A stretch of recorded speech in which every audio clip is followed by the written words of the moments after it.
All right, welcome everyone to our second Common Council meeting for April. I'd like to thank, we have a lot more people here than usual. It's nice to see. Must be the budget. Tammy, they're all here to see you. It's awesome. Okay, so let's get going. Madam Clerk, could you please read the adequate notice of compliance statement, please?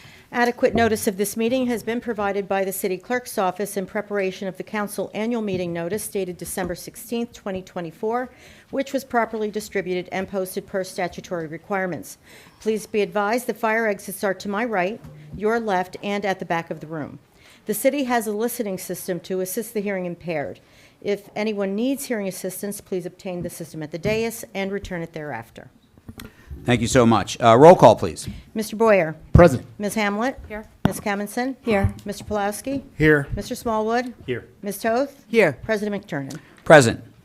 All right, at this time, I'd like to call on two longtime Summit residents and brothers to lead us in the Pledge of Allegiance. The DeSocia brothers, please. Will everybody please stand? I pledge allegiance to the flag of the United States of America and to the republic for which it stands, one nation, under God, indivisible, with liberty and justice for all.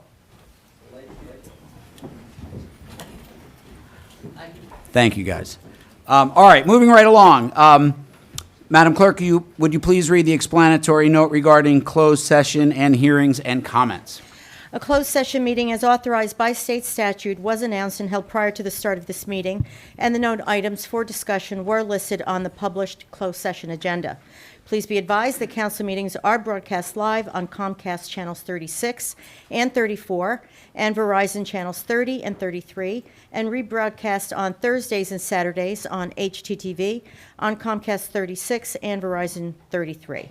When invited to speak, please come to the lectern, clearly state your name and address, spell your last name, and speak into the podium microphone so that your comments can be understood by all and properly recorded.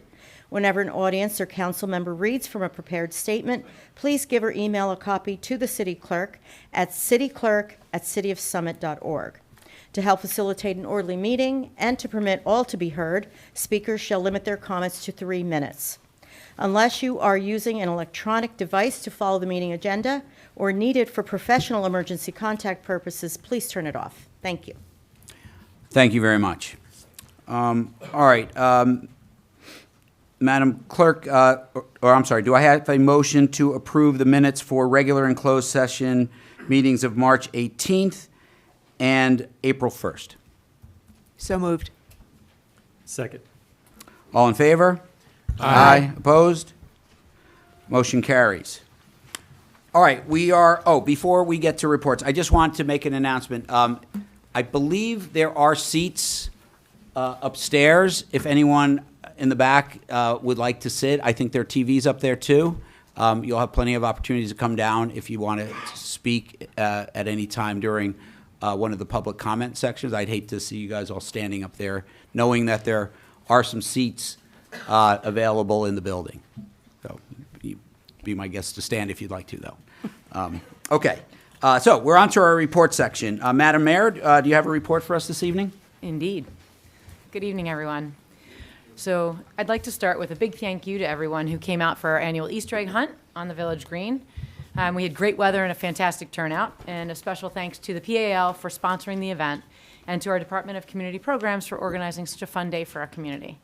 I hope you all got some great photos with our Easter bunny. Looking ahead to this weekend, we've got the always popular fishing derby at the municipal golf course, once again sponsored by the PAL. Don't forget to bring your rods. Bait will be available for sale on site, and we'll have free hot dogs for all participants. Get there early for your chance at catching the prize fish.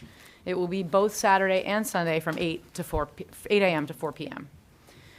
I also want to acknowledge the retirement of Police Officer Karen Sowers. I've known Karen personally for many years, and I want to wish her the best as she embarks on her next journey. Happy Earth Day, very important. And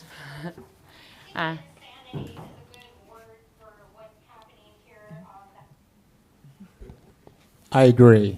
It's like, okay, now I want to speak to something that I know many of you are here for tonight. I want to provide some background about how the camping ordinance came about. When we started talking about this issue 14 months ago, we did so because there was an alarming drain on our first responder resources and an overuse of the 911 system for non-emergency situations, putting our residents at risk for not getting immediate help when truly needed. Almost 20% of the calls coming into our volunteer first aid squad were from the same handful of individuals. And there was a similar drain on our police resources. Many of these calls were not true 911 calls. And for those of you who don't know, if an ambulance responds to a 911 call, as soon as they respond and interface with the individual, they're obligated to stay with the individual until they are deemed stable and medically cleared or transport them for care. So if they're responding to a call at the train station for somebody who's intoxicated, as an example, they can't leave and go on another call for a resident that has a real emergency like a heart attack or a stroke or a seizure or a fall that requires transport to a hospital. They are obligated to stay. So at the time, it was probably about 14 months ago, we had, I want to say, about 40 homeless people in Summit. And we realized that we needed to do something to both get them off the streets. Forgive me for interrupting, but outside, we're not You getting... can't hear? We can't hear. It's not synchronized, and so there's a little frustration outside. Is there a delay, We're or missing- is there a delay, or they not- can't hear anything? When you're speaking, we see the council president and vice versa. It's not synchronized.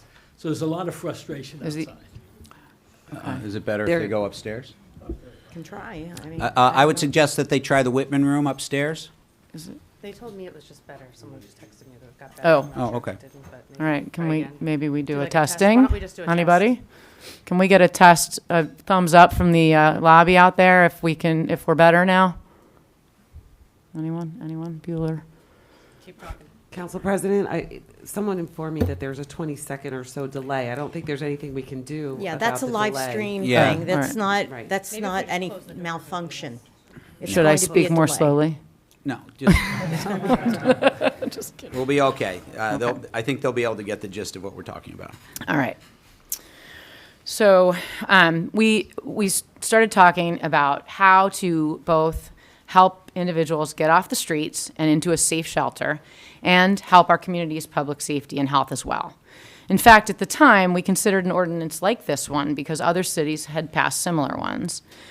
But as we looked into it more, we realized that there wasn't a one-size-fits-all solution for all these cases. So we came up with our own strategy. Since we have so many service providers in town who serve the homeless and housing insecure, we created the Mayor's Homelessness Task Force to bring everyone together in the same room and to come up with solutions to help those in need while eliminating duplication of services. I'm really proud of the success of that task force. Since its formation in June, the task force has helped 21 individuals find housing or rehabilitation services. This group, which includes case managers, it's really cool.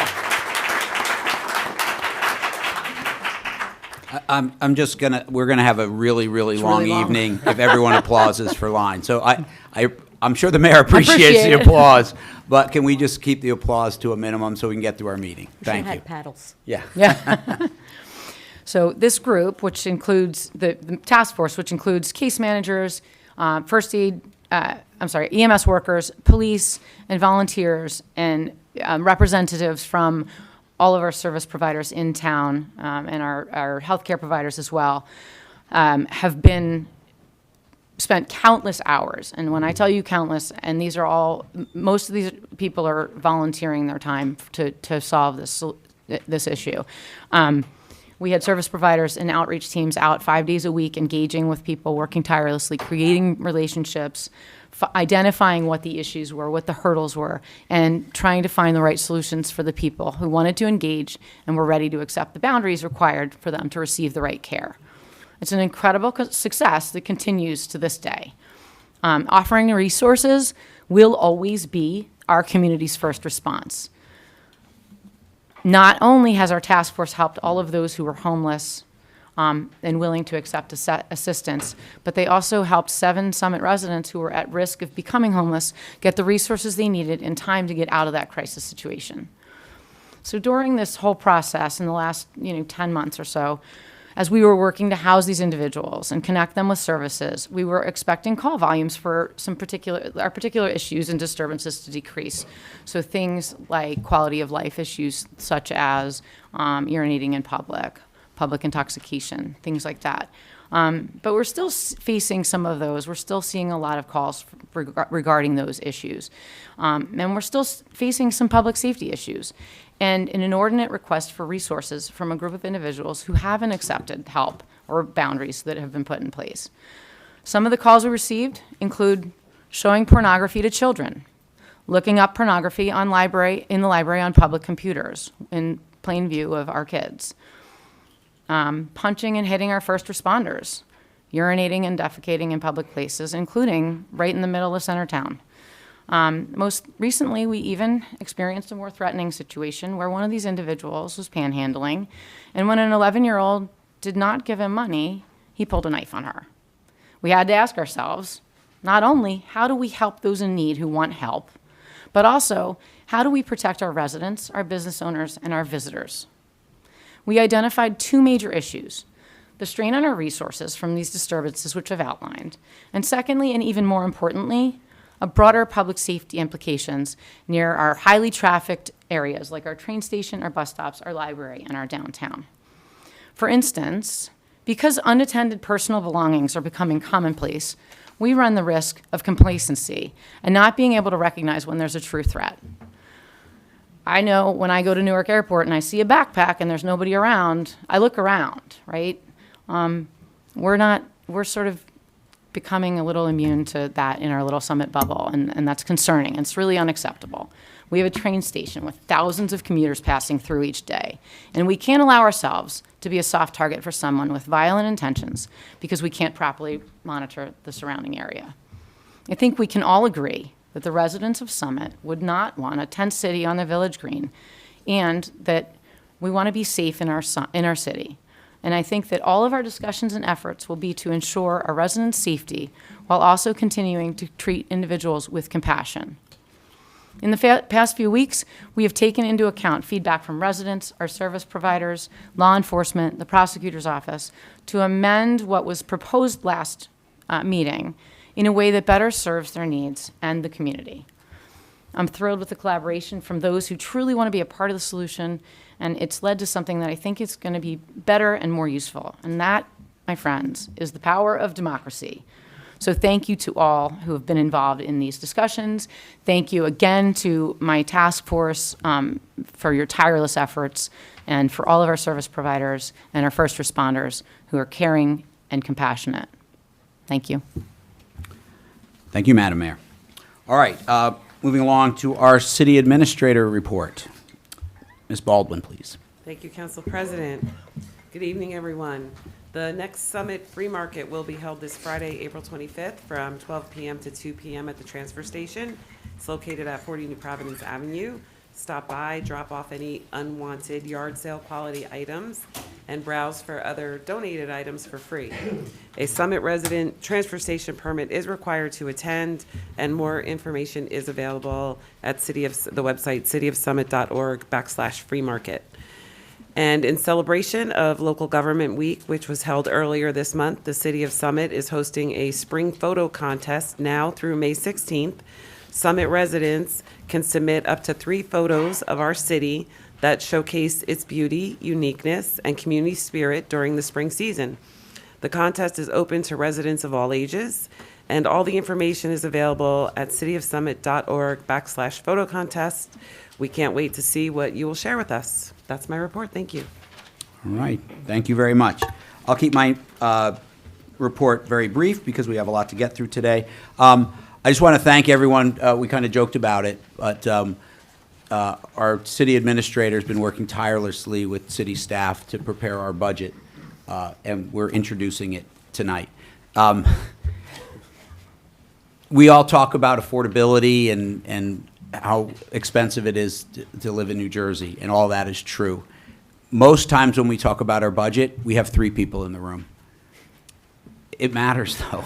So You know, and I'm happy that people come here and listen about what we're trying to do with city finances and how we're going to manage that. So looking forward to our presentation, and I just am happy that people will see it and understand some of the challenges that we face around providing high-quality services with the other side of it, making the city as affordable as possible so people can continue to live and raise a family here. And it's not easy. It's not easy. And I do want to thank Tammy and all the people working in the finance office for her hard work. And we'll talk more about the committee work later, but I'm looking forward to that. All right. So with that, Councilman Pulowski, do we have a historical minute today? We do.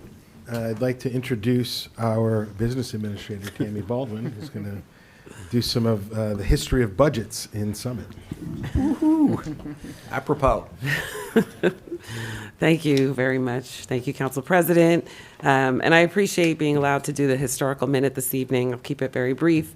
But I recently moved into the city administrator's office, having been the CFO for the last 6 years. And in moving into that office, I came across some interesting books and publications that are housed on the bookshelves in my new office. One of those books, entitled 20th Century Summit, written by Edward S. Alcott, was one I picked up and I couldn't put down. Having grown up here in Summit, I really thought I knew so much about this city. However, I did learn that there was so much I didn't know between the covers of that book. If you can get a hold of a copy, I highly recommend reading it. Admittedly, I have been in budget prep mode for some time now, and in my efforts to collaborate and prepare the municipal budget for introduction over the last several months, budget has been top of mind. So in keeping with the budget theme, I have found some interesting facts about budgets in this book. Many of you may be aware that Summit was incorporated as a city in 1899 with a population of a little over 5,000 people. There was an election in April of that year to change the form of government from a township to a city, and that election produced the first mayor of the city of Summit, George H. Wilcox, and the new 7-man common council, it was men then.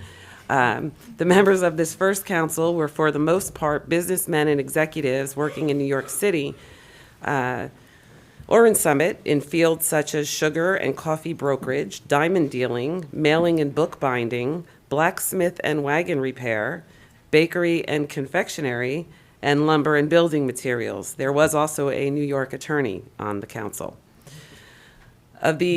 Two of the original councilmen, George W. Baldwin and Ruford Franklin, were later to become mayors. And a fun fact, George W. Baldwin was the second mayor of Summit and was my great-great-grandfather. So talk about history. At this meeting on May 16th, 1899, budget appropriations for the ensuing year were approved, and they included $18,500 for roads, water, and lights, $5,000 for general city expenses, $1,000 for the poor, this is how it's listed, $4,000 police, $500 for health, $1,500 for fire, and $1,700 for a source sinking fund, bringing the total budget at $32,200. Fast forward to 1928, and the municipal budget in total was $561,000 and change. Salaries for a 25-man police department totaled $46,000, which is less than the annual salary of a policeman 97 years later, police officer 97 years later. The city clerk and the city treasurer each made $1,500 annually. The superintendent of ashes and garbage made $2,700, and the line item for snow removal was $900 and change. Maybe next year I'll go into the archives and see what budgets look like in the years after 1928, or whatever documents we have, how far back I can go, and I will update you then. Unfortunately, the budget I'll be introducing shortly will not be $561,000, but it's also not 1928. Thank you for indulging me, and I hope you found this as interesting as a self-proclaimed budget nerd did. Thank you, Tammy. Okay, we're on to the presentation section of our meeting. I'll just make an announcement. The Elks Club recognition of the mayor as Citizen of the Year. Sadly, someone at the Elks came down with an illness, and we're going to have to postpone that. So your recognition will be delayed somewhat, but I'm sure it'll just be as amazing as it would have been this evening.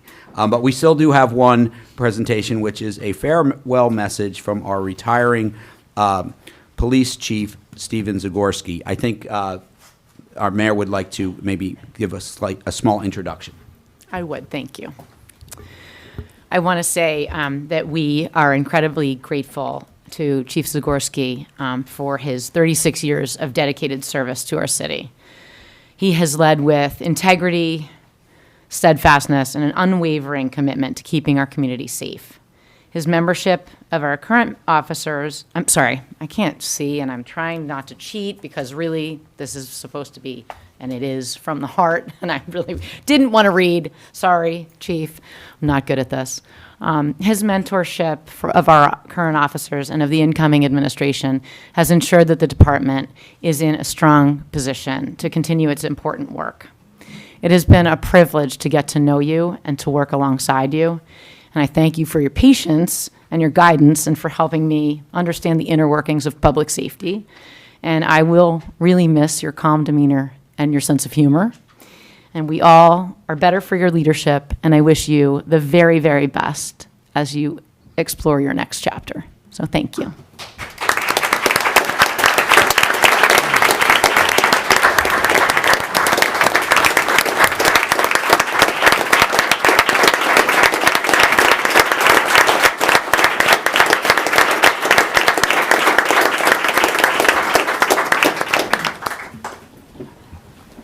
All right, Chief, the podium is yours.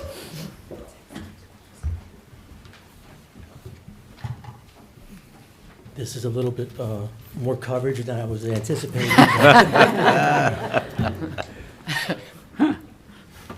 Tonight is a moment filled with gratitude, reflection, and I must admit, a touch of bittersweet emotion. After serving as a law enforcement officer for 36 years, this chapter of my life is coming to a close. It has been an incredible honor to serve this community, to work alongside some of the most dedicated men and women in uniform, and to be part of something bigger than myself. I want to begin simply with a heartfelt thank you. Thank you for the unwavering support you've shown me throughout my career. It's been one of the greatest honors of my life to serve this community, and I am deeply humbled by the trust you've placed in me.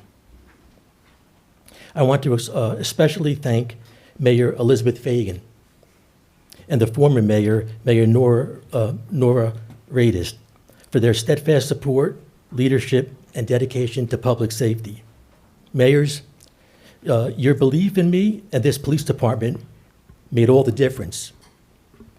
And I'm truly grateful for the guidance and partnership we've shared over the past few years. Thank you. Being a police officer wasn't just a job for me. It was a lifelong dream. Ever since I was a kid, this is all I wanted to do. Well, honestly, it was actually a toss-up between playing shortstop for the Mets or this. But no, in all seriousness, this job is all I wanted to do. To have had that chance to not only do that, but to lead this incredible department as chief has been more than I ever imagined. It has truly been an honor of a lifetime. For me, policing is more than enforcing laws. It is about protecting, serving, building trust. It's about the relationships we form, the challenges we overcome, and the moments that remind us why we chose this path. Throughout my career, I have witnessed the very best of this community. Neighbors helping neighbors, officers going above and beyond, a city that pulls together in times of crisis. I've loved coming to work every single day, not just because of the importance of the mission, but because of the men and women of this department. They are undoubtedly some of the best people I know, dedicated, courageous, compassionate, and committed to making this community safer and stronger. They have inspired me daily, and I'm proud to have been beside them. As I pass the torch to our new chief, Ryan Peters, I do so with absolute confidence. The department is in very good hands. The future is bright. And I'm excited to see how this next chapter unfolds under Ryan's strong, capable leadership. So, it is with gratitude, great pride, and a full heart that I say goodbye. Not to the people, not to this place, but to the job. The job I've cherished with all my heart. Thank you.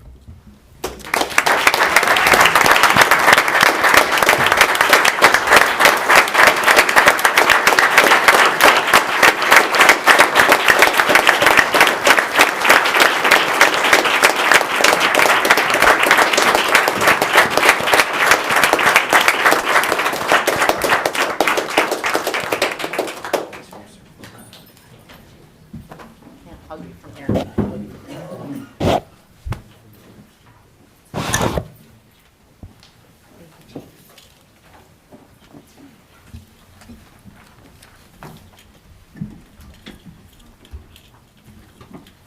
All right, Tammy, you're going to have to follow that. All right, so we've got our 2025 budget presentation now. And as I mentioned, Tammy Baldwin, our city administrator, and she also is our chief financial officer, is going to introduce our 2025 operating budget. Thank you, Council President. Thank God we're going to take a few seconds here. I'm going to catch my breath. That was a little bit emotional. Get this presentation up for you all.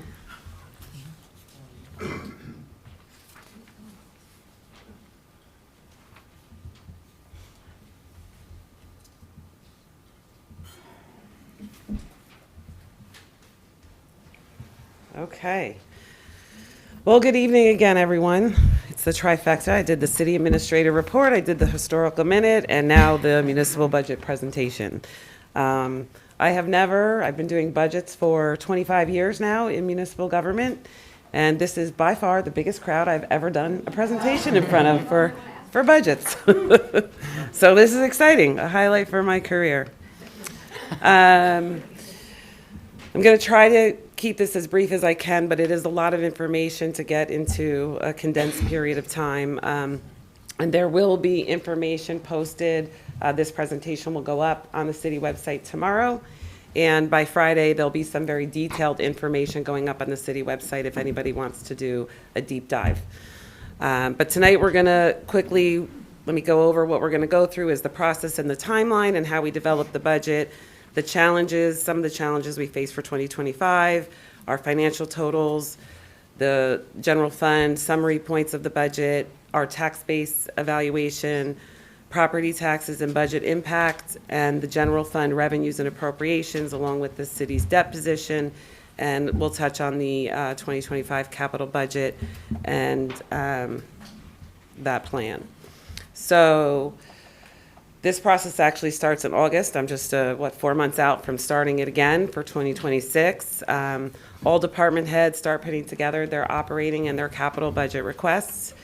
They're submitted to the chief financial officer and the city administrator in October of 2024.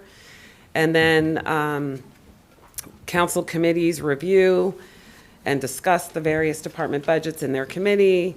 They come back with any revisions provided to the CFO. And then in December, we have a public workshop on the capital budget request. I don't know if anybody attended that, but it's a very in-depth look at what the various departments are requesting in terms of capital projects. January and February, the operating budgets are discussed with the finance committee and the capital projects as well. And we evaluate and finalize the capital budget plan. And that brings us to today, doing the introduction and presenting this budget to Common Council in this meeting. And then there is state budget law that requires 28 days between introduction and adoption, a minimum of 28 days. So the hearing on this budget will be on May 20th. So the challenges that we faced in 2025, right off the bat, we had a revenue loss of $315,000 in change. The state, many years ago, the state started collecting energy receipts tax. That was a revenue that was previously collected by municipalities. The state took it over, and then they decided that it's kind of part of our state aid. And you also have to now go through a best practice summary and checklist in order to get and retain 100% of your state aid, but they've never really given back all of the ERT money that they took over. So in 23 and 24, there was a movement to restore some of that. So in each year, we got $315,000 extra. I feel like it was the municipalities in the first place, but we were getting a little piece of it back, and that is not happening for 2025. On the appropriation side, we have $952,000 increase in the municipal operation expenses, or 4.6%. That's not really a lot when you're talking about 57 million last year, 59 million this year budget. We were up in salary and wages by 279,000. That's pretty low. There was some restructuring done, which saved us a bit. That number would have been much higher.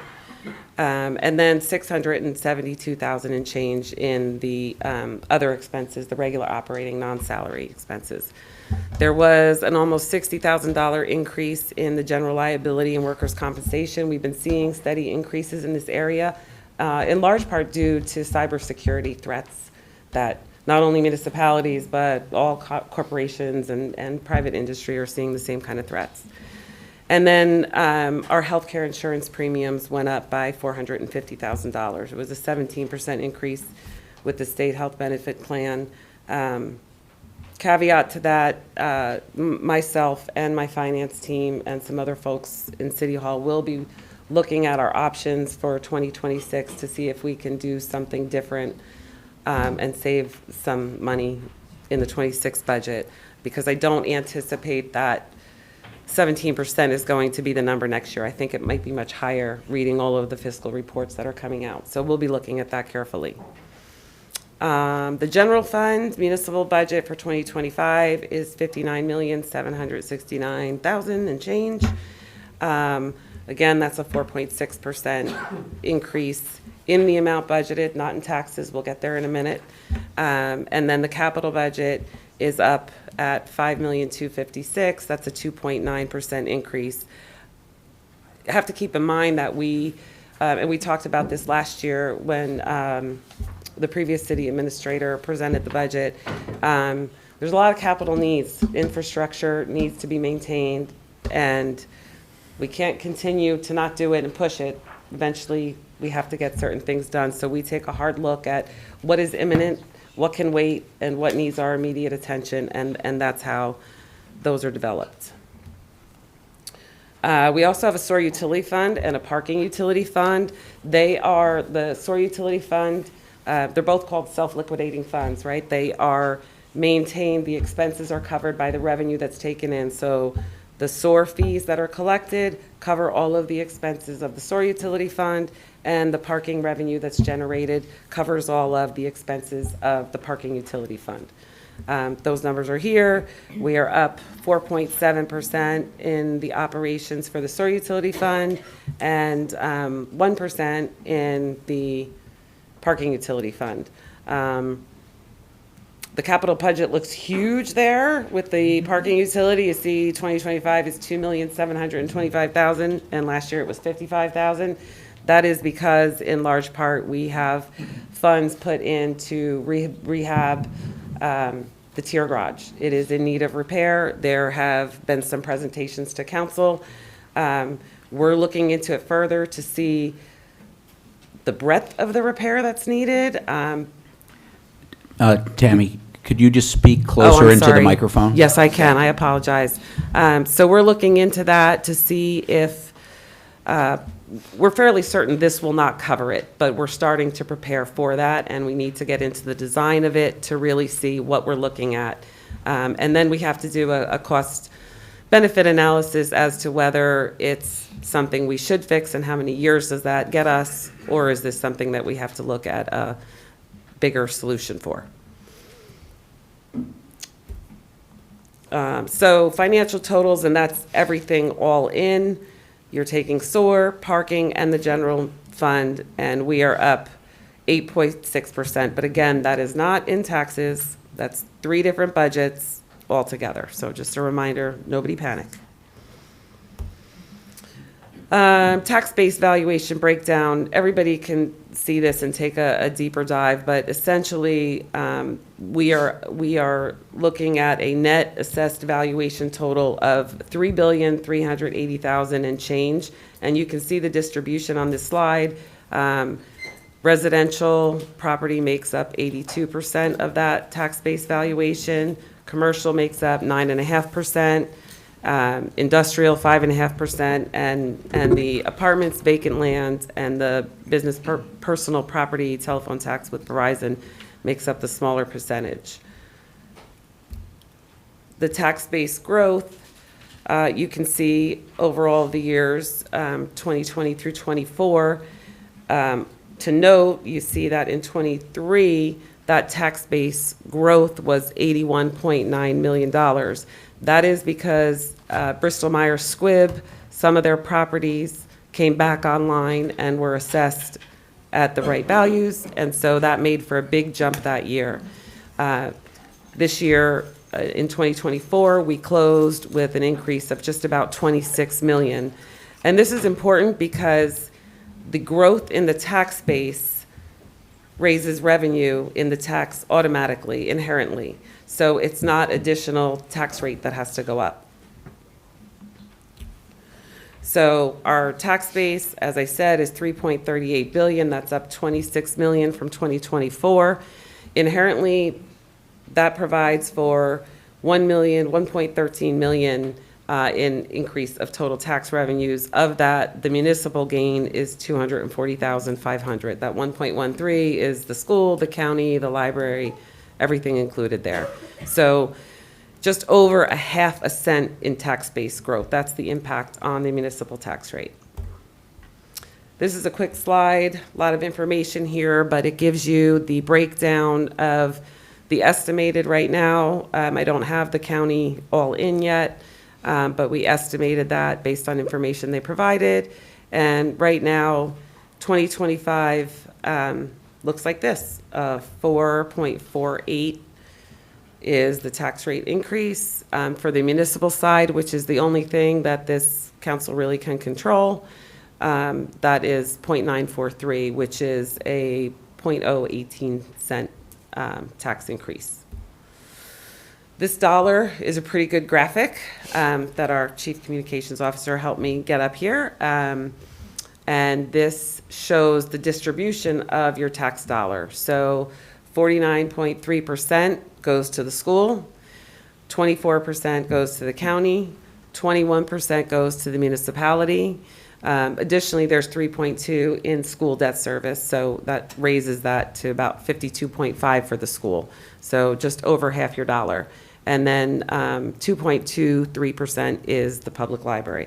And their calculation, it's a state formula, so they tell us what that's going to be. It's a third of a mil formula and based on population, and that's how that works. So for every property tax dollar billed and collected, the city only retains 21 cents to fund municipal budget needs. I think it's really important to point that out, and I've been saying this for 25 years because it doesn't matter which municipality you're in. You really do get the most bang for your buck in your local municipality. This is where you get your services, your public safety, your police, your fire, your garbage picked up, your DPW, your snow plowed, roads taken care of. Everything happens here. And you can see that the piece of the dollar is smaller here than it is in other areas. If you take a look at this, this is a tax bill comparison. So the average residential home in Summit this year is assessed, the assessment is $440,641. So if we were to take that assessment and take last year's tax rate, that's the column in 2024, and take the tax rates and apply them for the ones that are estimated for 2025, the tax bill goes up by $542. 374 of those dollars are to the school. $49 is the increase with the county. $40 is the increase for the library, and $79 is the increase in that average bill for the municipality. Breaks down to, I think it's $6.58, if I remember. I had to look just to see. But that's what it costs from a municipal perspective.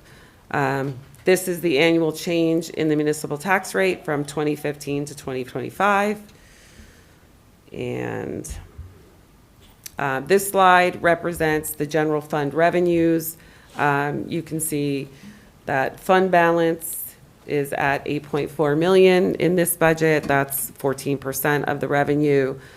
Our local revenues make up 6.8% of the budget. The state aid, 6%.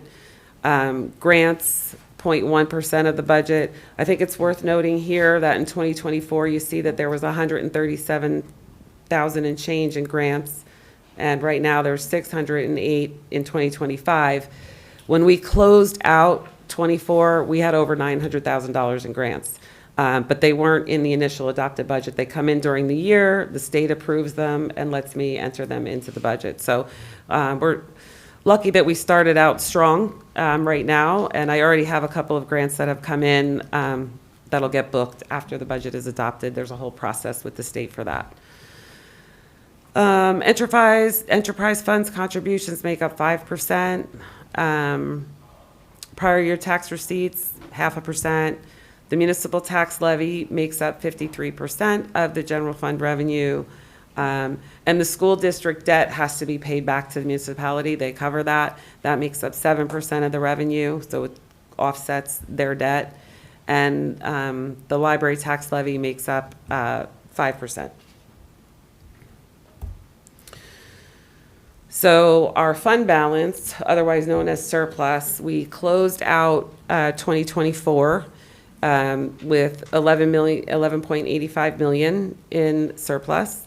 We're using 8.4 of that in this budget, and that leaves just about 3.5 million unused remaining balance. It's really important. People often ask, why not just use it all? Why not lower our taxes and use all of that surplus? Well, the problem with that is, what do I do next year?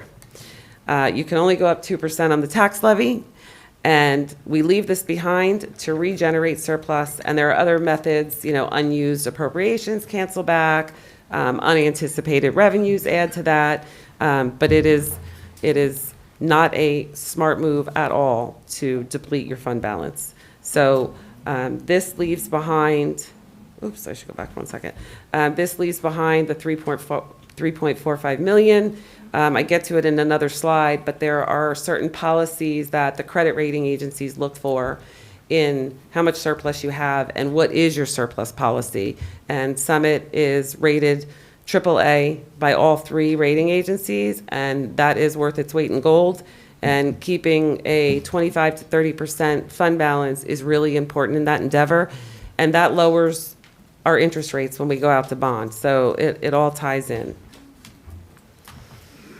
The property tax levy, most people are familiar with, and that is that you can't raise property taxes by more than 2%. We are $718,000 under the max amount that we are allowed to go to this year. Our general fund appropriations, just so you know what makes that up, 37 million and change is made up the municipal operations. That includes department salaries, wages, other expenses. It includes our utilities, insurances, our statutory expenditures, pensions, social security, all of that. The other appropriations, 17,524,000 and change. That is made up of the library levy, your grants and interlocal agreements, your capital improvements, down payment, your municipal and local school debt service, and your deferred charges and reserves. And then there's the reserve for uncollected taxes of $5,015,000. The appropriations we just spoke of, I don't think I'll go down the whole list. I think everybody could see it, but the 37 million is made up of these various areas, including general government, finance, public safety, your community services, your community programs, your Board of Health, your municipal court, which we share with New Providence, your utilities, your insurances, your pension, and Social Security. And I have Invisaligns, and I sometimes really lisp lately, so forgive me. A tough time with these things. On the other side, as I said, these are the percentages that make up the other appropriations, including our joint dispatch, capital down payments, debt service, et cetera. There's also an appropriations cap in addition to the tax levy cap. This was the first cap that the state law came down on, which most of us CFOs these days say, why don't you just get rid of that? Because the tax levy cap is really the overriding feature. We can't go over 2%, so really the rest of this doesn't matter that much. But there still is an appropriations cap where you can't go over 3.5% of your appropriations from the previous year. But then they give you all kinds of exceptions. So it's kind of a funky formula, but we are $2,330,000 under that appropriations cap, so we didn't even come close to that. Quick slide on salaries and wages, because this seems to be of interest to folks, and this does include temporary, seasonal employees with our pool and our golf course. So you can see that from 24 to 25, in the general budget, we're up by 1.5%. In the sewer utility budget, we're up 2.1%.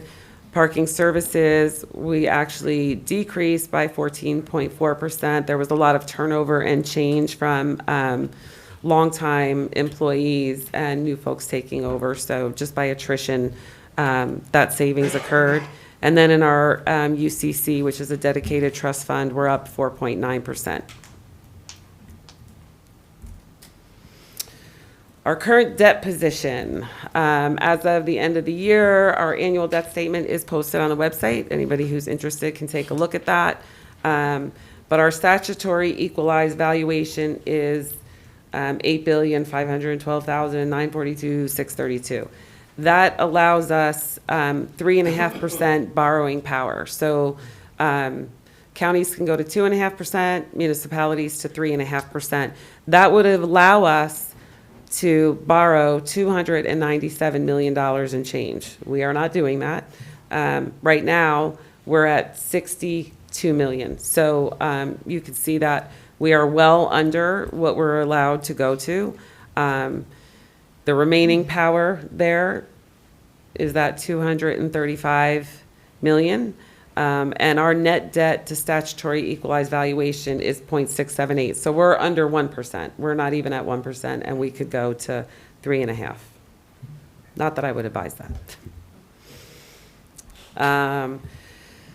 This is our debt and the capital budgets. It just gives a history from 2016 to 2025, the amount of principal that we're paying for our bonds, and then that year's capital budget. So it doesn't correlate, the slide is shown together, but your capital budget often doesn't go out to, you go for notes for a couple years, and then when it builds up and it's cost effective and the rates are right, you go out and you take bonds.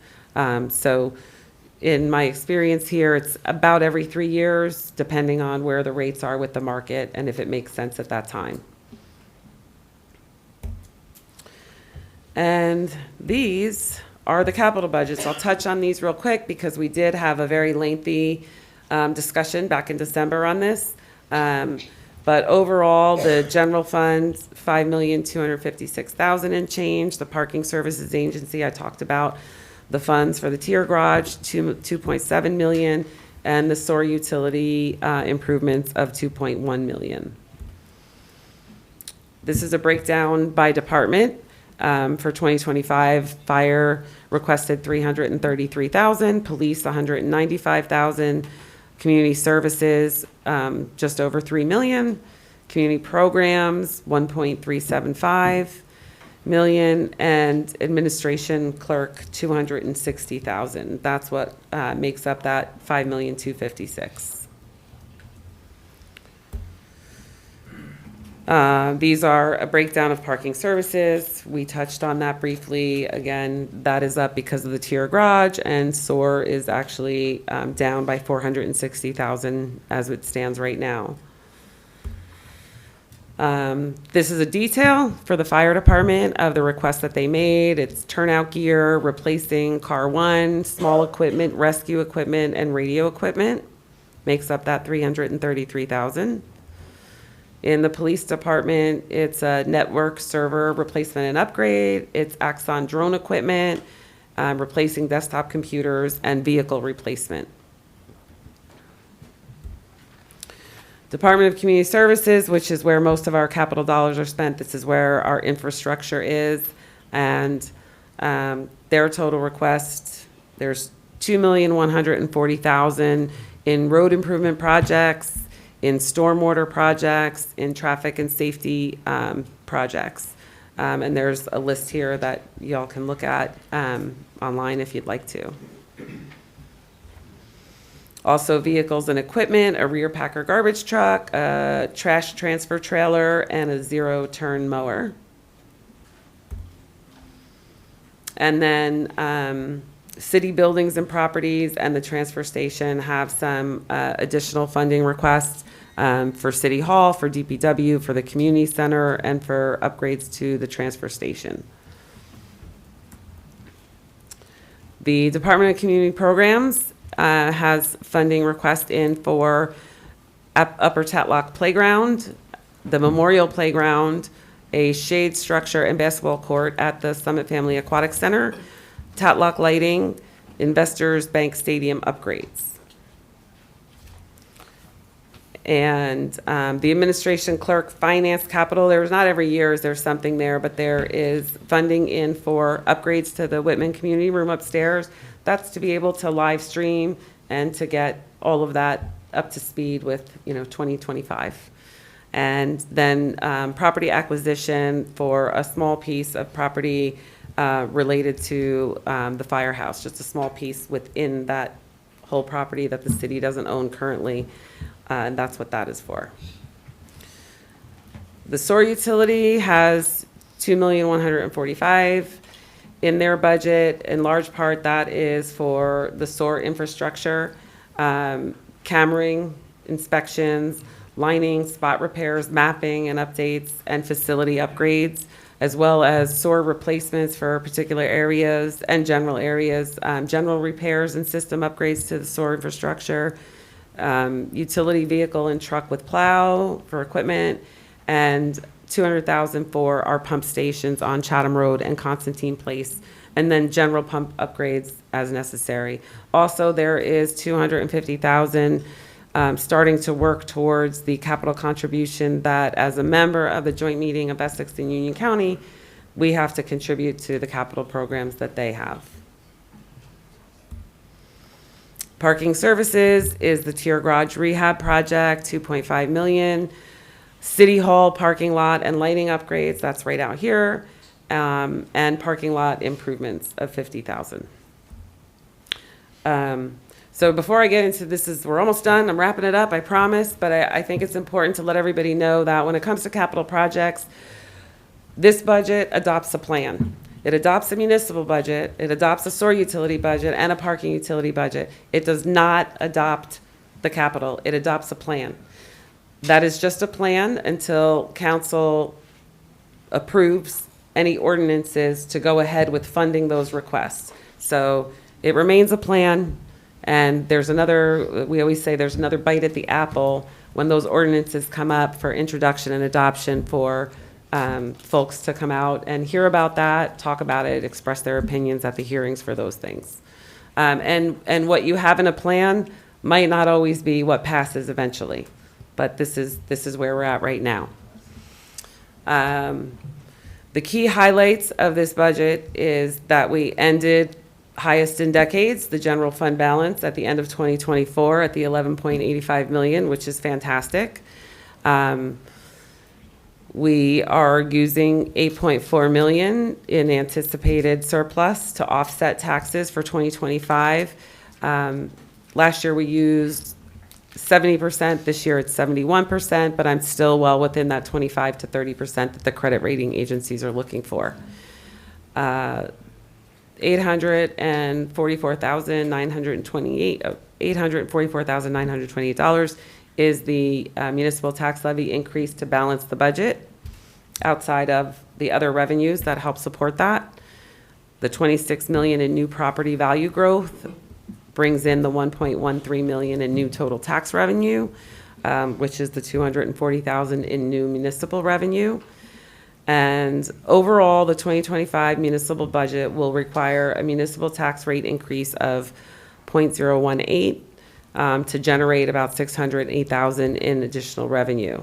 So again, $79 of the estimated 542 total tax bill increase is related to the municipal tax rate, again, based on the average residential property.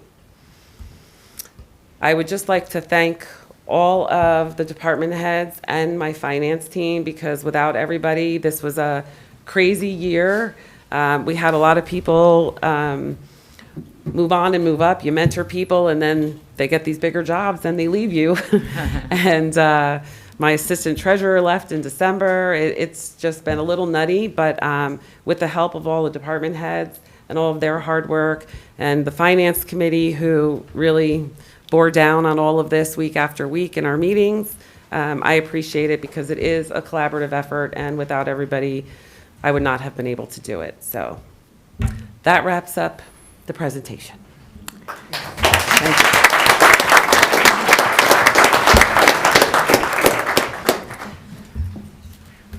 Thank you, Ms. Baldwin. That was really, really great. I hope that was informative for everyone here. We are, for people who do follow our meetings, usually resolutions come after ordinances. However, because we're talking about two budgets this time around, we introduce our budgets by resolution.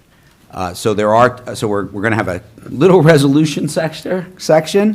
Then we'll go back to hearing. So you guys we're almost getting to what you guys, most of you have come for. And then we'll go back to finish up with further resolutions. So with that, we've got two resolutions coming out of Finance, and I'd like to ask Councilwoman Toth to introduce Finance number 1.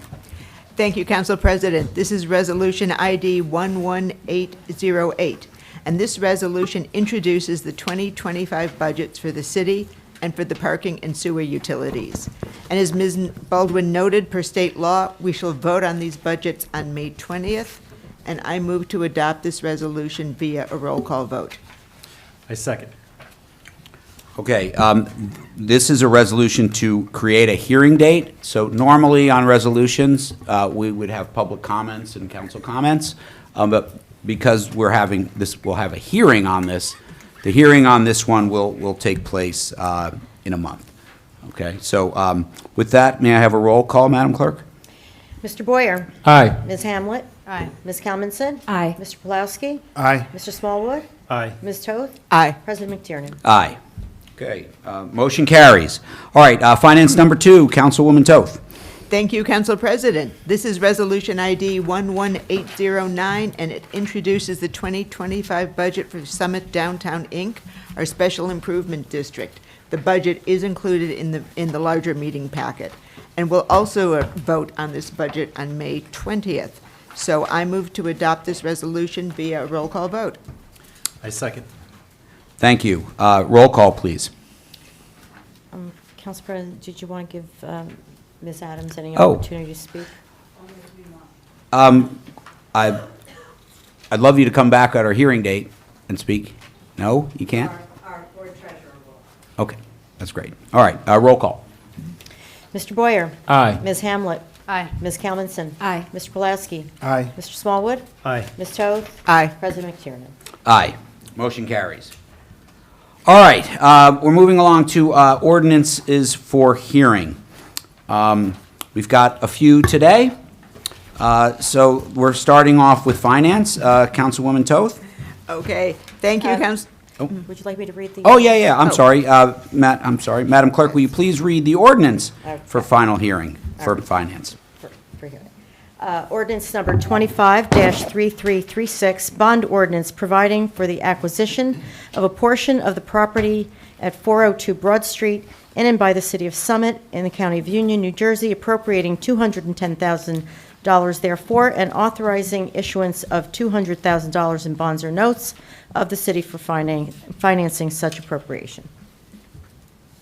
Thank you very much. Now, Councilwoman Toth. Okay, thank you, Council President. And this ordinance will allow the city to purchase the so-called finger lot on Broad Street between the former firehouse and the Chestnut Street parking lot. Acquiring this final piece of that larger property allows the city to sell it to a developer. Specifically, this ordinance allows the city to spend up to $210,000, which includes professional and transaction fees associated with the purchase, along with the purchase price. The city can issue a bond for up to $200,000.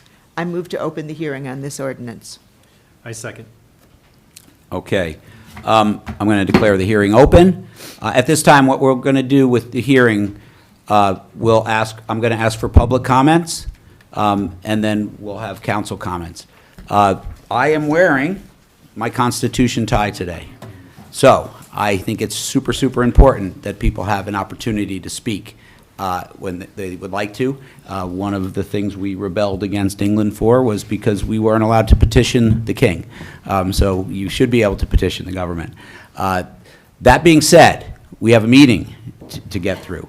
So I'm going to ask everyone, as Madam Clerk said, if you come up, please limit your comments to 3 minutes. At the beginning, please state your name and your full address for the record, and then you can talk about whatever you'd like around these ordinances. I will say, though, we have a large crowd here. We're going to try and get through all of this. So, in general, if you agree with something that somebody said, raise your hand and just say, yep, agree. Let's hold the applause to a minimum so we can get through these comments. I would just ask you. The other thing I would say is, let's be polite to each other. We can't have civilization without civil, okay? So we are all neighbors. We are all here. We're friends. We worship together. We send our kids to school together. Let's model good behavior. So if you have comments, please address the council. They're comments. This is not a question and answer session, okay? So address the council, and please try and hold your comments to 3 minutes. If you're in the audience, please respect the people who are speaking and let them talk, okay? If you want to come up and make a comment, you will have your opportunity. I am told as well that we have a big crowd out in the lobby and upstairs, and that as you guys came in, our firemen are keeping account. I think we're at capacity. We are. So I would ask, if you make a comment and you're done, there are people probably outside who would like to make a comment. You can go home and watch the rest of this on TV and have a sandwich and kick your feet up. When you leave, another person can come in and then make a comment as well, okay? So just keep that in mind as you're finishing, okay? And we'll get through this evening. It's great. I can't wait to hear everybody's comments, okay? So with that, I'm open. The hearing is open for anyone who wishes to comment on our first finance ordinance.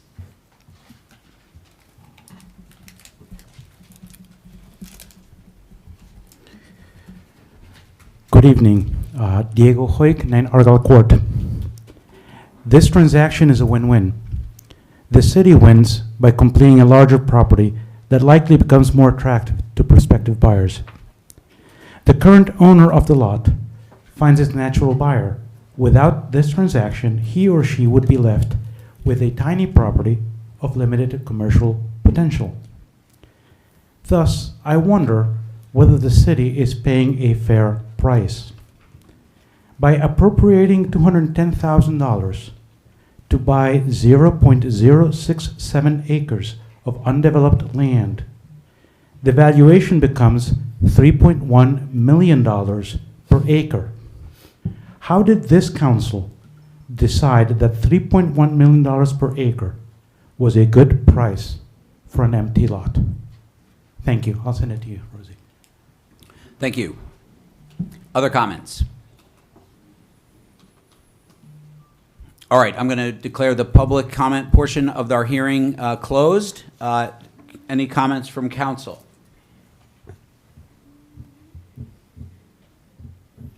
No? Oh, I got to make a comment then. No, this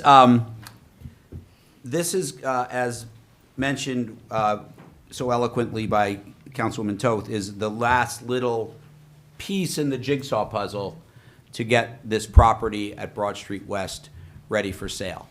For those of you who've been following it, there are 4 parcels of land that the current firehouse occupies. One of the parcels, we have a lien to use. It's a little tiny strip that goes kind of right next to the current firehouse. The city determined, working through council and with our planners, that it was super important to get control of that little sliver of land in order to have that a developer would care. If you didn't have it, the lots would have to be sold separately, and the value for the city would be less. We worked very hard to come up with thinking about how to do this transaction, and what we decided, we engaged with the current owner.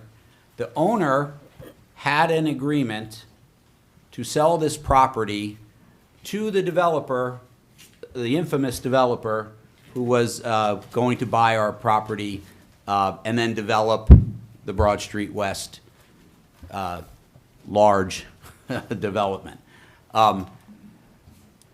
We talked to the owner. We agreed to effectively step in for that developer at the same monetary value that the developer was willing to pay for it.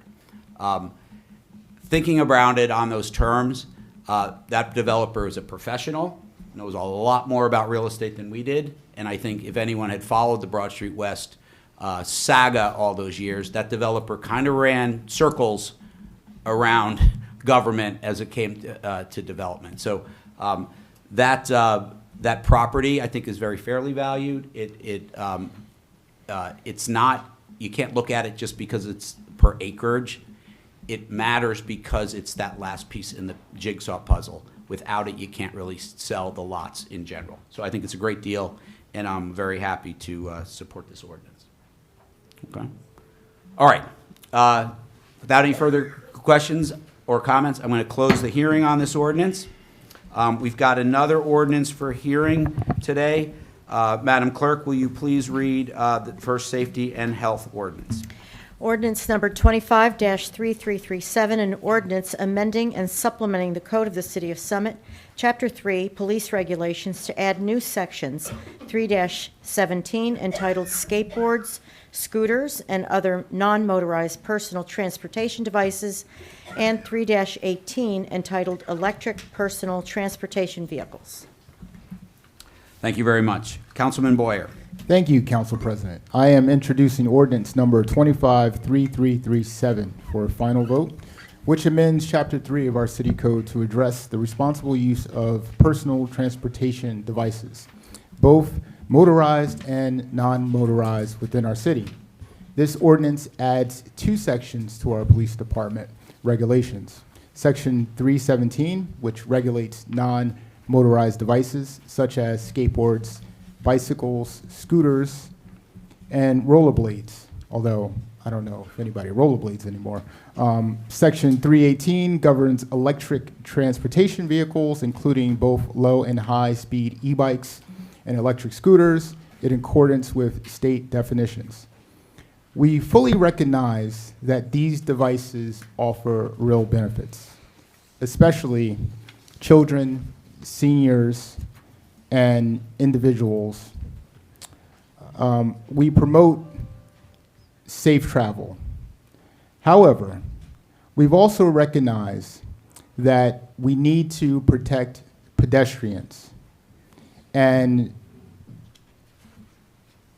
over the past few years, we've seen a rise in injuries, near collisions, and resident complaints, particularly involving unsafe sidewalk use in high-foot traffic areas. Non-motorized devices will now be prohibited on sidewalks in our downtown district, where foot traffic is dense and pedestrian safety is paramount. Electric bikes and scooters are prohibited from all sidewalks and pedestrian pathways citywide and must be operated on streets where bicycles are permitted. A detailed list of prohibited streets in the downtown district is included in your meeting packet for public reference. This thoughtful, balanced ordinance embraces new transportation trends while protecting the integrity of our walkable city. I move to open this ordinance for a final hearing. Second. All right, I'm going to open this hearing for public comments. I forgot when I was talking about public comments. I am certain that everyone will follow the good decorum and speak to the 3 minutes, et cetera. Won't, disrupt from the crowd. I do want to say, though, just in case a forearmed is forewarned, that if we do have any disruptions or what have you, if people aren't going to follow the rules for an orderly meeting, I will do what I do with my school children. I will call an adult timeout, meaning we will call a recess. We will have a little break, allow people to calm down. We'll come back and we will conduct our meeting. I'm very confident that won't be necessary, but I did want to lay that out there. And hopefully we won't have to do that more than once, okay, if that is to happen, all right? So with that, do we have anyone from the public who would like to comment on this safety and health ordinance?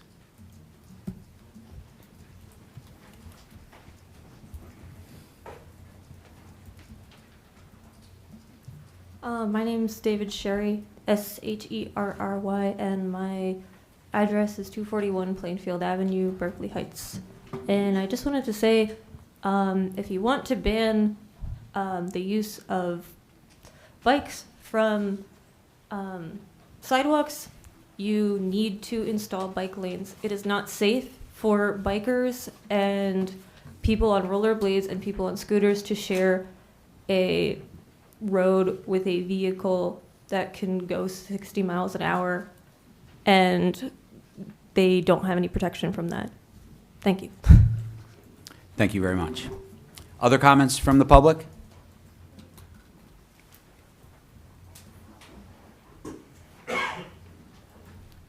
Hi, my name is Christopher Decker. I live at 133 Summit Avenue, apartment 17. I've lived here for about 9 years.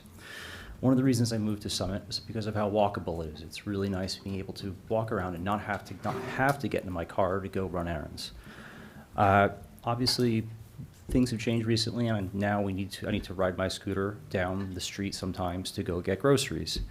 One thing I realized in the past year since I bought a scooter, about a year ago. One thing I quickly realized is how unsafe some of the roads are around here to ride on a scooter or on a bike. It is. Like, Morris Avenue, Kent Place Boulevard, Springfield Avenue, Summit Avenue, all of these streets have incredibly fast traffic with large cars driving incredibly quickly, and there's no shoulder. Well, there is a shoulder, but usually cars are parked on it. And to have to ride on the shoulder, weave out into traffic, and then back onto the shoulder, it's not safe. I would rather see, instead of an ordinance restricting and prohibiting people from riding their electric scooters or bicycles on the sidewalk, I would much rather see you make it safer to ride in the street. I don't like riding on the sidewalk. My scooter has solid wheels. It has terrible suspension. It's not comfortable to ride on a sidewalk. I would much rather ride it on the street, but I don't do so. Well, I try to most of the time, but sometimes I don't. I just don't feel safe. It's not safe to do so. I would much rather see you, and really hope you don't adopt this ordinance, and instead adopt an ordinance creating protected bike lanes, or honestly, any bike lanes. Thank you. I agree. Thank you. Other comments?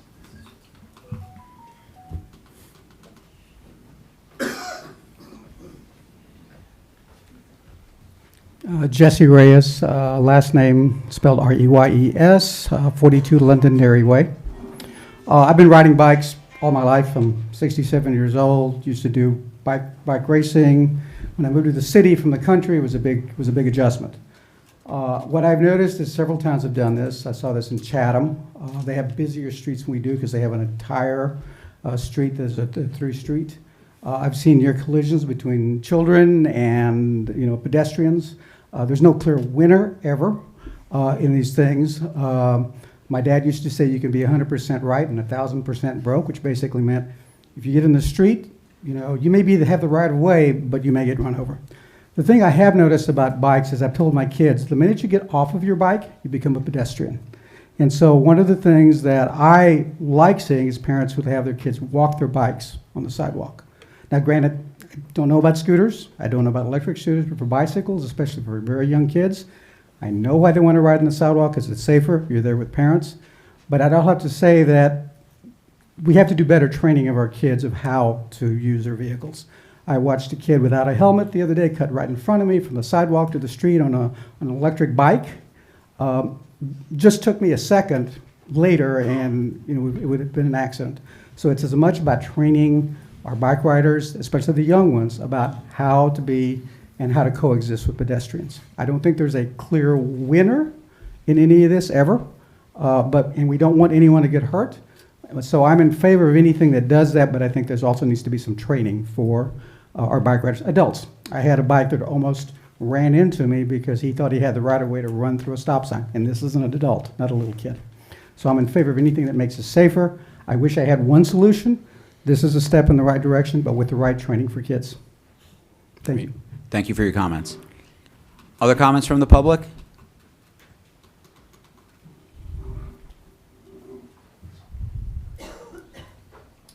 Hello, my name is Robert Lee. I live at 9 Pearl Street in Summit, New Jersey, and I love riding my bike. I ride my bike with my dog. I ride my bike with my kids. And I also have observed that Summit is completely unsafe for bike riders. When I'm with my dog, I like to be on the sidewalk because I don't want my dog close to traffic. When I'm with my kids, same thing. I like them to be on the sidewalk. And at the same time, I understand that bike riders don't belong on the sidewalk, and I think Summit needs to do better to create protected bike lanes for our residents, for our kids. Kids should be able to ride their bikes around town and get to places and get to go visit their friends on the other side of town. And I think that should become a priority if we're going to protect our downtown pedestrians. We also need to protect our kids on the streets. Thank you. Thank you. Other comments? Yeah, other comments? Or, yeah, please.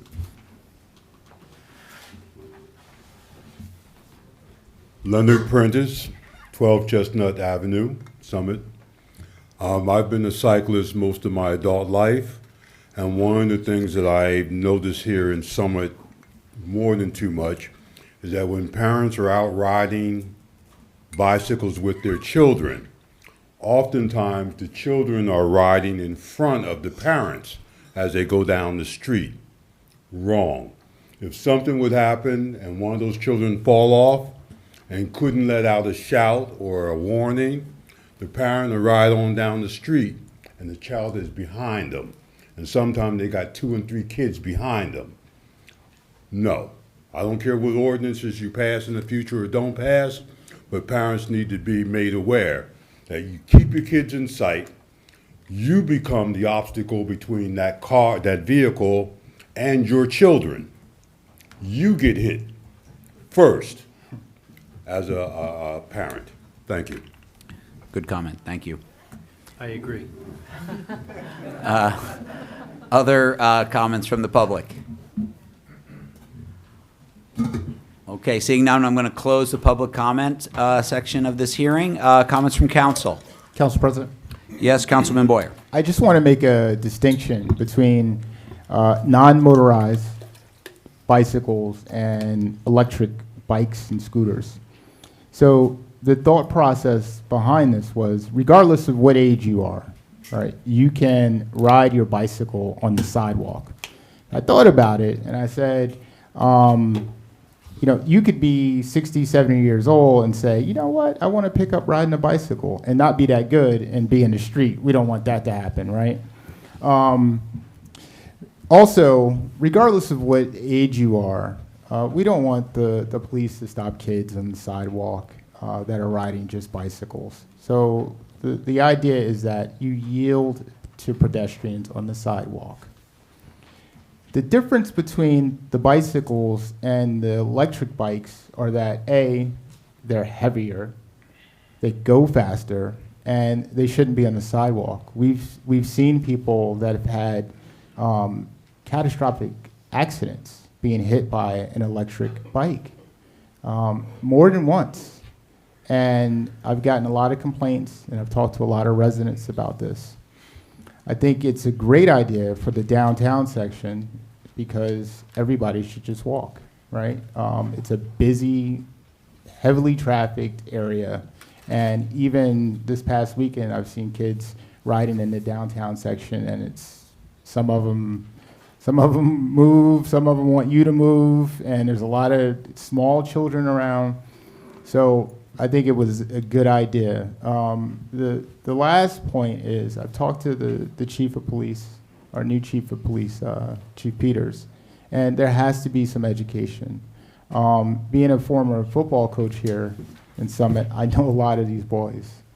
I stopped them and I'm like, dude, you gotta wear a helmet. You're doing like 60 miles an hour. Your helmet is on your handlebars, and you crash, you crack your head open, you know? I remember back in the day, you went skiing, snowboarding, nobody had helmets on, right? It was like crazy time in the 90s. But everybody wears helmets now. We got to get the kids to start wearing helmets, you know? I know I said my last point, but my last point. Director Schrager, can you talk about the bike lanes? Because we talked about bike lanes in Summit and what we can do to get them. And we talked about like the county and not really, yeah, I'll let you. Sure, it's for you, Council President. So the city is faced with a couple of challenges. One, we do have a lot of narrow streets, but we also do have hills. But then when you factor in most of the thoroughfares that are desired by bicyclists are the ones that are under county jurisdiction. So the county is not, actively installing or hasn't really installed them throughout the county. Thus, to date, we could keep trying if we wanted to. The streets we do have some control over would be city streets such as Kent Place Boulevard, the downtown, which we know is too narrow. But those are streets we could look at. DeForest has a bike lane in a few spots there. But otherwise, most of the main roads are the county jurisdiction, and we'd have to work with them. But And that's been a challenge, getting the county to look at bike lanes. Maybe they changed their mind this year, but I know in past years they weren't interested in it. So. Okay. Other comments? Councilwoman Commelson. Thank you, Council President. There's a distinction I just wanted to make sure the public understands, because I'm not sure if they understand based on some of the comments. Motorized transportation, e-bikes and scooters, those are prohibited on sidewalks everywhere. Downtown, bicycles, roller skates, rollerblades, those are prohibited. But outside of the downtown district, bicycles, scooters, if they're not motorized, you can ride that on a sidewalk as long as you're yielding to pedestrians. Do I have that correct, everyone? Okay, I just wanted to make sure the public understood that. Thank you. Councilman Pulowski. Thank you. Mr. Reyes, your point is well taken. We have been discussing in the Community Programs Committee putting together a presentation for our students, and I think David Guida has it basically put together. It's about bike safety, and we're going to bring it to each of the schools every single year. So as kids matriculate through the system, it'll be ingrained in their education. Maybe we'll also ask to include the suggestion of walking bikes when they're uptown. And maybe we can also offer a program for adults or record one of them, put it on our YouTube channel, maybe put it on HTTV. So we'll talk about that as well. Thank you. Thank you. Other comments? Councilwoman Hamlet?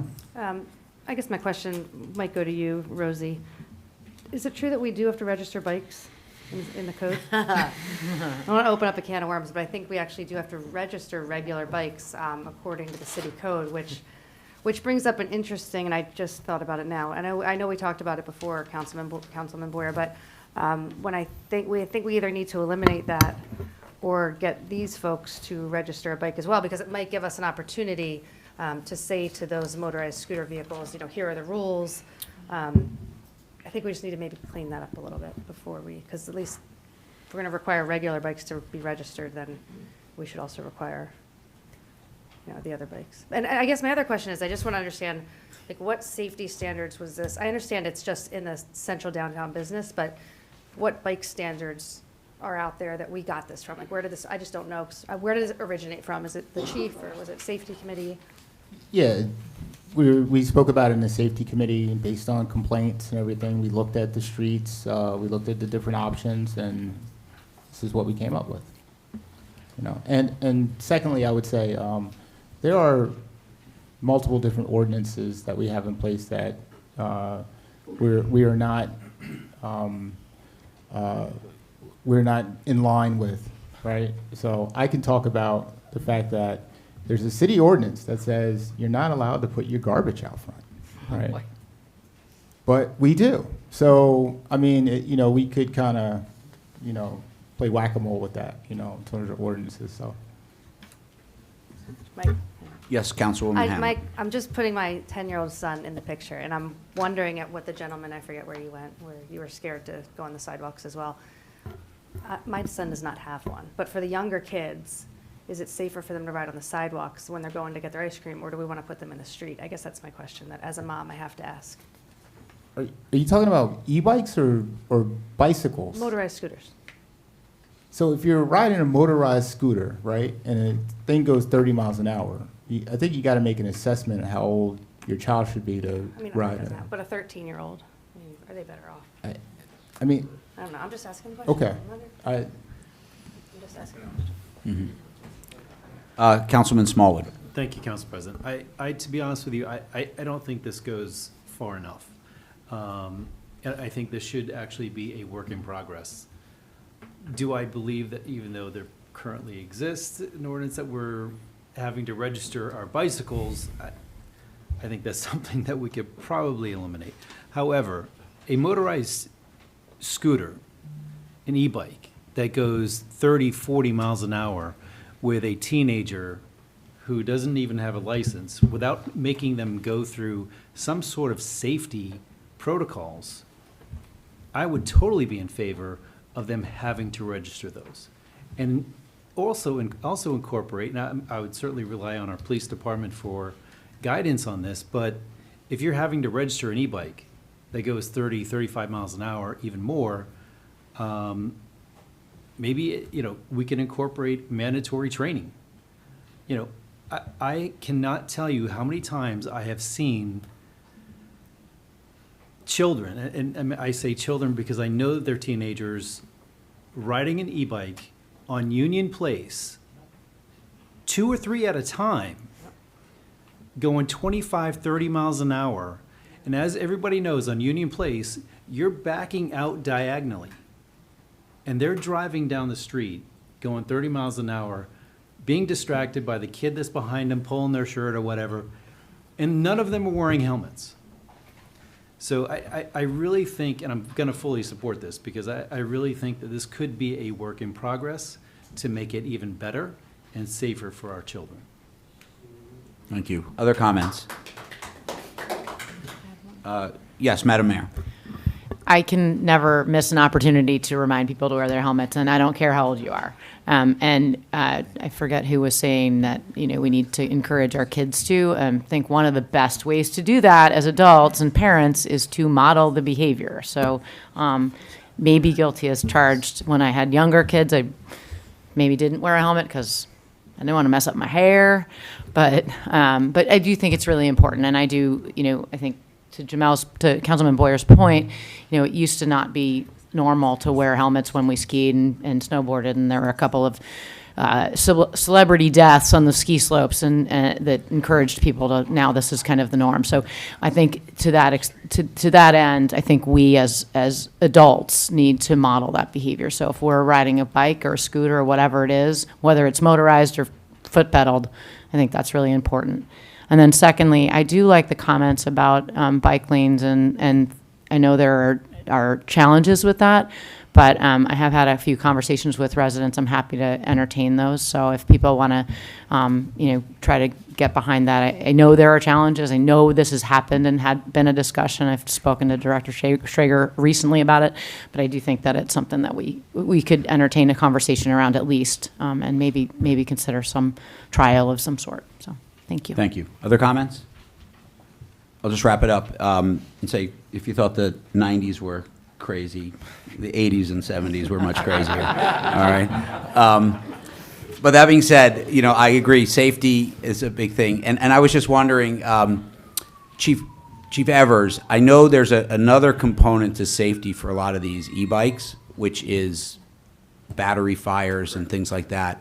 And I mean, given that this topic is up, I just was wondering if you say something about how people should think about storing those e-bikes so they don't start fires and things like that. Sure, yeah. Yeah, so any kind of battery device you get, bicycle and all, there's always safety guidelines go with it. It's very important to stick to the guidelines. A lot of people try to underpower the batteries, overpower them, cause problems. If they get warm and hot and they're malfunctioned, they should be thrown out, and most importantly, shouldn't be stored in an area where it can cause harm to your home. So just go by your instructions in the manuals you get. And also, there's a lot of videos on YouTube talking how to properly care for e-bikes and how to properly charge them and store the batteries and all. So, but it is a problem. It's going to be, batteries are part of our technology now, and it's a lot of issue with batteries, with the fires. So it's a big topic in the fire service and around the country on how to deal with these problems. So, but definitely go with the safety instructions that come with your devices and adhere to them. Great, thank you. All right, if no further comments, I'm going to close the hearing on this ordinance, and we'll move along to our next hearing, which is another safety ordinance. Madam Clerk, will you please read the second safety ordinance for hearing today? Ordinance number 25-3338, an ordinance amending Chapter 3 Police Regulations of the Code of the City of Summit to revise Section 3-16 entitled Resident Protection. Thank you so much. Councilman Boyer. Thank you, Council President. This is ordinance number 25-3338, an amendment to Section 316 of our City Code, the Resident Protection Ordinance, which strengthens Summit's legal response to increasingly sophisticated property crimes. As many of you know, cities across New Jersey, including ours, has faced car thefts and home invasions. These are not petty crimes. Organized groups are using signal boosting devices to unlock and steal cars parked in your driveways, tools to detect whether key fobs are inside homes or vehicles, and Wi-Fi jammers to disable security systems and prevent emergency calls. This ordinance makes it a violation to be on private property without permission while using, possessing, or intending to use these tools. It also prohibits specific acts that are often steps in a crime, including peering into vehicle windows on private property. Now, let me be clear. This does not mean that there are a group of kids admiring a car that they'll be charged with the crime. The ordinance targets intentional, suspicious behavior, not harmless curiosity. Police officers are trained to assess context. They don't issue charges lightly. As with many criminal investigations, officers determine whether the facts support the elements of a violation before proceeding. This ensures that enforcement remains fair, reasonable, and focused on true threats. We've already seen this ordinance in action. The Summit Police Department has issued 8 summonses under the existing resident protection ordinance, and it's proven to be a practical tool. With this amendment, we expand its utility in 2 ways. 1, as an original charge when unlawful entry or possession of signal jamming or key cloning equipment is observed, and 2, and as a fallback tool during plea negotiations when higher charges such as burglary or attempted theft are reduced. Now, this is crucial because sometimes a prosecutor may decline to pursue a more serious charge. Without an alternative, the case might be dropped altogether. This ordinance ensures accountability, even in those situations, so that illegal conduct does not go unchecked. So this is about real prevention, modern policing, and protecting Summit residents. I thank the Summit Police Department for their proactive leadership and welcome any comments. Thank you, Council President. Do I have a second? Second. Thank you. All right, at this time, I'm going to open the hearing to the public. Is there anyone who would wish to make a comment?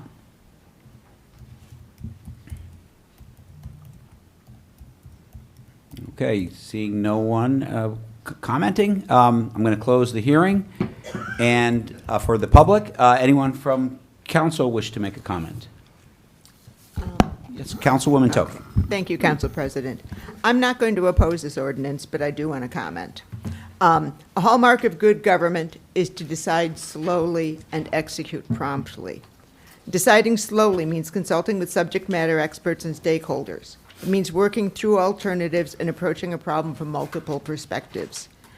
Last year, the Resident Protection Ordinance was one example of this council majority rushing to make Summit seem safer without taking the time to work it through.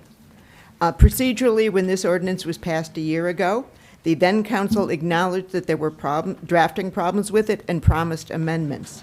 And it has taken this long to produce those changes. Many of the amendments requested by the Interfaith Council have not been incorporated. Process matters. Council should move deliberately and get it right the first time. Moreover, this ordinance is mostly just window dressing. It was touted as creating an additional disincentive to car thefts. In 2023, the year before this ordinance was passed, the state legislature reclassified the crime of car theft and created the new crime of running a car theft ring. Following those changes, both crimes now carry hefty prison sentences, where before the presumption had been no time behind bars. The council majority says state law doesn't adequately address the increase in car thefts. And if the prospect of hard time isn't a disincentive, then why do we think that a municipal fine will be? I understand wanting to look like we're addressing the uptick in car thefts. And we can better do that by recognizing that this is a statewide problem, working across jurisdictions to address the problem holistically, rather than pretending that it's a problem that's unique to Summit. And finally, I'll note that the Wi-Fi jammers addressed in this amendment are already illegal under federal law, so this adds nothing. Thank you.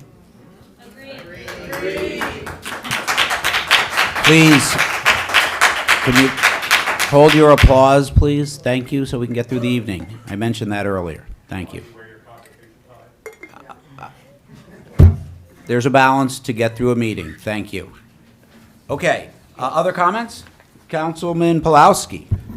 So this is far more than window dressing. Jamel mentioned the ability to plead down, which we discussed when we originally passed this. It's an added benefit of sparing a kid who makes a mistake from having a criminal record. You see, a violation of an ordinance is not a crime. It's a petty offense, and it doesn't go on your criminal record. So that's another added benefit. And a question that I asked when we first introduced this and passed it was, what's the downside? And some people made claims that there were certain downsides, and not a single one of them has panned out. So to say this is window dressing, it's meaningless, I disagree with that. And I also note that this council does not take instruction from the Interfaith Council when creating public policy. But it should. Thank you. Any other comments from council? Council President. Yes, Councilman Boyer. So, just want to note that this ordinance has been in place for an entire year. Was it rushed? No. Do we make amendments? This is technically an amendment, but it's not an amendment of what we originally put in it. It's an addition. There's nothing wrong with the ordinance. It's working as intended. I believe I said that the Summit Police Department issued 8 summonses, right? I think I did say that. I also believe that I said that this is a critical tool in plea negotiations.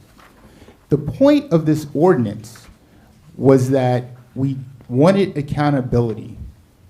There were people that were being let go, that were being arrested, car thefts, riding in a car, stolen car. They were not being prosecuted. Now you have a tool that makes sure that there is accountability. Otherwise, there is no accountability whatsoever. Thank you, Council President. Other comments from council? Councilwoman Camelson. Thank you, Council President. I'm not going to oppose this ordinance, but I remain unconvinced of its effectiveness.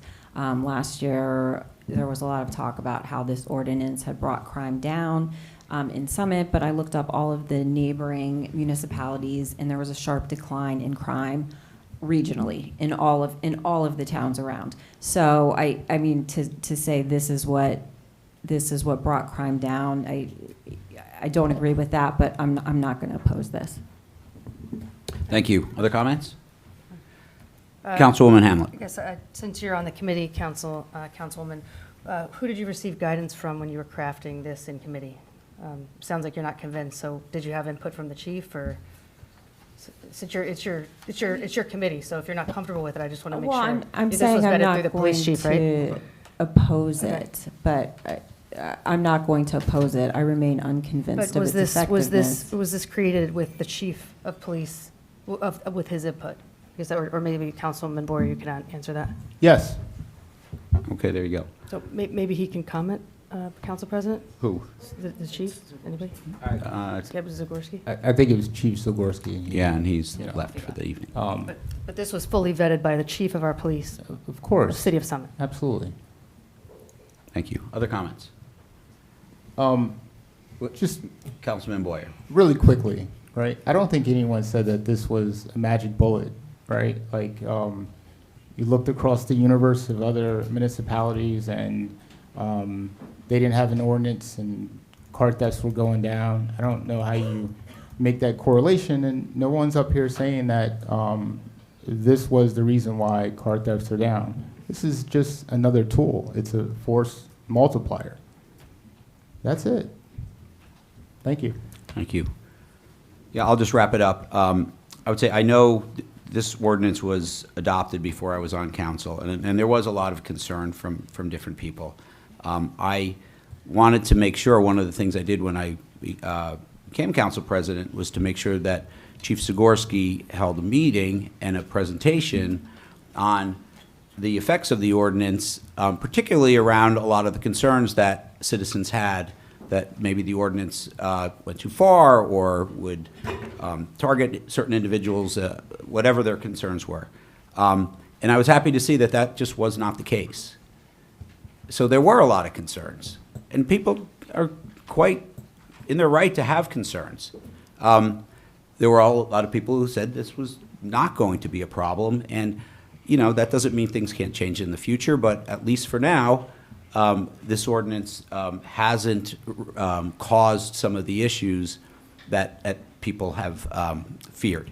In addition, other towns have asked us, how did you create this ordinance? Why did you create this ordinance? Have talked to Matt Giacobbe, and have adopted the ordinance to emulate what we've done here. So, you know, if imitation is the sincerest form of flattery, I think other people think this was a pretty good idea. I think, you know, changes should be made and looked at, and I agree with Councilman Boyer. You know, I get one crime or one break-in in our home in Summit is too many. I know it's fantasy to think we'll never have a home break-in, but our police do a fantastic job. But and we've invested in that. We hired two police officers last year. There's additional police officers in the budget that's going to be discussed in a month. That is a real investment in public safety. We've also invested in technology in order to help leverage the police, make each police officer more productive in order to protect our city. This is a third tool in the toolbox to tell would-be people who may want to come here, look, we take this seriously. There are additional penalties if we so choose to use them. Think twice. It is one aspect of a multi-pronged approach that I think this council has talked about as a priority for them, and they are implementing different ordinances to tackle this problem that residents want us to grapple with. So I'll end it there by fully supporting this ordinance. Okay, so I'm going to close the hearing, and we will move on to, Madam Clerk, would you please read the, let's see, the fourth safety and health ordinance for this evening. Ordinance number 25-3339, an ordinance amending Chapter 3, Police Regulations of the Code of the City of Summit to add a new section 3-19 entitled Camping or Sleeping on Public Property. Councilman Boyer. Thank you, Council President. Tonight I bring forward for final hearing Ordinance 25-3339. After careful listening, we've made a small but meaningful adjustment. We've removed the word sleeping from the ordinance. It's a non-substantive change, but it reflects our core belief that this is not about punishing people for being unhoused, tired, or in need. Later tonight, you'll also see an amended version of the ordinance that explicitly outlines the range of options available to judges and prosecutors, including alternatives like court-ordered social services and behavioral health treatment. To be clear, these options already exist in the law. There was nothing broken about the original ordinance, but this clarification is for the public to reinforce what this ordinance is. It's for us to reinforce to the public what this ordinance is and what it is not. So let me be absolutely clear. This is about public safety. This is not about homelessness. It's not about poverty. It's not about status. It's about behavior. This ordinance focuses on how public spaces are used, not who is using them. Many of the individuals occupying parks, sidewalks, and benches in Summit are not unhoused. They have access to housing or shelter, but they reject it. Because housing comes with expectations, sobriety, safety, structure, and some just don't want to do that. This ordinance establishes basic standards for behavior in our shared space. Because no one, regardless of circumstance, has the right to turn a public park into an encampment or defecate on a public bench. Summit will continue to invest in housing, outreach, and compassionate care. This ordinance does not replace that work. It strengthens it. It gives our city the ability to protect the public while still offering services to those who seek help. It is a force multiplier, not a substitute. But those who refuse help, the consequences have been devastating for them and for our community. And I know that some folks will make this about the homeless population in Summit, but it's not really that. It's about a group of people who are refusing help, that are displaying behaviors that are devastating. One of which, several weeks ago, my own 11-year-old daughter, uptown with her girlfriends, a 6th grader, someone pulled a knife on her after asking her for $1. A 5-year-old was grabbed in the playground. A teenager was threatened with being shot. As the mayor stated, people were watching pornography in our public library and viewer children. Others are urinating and defecating on benches in full public view. And what about our emergency responders? In the last year alone, the Summit Police Department responded to over 1,100 calls tied to these folks.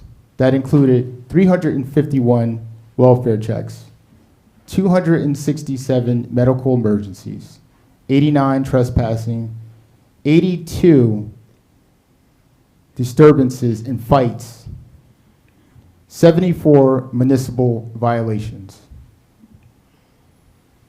This ordinance gives us the tools to act, not punitively, but responsibly. Not to criminalize poverty, but to protect the public, while continuing to support those ready for help. Because compassion without structure leads to chaos, and dignity without boundaries is not dignity at all. It's just a strain on our city resources. Now, I want to be straight with you all, and here's what I believe people are going to say based on some of the emails we received in the last couple of weeks.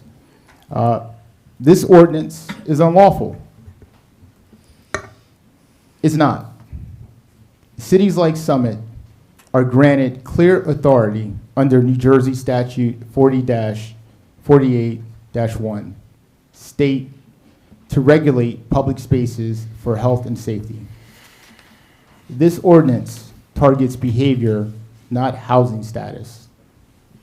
It includes due process. Calling it unlawful is just another way of saying we shouldn't have boundaries at all. Another one here is this already falls under existing laws. Why create more? It's senseless to find people who have no money. Existing laws cover pieces of the problem, but when summonses go unforced, when threats, harassment, and disorder are routine, what we're left with is a void of accountability. Again, this ordinance is a tool not for punishment, but for action when other systems fail. Sleeping is not a crime. It's a human need. Yes. So is shelter.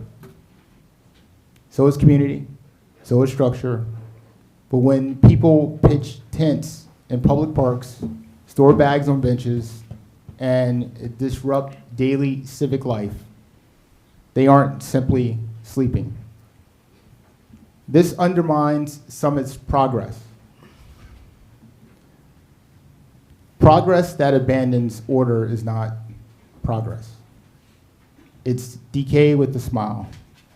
Summit has done an incredible job housing 20 out of 25 individuals last year. That's real progress. But what do you do with the others who refuse all offers?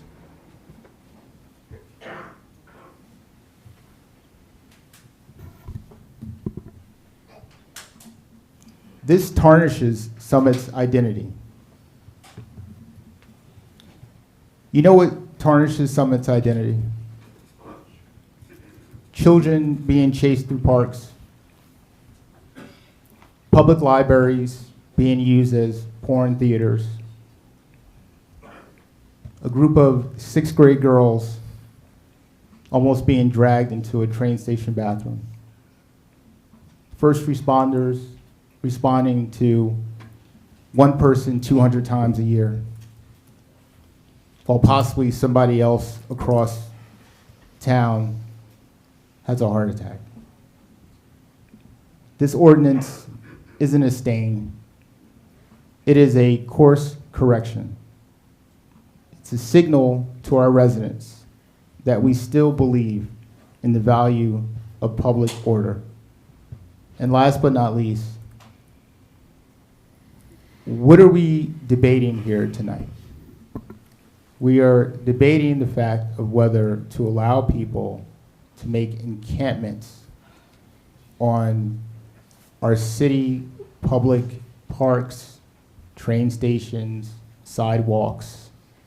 I mean, imagine that. Imagine that. Some of the residents. I mean, imagine that.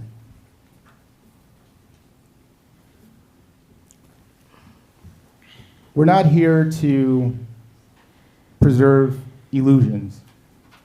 We're here to tell the truth. Protect the vulnerable, defend the community, and offer help with standards. And yes, that takes courage.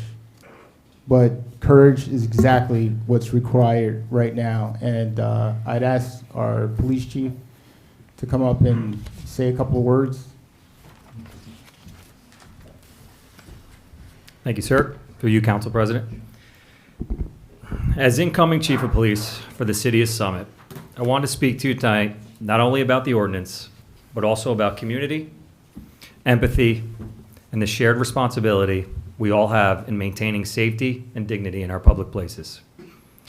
As first responders, we often see the firsthand struggles tied to housing instability, mental health, and lack of access to critical resources. That's why our approach to enforcement has been, and will continue to be, ingrained in dignity and compassion. We are committed to continuing our relationships with local, county, and state partners, along with our faith-based organizations, to maintain a network of support for individuals in need. Whether it's connecting someone to an emergency shelter, mental health services, or addiction recovery programs, we are dedicated to creating pathways forward for those who are struggling. My apologies. That being said, I do feel two elements listed in this ordinance do have public safety implications and should be addressed. In recent years, we've seen an increase in unattended or abandoned property, especially near the train station, parks, bus shelters, and along busy pedestrian areas.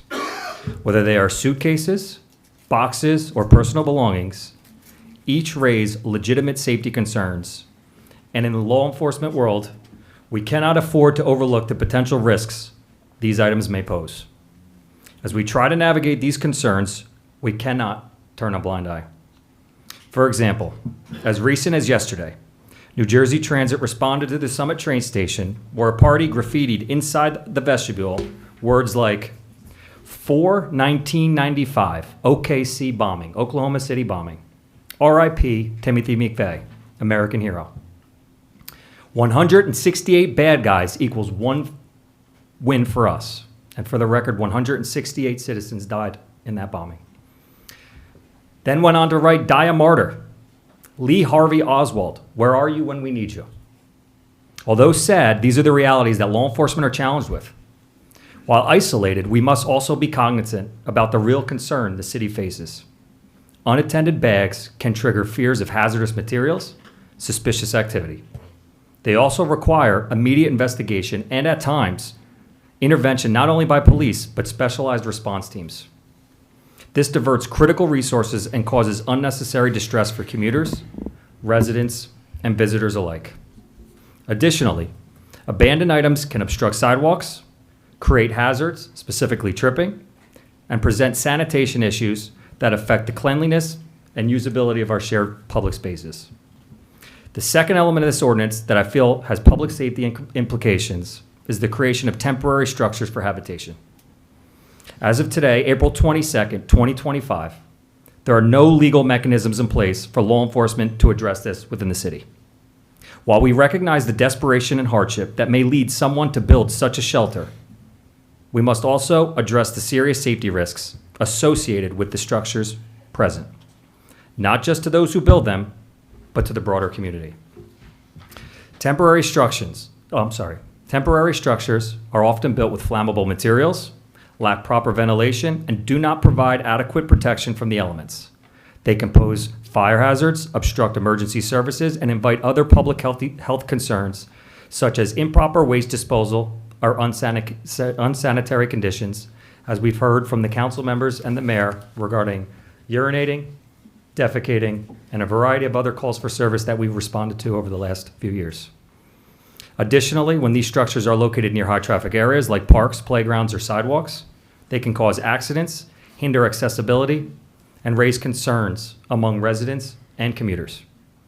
I want to reiterate, the law enforcement component to this ordinance is not simply about issuing summonses to persons in need. It's about providing access to resources while ensuring that our public spaces remain safe, accessible, and welcoming for everyone. To ensure our commitment, the police department will be working with the mayor's homelessness task force, as well as other local organizations, to draft standard operating procedure to guide our officers on alternative measures that shall be taken prior to the enforcement of any component of this ordinance. Thank you. Thank you, Chief Peters. Mel, anything else? Yeah, so,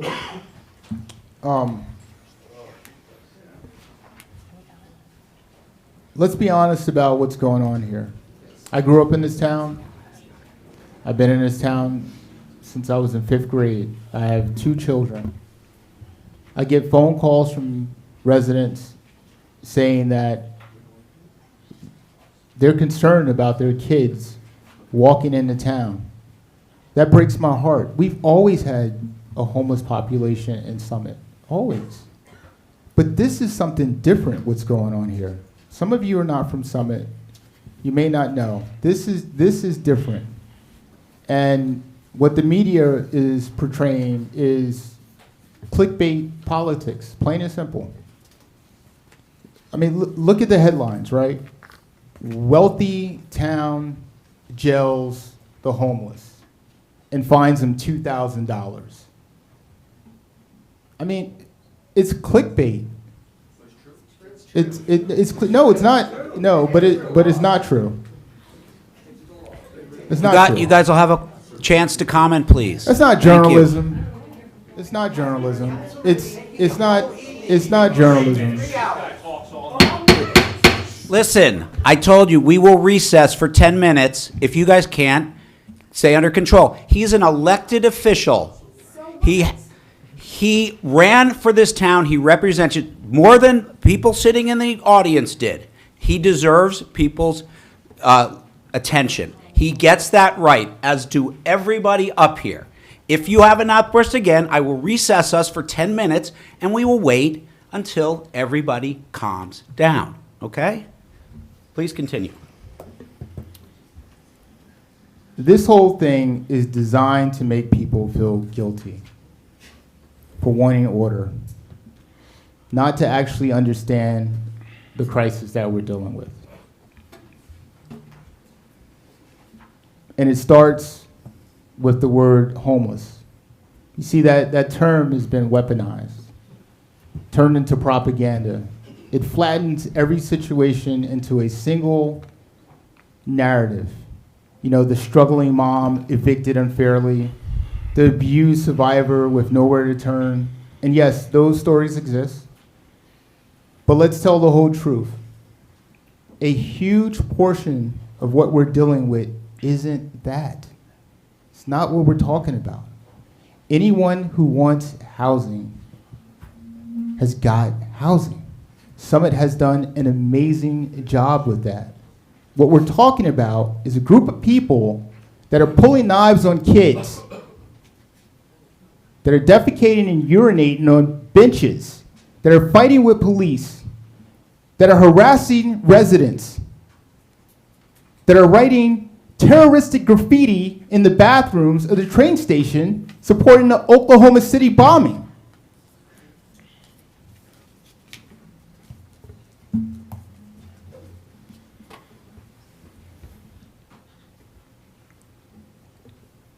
This town and the residents deserve a community that is compassionate, which is what the task force has done for over a year.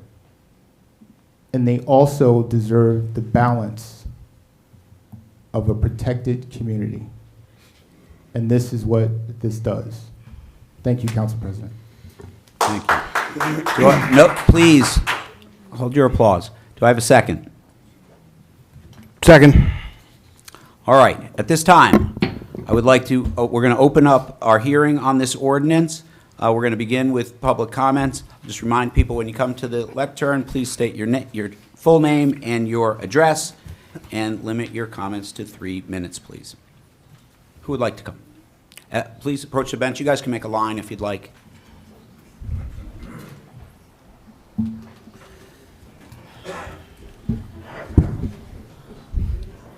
Leonard Prentice, 12 Chestnut Avenue. I've been in Summit since 2011. I only happened through here on my way to Pennsylvania. I spent much of my time homeless, living here. Because of good people that I happened to meet here, I was able to have some doors open for me and gave me an opportunity to make a life here for myself. I am not an exception to the rule. What it is that I happen to meet people who look beyond the convenience of their situation and their position and their social status, and didn't recognize that I was a person just like these people that you've been describing. I've slept on those park benches, I've slept in the parks, I've slept on church plots, I've slept just about anywhere I could get out of this light, just like these other people. The problem is, most of the homeless have never been homeless before. They don't know nothing about living out here. Not because it's Summit or Newark. The people that you're particularly talking about here, those that don't want help, refuse help, they're terrified of the options that you've given them. They're terrified. Most of these people come from these small towns like Summit, grew up, built homes, had businesses, sent their kids off to college, and their kids have returned home, have their own homes. But because of whatever happened, the bottom dropped out of their lives, their marriage fell apart, a significant other died, and on, they find themselves out here, unprepared for homeless life. And the community has a responsibility for making sure that they have resources that will help them reconstruct their lives. And it's not a matter of convenience for the city council or the president of the United States.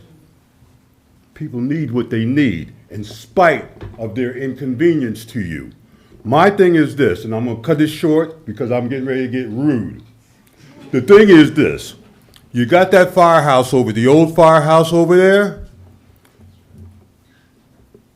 Use it as a community service center.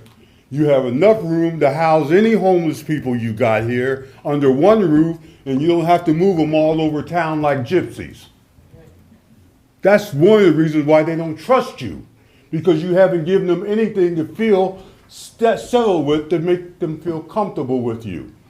The other thing is, you got the right organizations, but you don't have a game plan. Summit, Warm Mr. Prentice, Heart. could you wrap it up, please? Yes, Summit, Warm Heart, and the rest of them were here to make sure Summit didn't have to deal with a lot of the problems that a lot of the communities are. My thing is, use that firehouse or another where you can sleep all the homeless, provide services with social service workers, a 4-week program. I'm going to Would ask you to bring wrap in it up, mentors okay? Thank you. And re-educate them before you put them in the street, because most of them Thank don't you. know how to take care of themselves.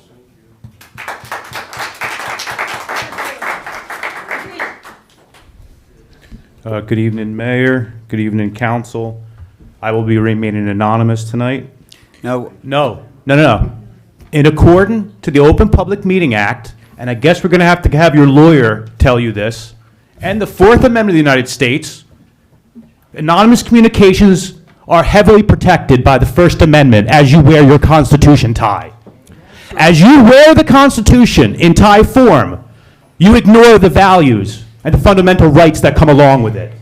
How dare you think that what? Oh, I need to, what? You have to give your name and No, I don't. Yes, you do. Open Public Meeting Act. You're incorrect, sir. No, the last time I saw you was January 23rd of 2023, and you cut off a woman who was trying to have a moment of silence for her friends who had opiate overdoses. And when you cut her off, I decided from that moment on I would never give my name, ever. I saw such disgusting display from you. Sir, you have to step And you, no. Well, you know what? I'll allow it. He's clearly not from Summit. That's fine. I'm from the United States of America, Council President. You've got a few more minutes left. Have your piece. Thank you.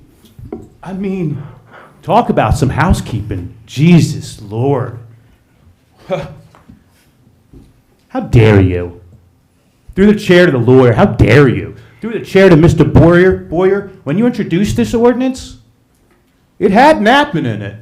And as you sit here in front of all these residents and you say that napping is a human right and a human need, when you introduced this ordinance, it was certainly in there. And to watch you get everyone all riled up with your comment and then your second comment, when we're done, you're going to have a third comment. Last time when it was introduced, last meeting, you needed to speak on it, even though the council president said we don't like to traditionally do this during the introduction. You couldn't help but get your words in. You just couldn't help it. You know? Anyone from the public can come here and make comments. You're making one. And they don't have to give their name.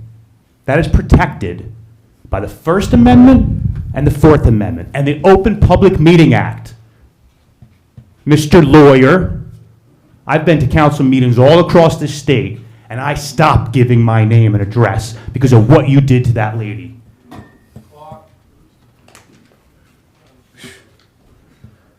So I'm glad that napping's out of it. I'm glad about that. And it's funny to hear you talk about that being a human need and a human right when it was originally in there. Whoever decided to remove that from the ordinance, super intelligent. Super intelligent. And all these things that were mentioned, graffiti on the wall, every single thing that was mentioned has nothing to do with this ordinance. There were already laws in place to protect and stop every single example that was given tonight.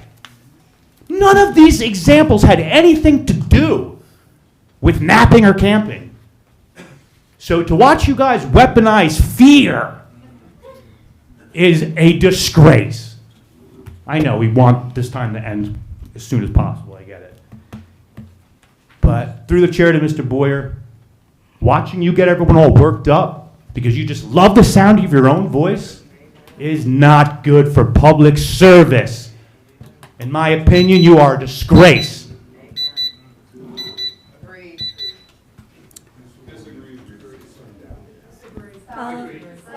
Come on, please. Jeez, you guys are adults here.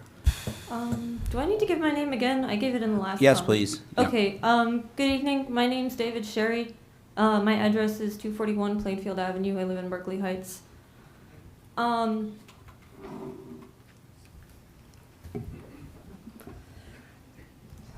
So, I've heard you guys talk about disturbances, and you claimed that this ordinance is not about housing status, it's about behavior. But what do you do?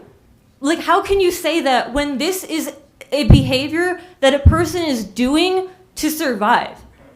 You can't say you're not trying to criminalize homelessness when you are going to punish punish people for doing things that homeless people need to survive.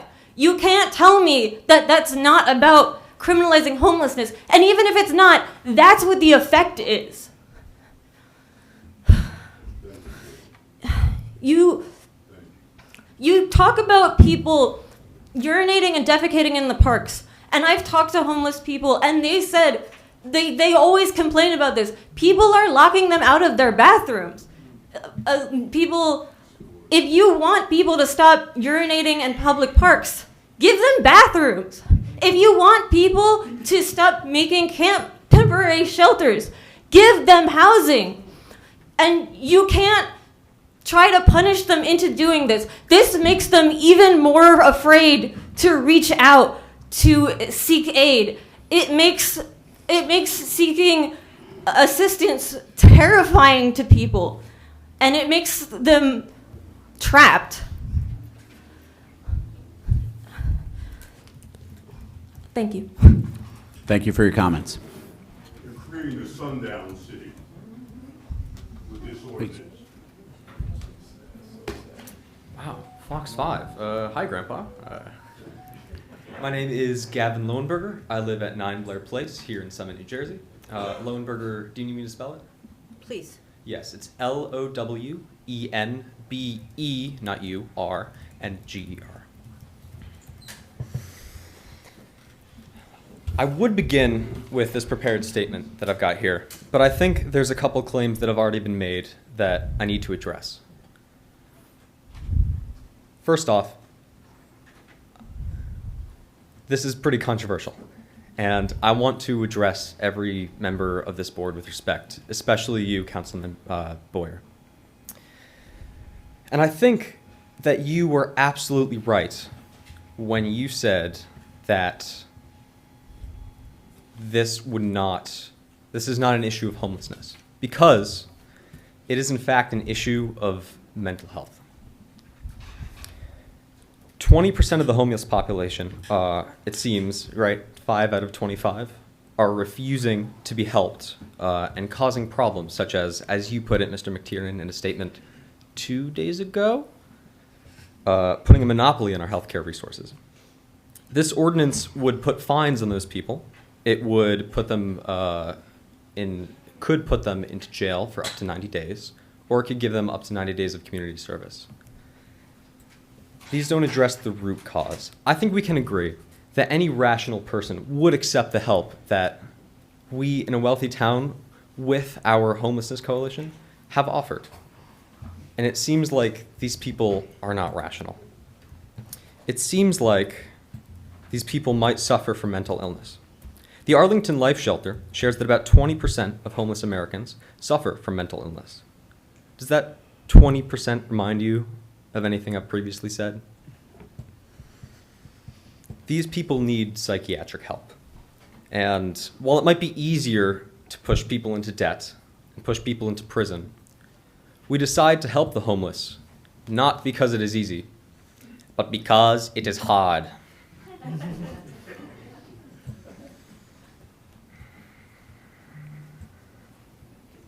You know, I wrote this at 1 a.m. and I'm reading the conclusion and it looks really snarky and I do not want to say it to you guys because I have a lot of respect for you and I really do. But you all should know this ordinance will not help. This ordinance does not address the root problems that are ultimately causing all of this all of this strife. There we are. I empathize deeply with the concerns expressed.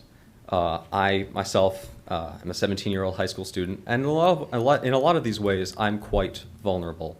I do not want to be held at knife point downtown. I do not want to be, taken to a bathroom and coerced, or bullied, or sat on, or defecated on. And to do that, I must reiterate, this is not the way to prevent it. Thank you. Thank you for your comments. So, Mr. Lowenberger, did you do any? If you have prepared comments, you can give them to the clerk if you'd like, for the record. But if you didn't read from them, then that's fine. Oh, I had emailed you, Madam Clerk, last night with this speech prepared. Okay. Okay, that's awesome. Thank you so much.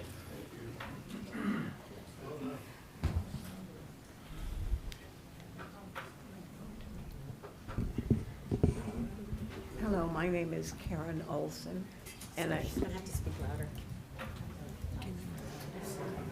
Yeah, hold on one sec. There's We the can. handheld. Yeah, we'll get we you a can bring this handheld one mic. up there. Or that one. That one. You That can- one. Tammy has it. Thank you. Hello, my name is Karen Olson, Olson, and I work out of 71 Summit Avenue in Summit. That's Family Promises headquarters. This ordinance is not needed. The Summit Task Force, with its workers and agencies, has housed 20 of the 25 people who were homeless. The 5 who are not housed suffer from mental health issues and substance abuse issues.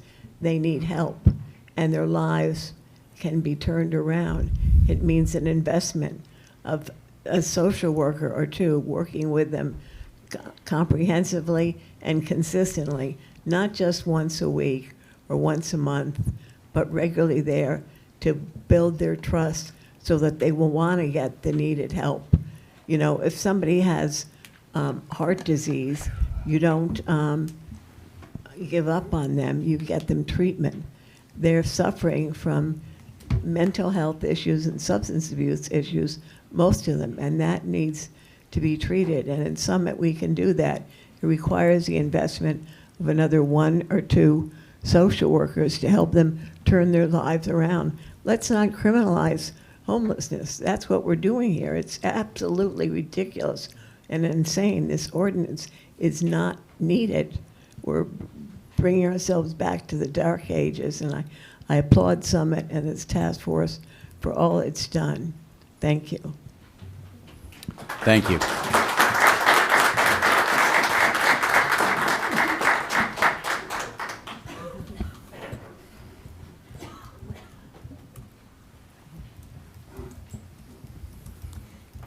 Good evening.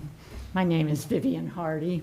I want to thank Bob Pawlowski for answering my email, into the and for Claire Toth for doing that, and for Mike McTiernan for writing such a well-written Thank you. introduction to all of this. I wanted to tell you that I have lived in Summit for 58 years.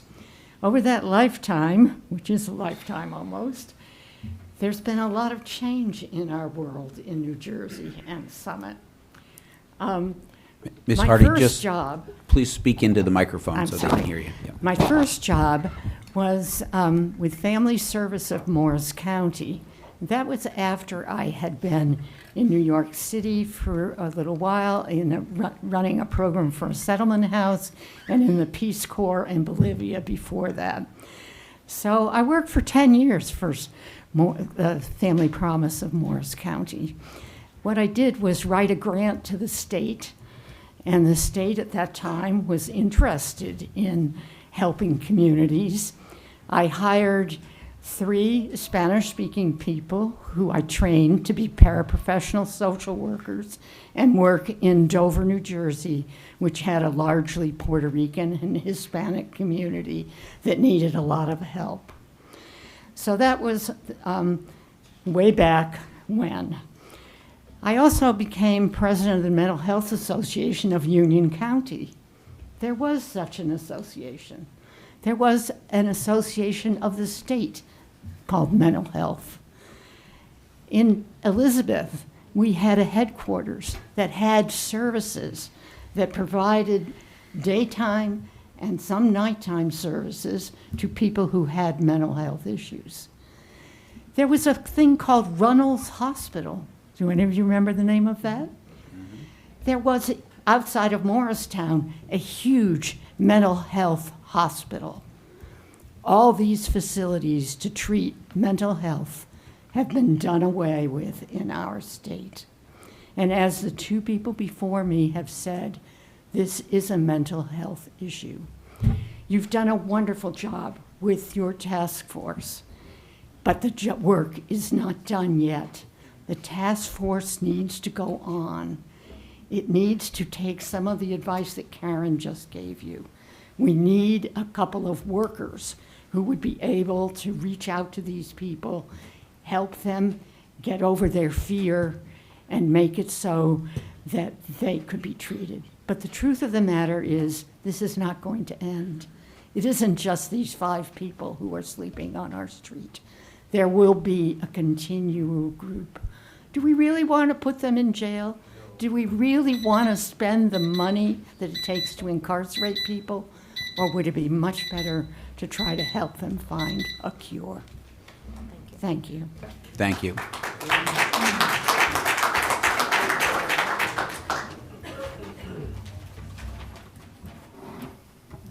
Good evening, council members and fellow residents. My name is Enrique Guicardi, Guicardi. I live at 1 Surrey Road, Summit. I'm a senior at Summit High School, and I'm here tonight to talk about the ordinance. Now, I understand the concerns that led to this law. I've heard the argument that a few individuals have been aggressive or have refused help. But creating a policy that punishes an entire group of vulnerable people because of a handful of difficult cases is not just bad governance, it's inhumane. And a quick note for Councilman Boyer, why are we criminalizing homelessness and not arresting that individual for pulling a knife out? Why are we making an entirely new ordinance? Why not prosecute that individual? But instead, we want to create an entirely new law collectively punishing all homeless people.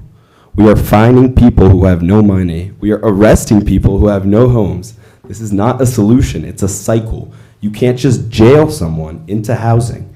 This law doesn't address the root cause of homelessness. It hides it. It punishes people for their poverty, their trauma, and their circumstances. It assumes that because a couple of individuals have refused help, all unsheltered people are choosing to live on the streets. We're forgetting that these people have stories.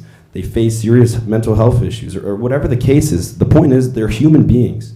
Choosing to be unhoused is rarely a real choice. It's the last option in a system that has failed them. And council members, I have a couple of questions. What if someone gets kicked out of their house and has to sleep on the street for the night? Will they be arrested or fined? What if I want to take a nap on a public bench in the park? Because under your ordinance, in section 1, it states, quote, no person will be permitted to sleep in any public area or portion thereof at any time, quote. And whether you like it or not, in the next 10 to 5 years or whatever, there will be new homeless people, and they will show up. Will we just arrest them? This ordinance is the epitome of repression and a lack of empathy. What we need is a policy that focuses on the root issue, not the symptoms around it. What we need is outreach, mental health services, affordable housing, and programs that treat people like people. And I know we have these services, but we need to keep pushing it. We need to keep pushing it. We don't need fines, we don't need handcuffs. We need to keep trying to help these people, not just discard them to another town. Because once this deterrent of an ordinance is put in place, these people will just move to New Prov, they'll move to Maplewood. And then what happens when those city halls make this same type of ordinance that we're making here? What happens then? We are literally just trying to get rid of these people instead of looking at this problem in the face and actually addressing it. This law sends a message that Summit would rather criminalize homelessness than actually do the hard work of solving it. You talk about heroism, Councilman Boyer, on your post. Let's actually be heroes and actually help people instead of taking the easy way out. Because to me, I feel like some of us would rather just disappear of the problem than actually address it. I urge you to repeal this ordinance and replace it with a policy rooted in dignity. Thank you. Thank you.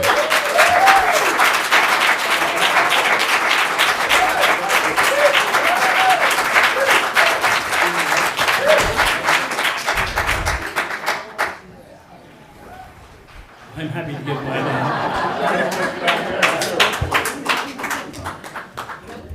I'm happy to give my name. It's Joseph Maraziti, Maraziti. I live at 50 Parmley Place in Summit. I want to thank the task force, the mayor, address council president, mayor, members of the council, and thank you for the work you've done so far. It's not done. I am humbled by what I just heard. I am encouraged by the effort of the young generation to make a statement like that. I've been practicing law for 60 years. I can't do better than what he just did. But I do have a couple of points anyway. And that is that people who are homeless are victims of one type of a situation or another. It may be domestic violence. It may be eviction. It may be mental health, which is likely to be the case. And so this ordinance, these are victims. This ordinance is blaming the victims. It's a classic case of blaming the victim for their unfortunate position. This is not consistent with the moral values taught by almost every religion I know of. I can only wonder what would have happened had Jesus Christ been born in Summit. Mary and Joseph would have had 2 hours to remove their belongings. Mary and Joseph would have been subject to a fine of between $100 and $2,000 and/or imprisonment and/or community service or imprisonment for more than 90 days. This is not Summit. This does not solve the problem. As has been said by others, all of the issues that have been complained about already have laws on the books to deal with that. This law will not deal with those issues. If somebody's asleep, they're not going to be attempting to stab somebody. This is misdirecting the remedy to this situation. I urge you to redouble the efforts of the task force. I will be happy to contribute my efforts to that activity as well, because I would not be happy to see Summit go down this path. Summit is better than this. Thank you for your attention.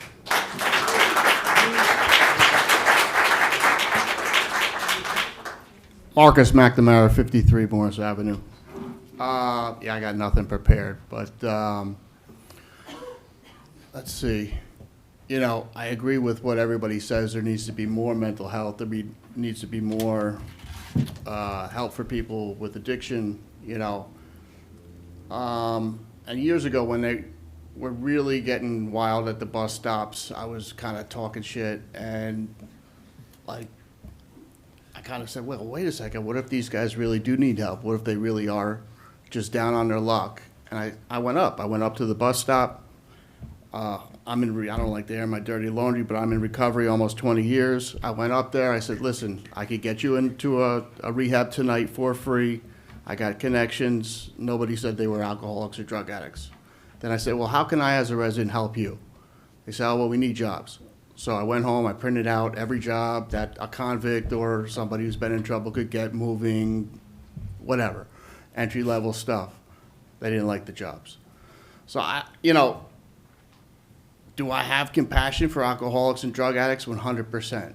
But when do you draw the line when they're just causing problems and they've refused help? You know, I agree there should be something where they get put into, and I don't know, how do you put the person who doesn't want help? I don't know. You know what I mean? I know one thing, consequences have actions. All the consequences of my drug abuse and alcoholism led me to get sober. I got sick and tired of being sick and tired. I don't get up here trying to pretend that I have the solution. If I was going to do it, I would have them go into full-on rehab and then into a step down where they have a job. I would love to hire them. I can't hire guys who are straight off the street. I know what I was like. I know what people who are still addicted are like. I think about all the police. I was at the park one day with my kids playing baseball. I seen a police officer come over to a guy who was so drunk. It was a Memorial Day weekend right at Maybe Park. There's a guy by the rock. Cop came over. I told my kids, they had to be like 8 or 9. I said, watch, this guy's going to get arrested. He was so drunk he could barely stand up. They didn't arrest him. Then as he left, the police officer drove away, and then 2 other guys were so drunk that they got up and they rolled along the fence in front of Maybe Park until the fence ended and fell down. Like, I don't know what the solution is, you know, but doing nothing is not a solution either. You know what I mean? Like I said, if I can help anyway, I'll go talk to anybody. I'll tell them my story. But, you know, I don't have a popular opinion in this room, which is fine. But I agree with the ordinance because something has to be done. There's so much, I think $24 billion got lost in California for the homeless. They don't know where it is. Like, I don't know what's going on with this. Thank you, and thank you for sharing your story. Thank you, Jen.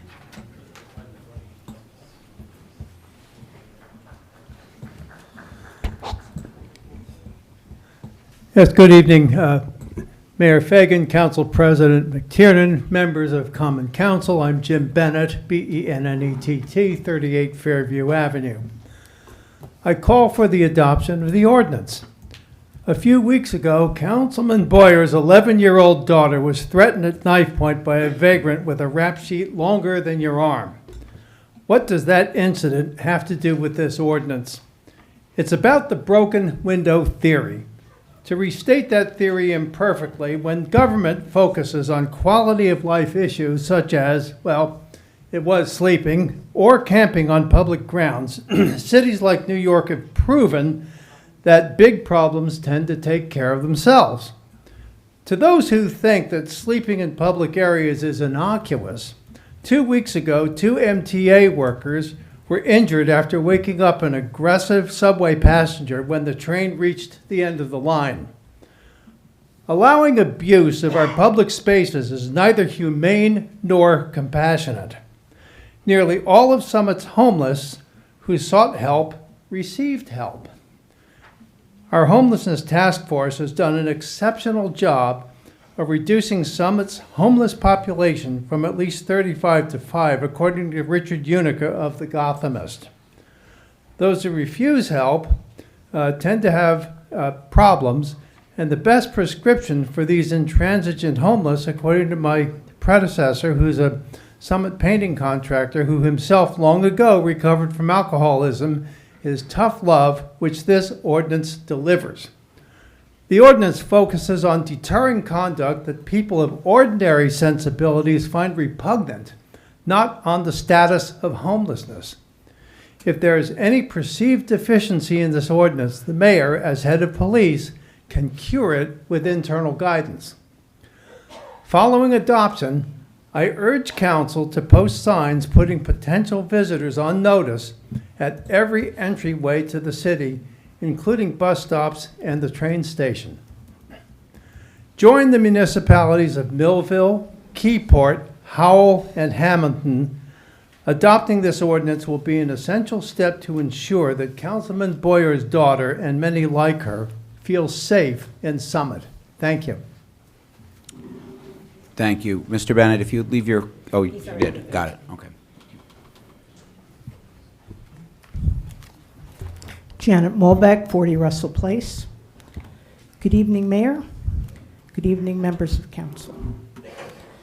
My name is Janet Molbeck. I'm the director of Interweave, an interfaith nonprofit that serves the city of Summit. I'm a member of the Summit Interfaith Council and a 45-year resident of Summit. Because of all of this, I have a vested interest in the well-being of this community. I come to you tonight to speak against Ordinance 11871. Across the country, we have seen a rise in homelessness, with people living paycheck to paycheck and the financial challenges of our day. Homelessness could happen to anyone. It could happen to someone you know unexpectedly. How are we answering that challenge here in Summit?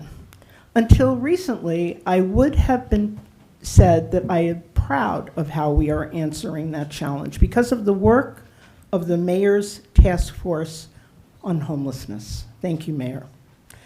But I will not be able to say that I am proud if this ordinance goes forward. The responsibility of a city is to keep all its citizens safe and well, even the small percentage of the Summit community that are homeless. They too are a part of the Summit community. They too are our neighbors. We look to you city leaders to care for the whole community. We look to you for compassion. We look to you for wisdom. But this ordinance is neither compassionate nor is it wise. We have a wonderful police force that is taking care of the whole community, working hard. But let's not shackle our police force with this ordinance. Let's not shackle the Summit taxpayers, asking them to pay the burden of unwarranted incarcerations. Let's not shackle our homeless neighbors with fines they cannot pay and jail sentences they do not deserve. They didn't ask for this. Let's bring solutions that match the problem, bringing people the resources they need to match the challenge before us. Working to solve the root causes of homelessness will not be found in a jail cell, but rather in our considerable community resources. I'm old enough to remember George Bush Sr. saying, 1,000 points of light of all community organizations that are spread like stars throughout the nation doing good. We have those points of light right here. They've been doing good work. Progress has been made. In a time of national crisis and homelessness, Summit can be a light to others. Let's let community services do their job. Let's let community organizations do their job. Let's say no to Ordinance 11871. Thank you. Thank you.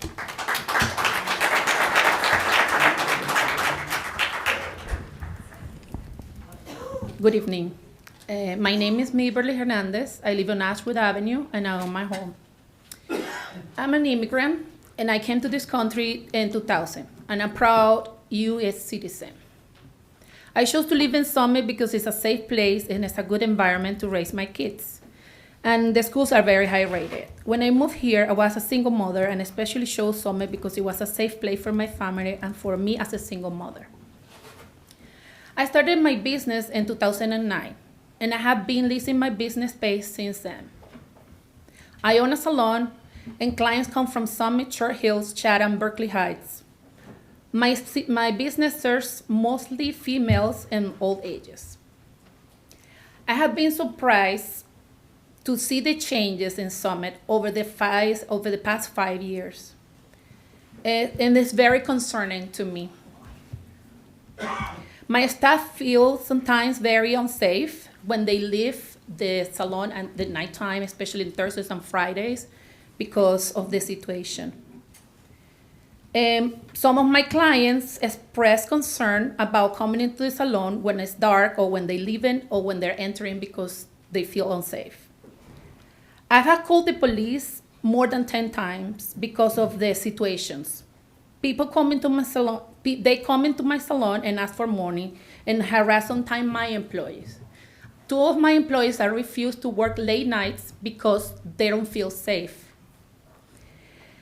This disrupts my business and service to my clients.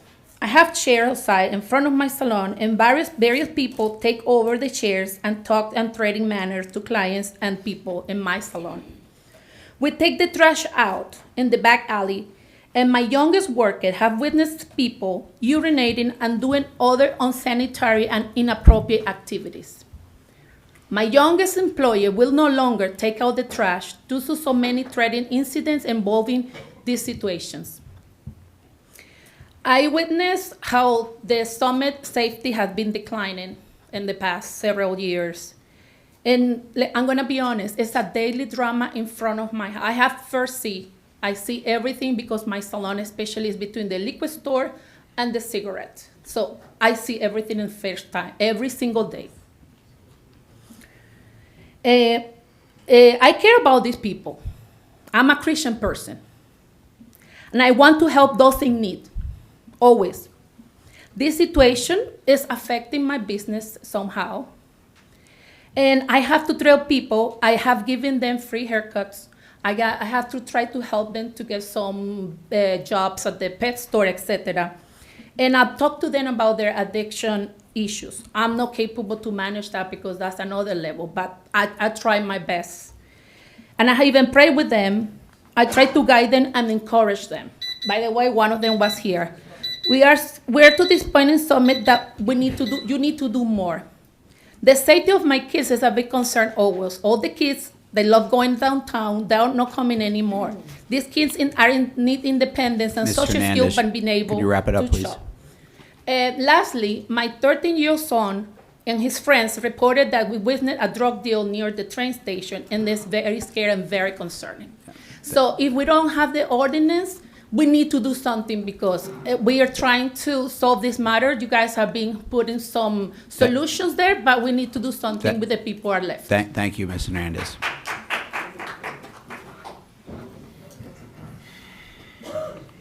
Good evening. My name is Amanda Block. My family and I reside at 13 DeBarry Place in Summit. 22 years ago, I began care navigation and outreach work in Manhattan.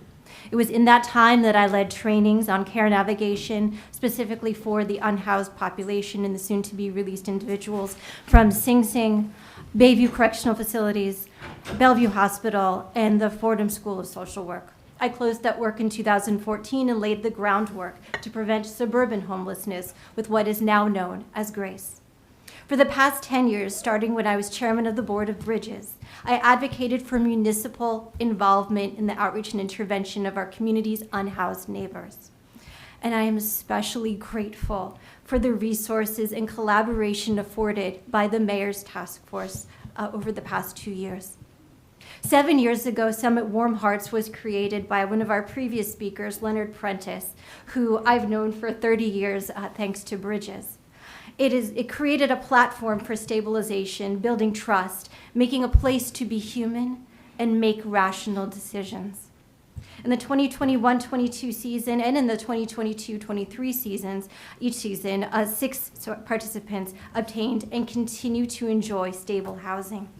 In the 2022-23 season, it was an increased time of transience in our community, and most of the participants were only in Summit for an average of 2 nights due to diversion efforts.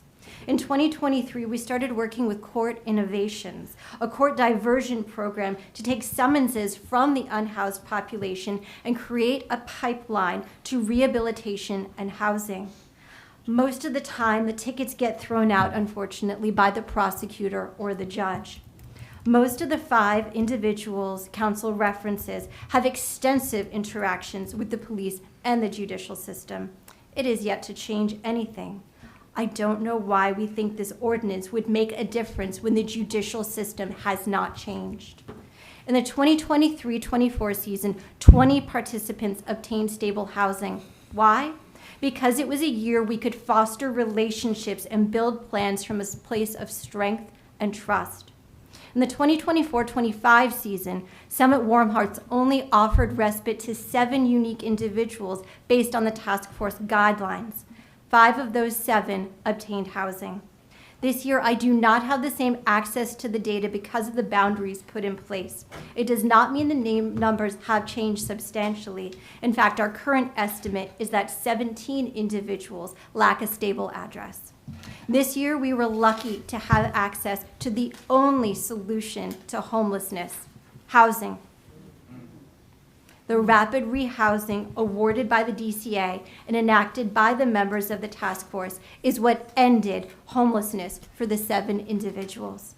Placing fines, jail time, other punishments lengthen the homelessness to housing pipeline. No one is endorsing crime here. I beg of you, you aim to stop crime, criminalize the criminal activity. An ordinance is a law we do not need.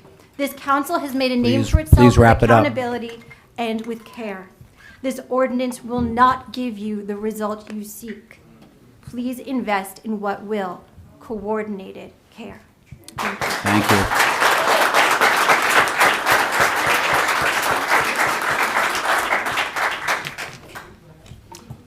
Blake Scalet, S-C-A-L-E-T. I reside at 105 New England Avenue here in Summit. I'm also the pastor of St. John's Lutheran Church, 587 Springfield Avenue here in Summit since 1908.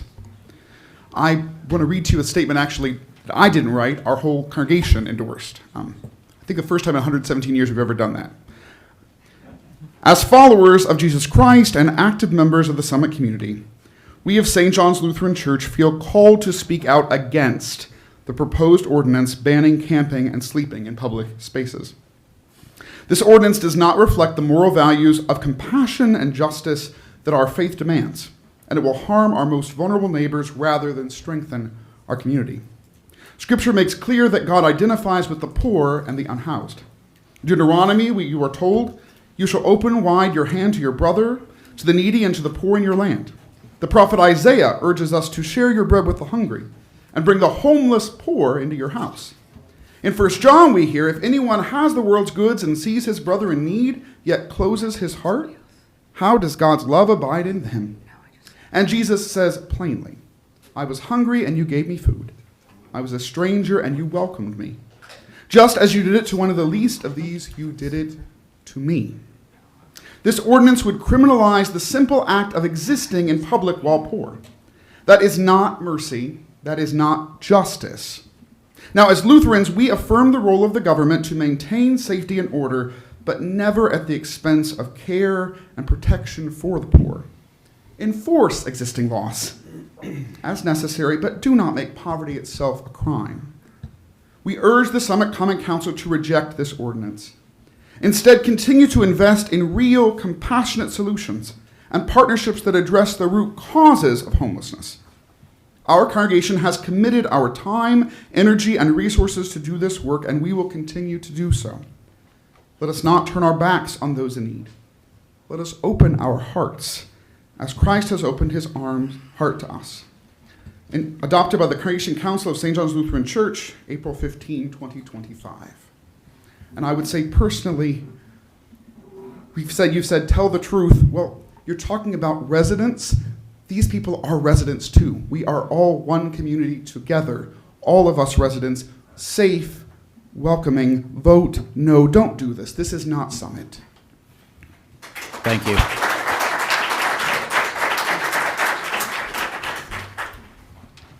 Hi, my name is Robert Lee, 9 Pearl Street, Summit, New Jersey. My personal feeling is I am shocked by this ordinance, especially knowing the people that I know here on this council and knowing the kind of human beings that you are and the kind of compassion that you guys show. Typically, this ordinance does not reflect who you are and who we are as a community. And the other thing is, I have my best friend.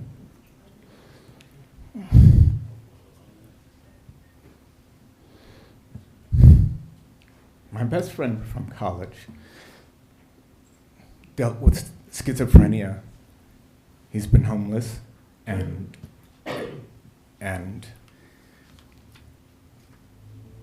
he's not violent.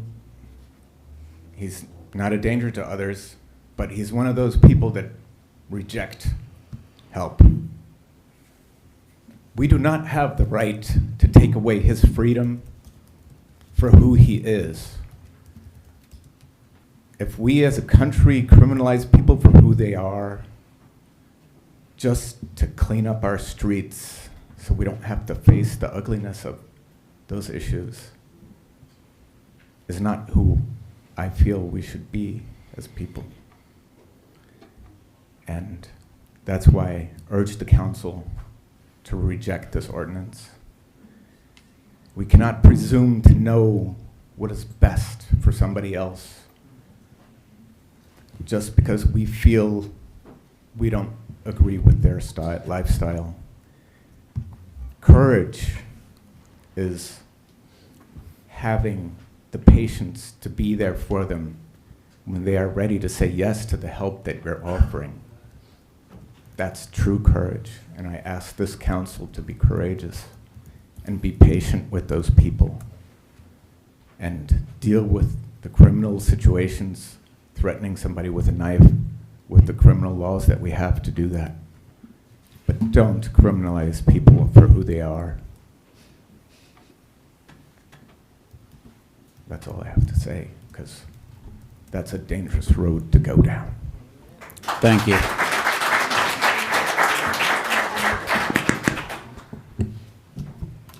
Do I need to give my name? I'm just teasing. You've been up here, so you know why it's valuable. Thank you. Jordan Platt, 100 Wilson Road, Springfield, New Jersey. So if anybody knows one thing about me is I love this town. And the other thing they'll know about me is I would go through a wall for our police and first responders. I also understand what you all are going through tonight. It's a thorny issue. But this ordinance is not reflective of Summit. And I just ask you, my dad was probably the smartest guy I knew. And he always said when I had a problem like this, take a breath. And I ask you that you don't have to pass this tonight. The other thing I know about Summit is we have some of the smartest people living in our town. And this evening, just the firehouse idea, I don't know, but it got me thinking. There are probably a dozen ideas that we can do as a workaround to try and solve this problem. Use the resources of the community. Use your task force. But this is not reflective of the town that we built. And I'll leave you with one other thought. Many of you got elected here from a council because the council did not listen to the public, okay? This room, I've been to quite a few council meetings and it's a rare time that I've seen a meeting packed the way it is tonight. So please, I ask you to listen and just maybe pump the brakes on this. And thanks for everything you guys do. Thank you.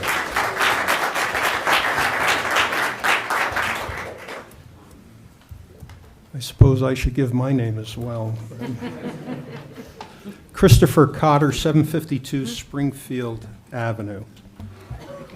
Perhaps more than most, I both appreciate and understand the challenges associated with local governance. My perspective comes from having had the privilege to serve in various leadership roles that included attending more than 300 meetings of the Common Council, 300 plus. More recently, I've had the opportunity to serve as a member of the Mayor's Task Force on Homelessness, and in a small way, helped contribute to the uncommon success that group has achieved. Housing that many formerly unhoused persons so quickly might give the impression that the process was easy, and therefore those few persons remaining unhoused represent a failure of resolve that requires a more muscular response. That impression would be a mistaken one. The efforts to reduce the local unhoused population have required the ongoing hard work of local service providers, civic and faith leaders, our police and healthcare representatives, first aid squad members, business owners, and members of the merchant community, representatives of Common Council who rolled up their sleeves and did the hard work, local residents and others, all working collaboratively. And that collaboration was made possible only because our mayor did something mayors are uniquely suited to do: bring diverse groups together to address important civic issues by forming a task force on homelessness that is now a model for other communities. The proposed ordinance, while well-intended, will likely make the efforts of the task force even more difficult, because it will erode any goodwill and, more importantly, the trust that has been established with unhoused persons. I think there's a better approach worth considering. From my experience, it is the rare local issue that rises to the polarizing level that this one has. When that has happened in the past, the governing body took the time, sometimes a great deal of time, to search for consensus to assure broad support among all stakeholders. I would urge this governing body to do the same by tabling or voting down this ordinance and then seeking recommendations from the Mayor's Task Force that has the shared goal of ending homelessness in Summit. Thank you all for the work that you do on behalf of this very special community. Thank you.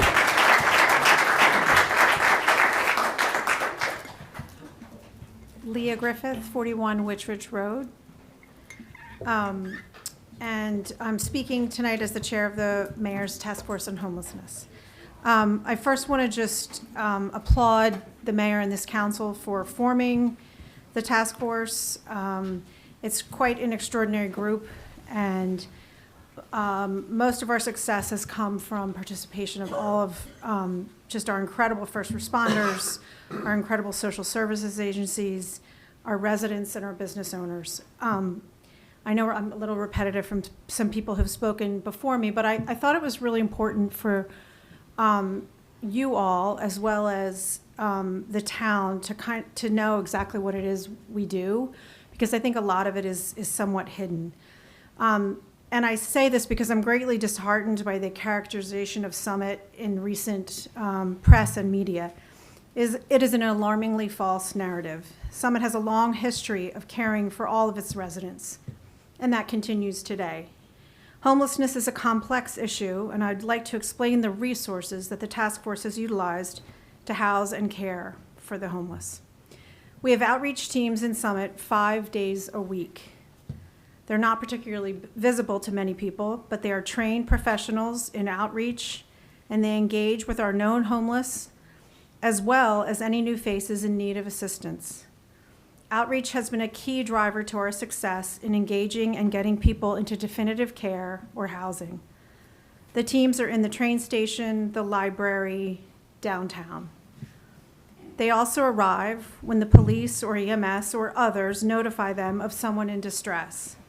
We have teams that meet patients at Overlook and coordinate with social workers there to navigate for our homeless patients. We've utilized professional crisis intervention teams when a mental health crisis has occurred. We've utilized prevention links with lived experience outreach teams to navigate rehab.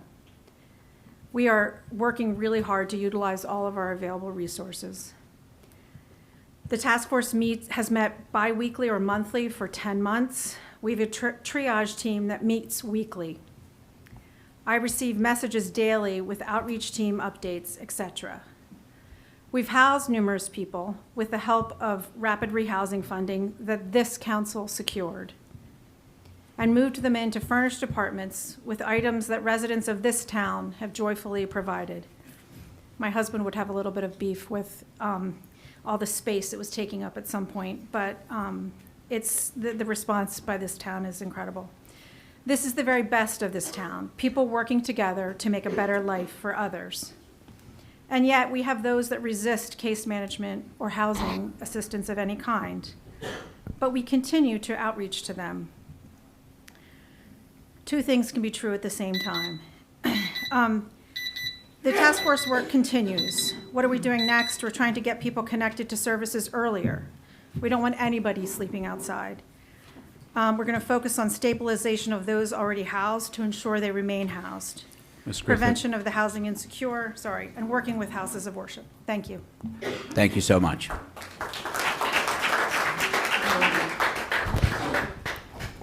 Good evening. My name is Raisa Rubin Stankwitz. I live at 360 Jefferson Road in Princeton, and I am the Policy Associate for the New Jersey Coalition to End Homelessness. Grateful to be here tonight.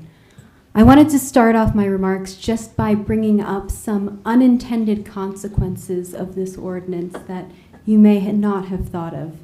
And these are consequences that go regardless of how it is actually enforced.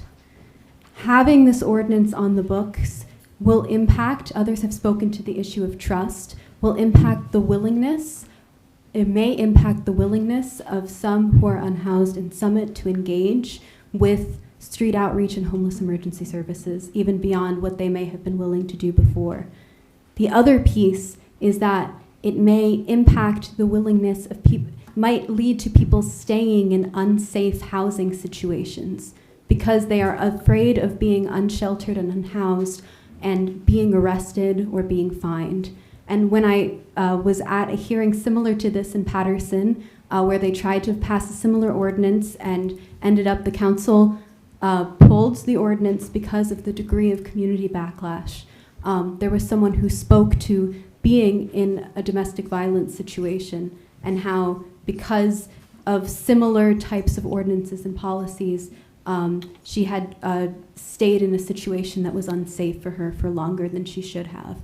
And I think what that really speaks to is that policy is not effective if the people who are directly impacted by that policy are not at the table. And the unintended consequences are going to fall on people who I do not believe are in these rooms when these conversations are being had. So I really, really urge you all. I have heard about the extraordinary work that you have done when you have coalesced partners. You've put together this Mayor's Task Force on Homelessness and really done the work that works. You know, I don't need to give you examples. You know how this works because you have done it, and I am so grateful. And so I am asking, as other speakers have, please vote down this ordinance tonight. The language in it isn't even the finalized version you all want. Vote down the ordinance tonight. Go back to the Summit Mayor's Task Force on Homelessness. Let the solution come from them and from those discussions with them. Let it come from the comments you're hearing from the community. Let it come for those with lived experiences of unsheltered homelessness. And then let's come back to the table and let's have this discussion. And I know I have 19 seconds. I'll just touch really briefly. The former executive director of the U.S. Interagency Council on Homelessness said that not having a house is not a crime, it's a tragedy. And I just want to end on those words. Thank you for your time. Thank you.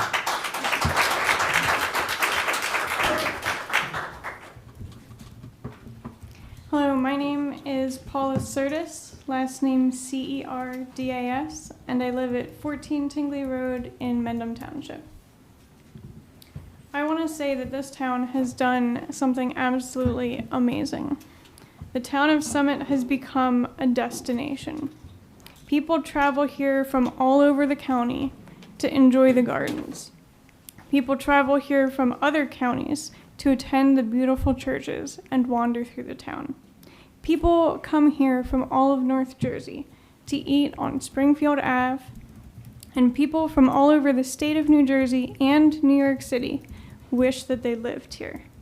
You guys have done something absolutely incredible, and I hope that you realize that.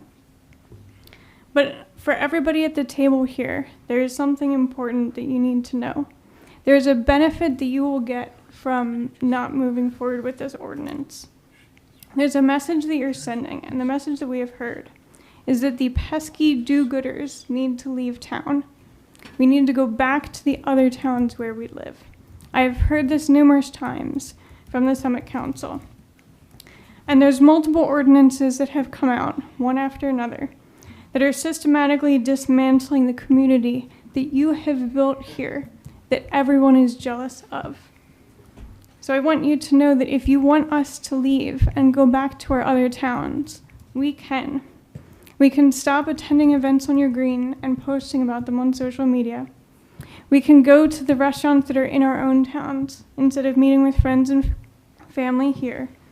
And we can stop buying homes in the beautiful place that is Summit, New Jersey. So I want you to realize that you are sending a message and it is being heard loud and clear. Thank you. Thank you. Good evening. My name is Thaisa Kelly. I live at 208 Burger Street in Somerset, and I work with Monarch Housing Associates, which is a nonprofit that focuses on working to end homelessness across New Jersey, and we're based in Cranford, New Jersey.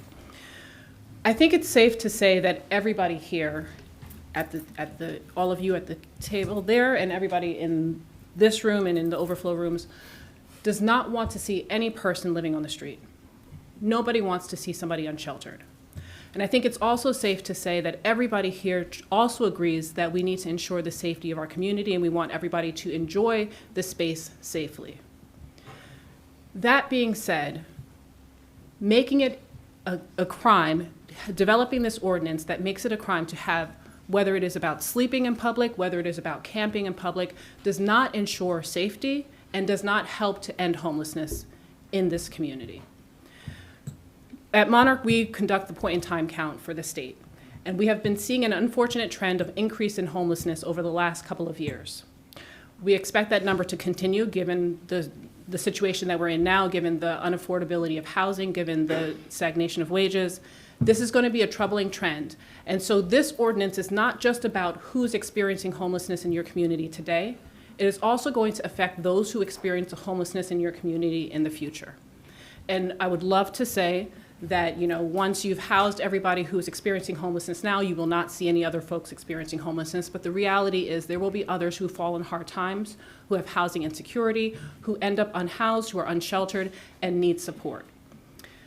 Having an ordinance that makes it illegal to have your stuff in public places, to camp in public places, essentially criminalizes homelessness, and that is not the way to help people get into housing. That is not the way to end their homelessness.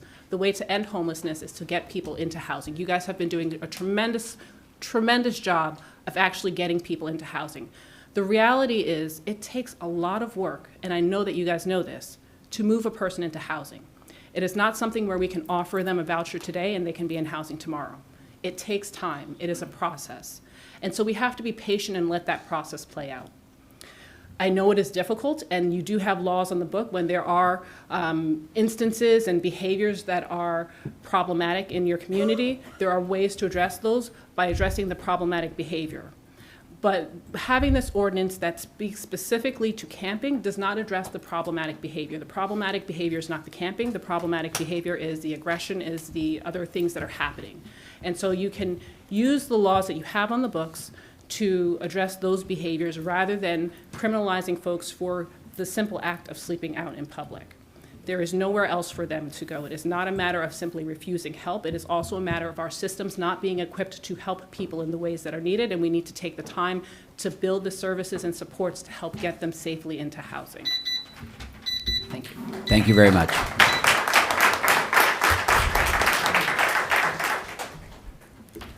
Gabrielle Porras, 30 Weaver Street. I'm going to be reading from my phone. This is my request to reject the criminalization of homelessness and invest in long-term solutions. First and foremost, fines and jails don't solve homelessness, they make it worse. Extensive research shows criminalizing homelessness worsens the crisis by increasing arrests, creating barriers to housing, and causing long-term harm to the victims of unjust ordinances. People are able to address mental health, addiction, and employment concerns far more effectively when they're housed. Real safety and public health comes from ensuring everyone has a safe place to sleep, not from adding to the jail population. Homelessness is a policy failure, not a personal choice. Homelessness exists because housing is too expensive and wages are too low. Summit has a decades-long wait list for affordable housing, and there are little to no options for those working minimum wage jobs to afford to live in the city. Criminalizing homelessness does not provide a sustainable solution to a larger affordable housing issue. It ignores the root cause and punishes the most vulnerable among us. Finding someone who cannot afford housing does not help them afford the rent. It traps them deeper in poverty and a vicious cycle. In New Jersey, nearly half of renters are rent burdened. Many are one paycheck away from eviction. Homelessness in this state has increased 25% since last year. So we need to keep that in mind when we think about who this ordinance could impact, not only presently, but in the future. And last but not least, criminalizing homelessness wastes taxpayer dollars. New Jersey, on average, spends $66,000 per incarcerated person annually, which also contributes to the horrific conditions that they are held in state prisons. Focusing on providing immediate housing with supportive services increases stability, cuts hospital and jail use, and saves money.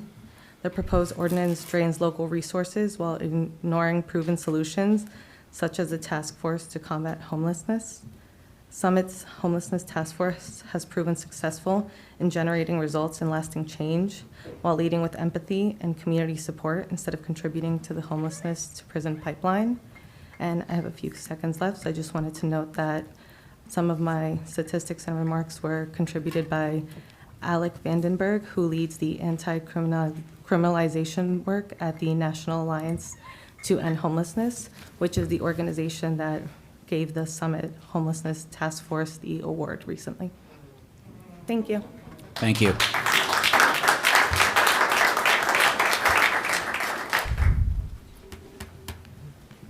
Good evening, Mayor Fagan, Council President McTiernan, members of council, my name is Richard Uniacke. I serve as president of Bridges Outreach, and we're located at 120 Morris Avenue in Summit.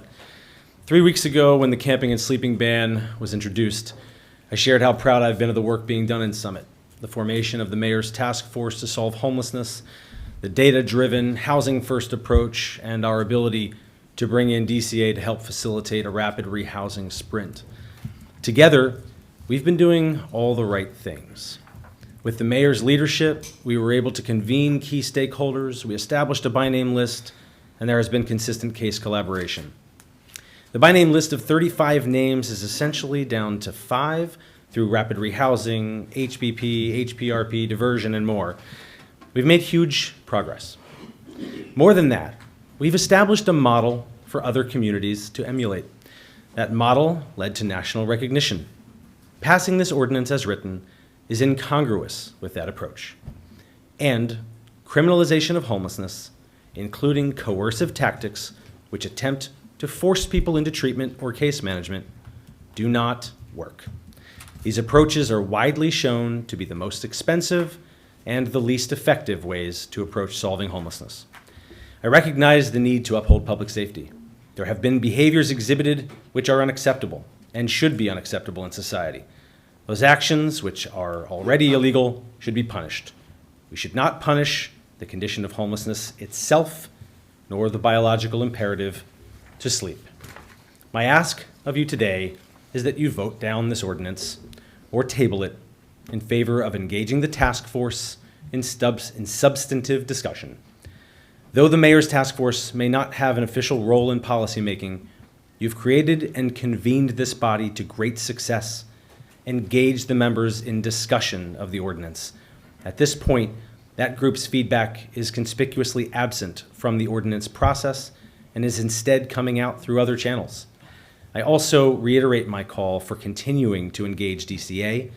The partnership from OHP has been invaluable to the success that we have made thus far, and their endorsement makes ongoing partnership much more fruitful. Homelessness is on the rise in New Jersey, and if the Q1 trend continues, we could see a 55% increase year over year. In Summit, we are in the unique position of nearly having the systems in place to ensure that experiences of homelessness can be rare, brief, and non-recurring. A vote against this ordinance as introduced is a vote to take the time to get it right, which is the commitment I believe has been made. Thank you. Thank you.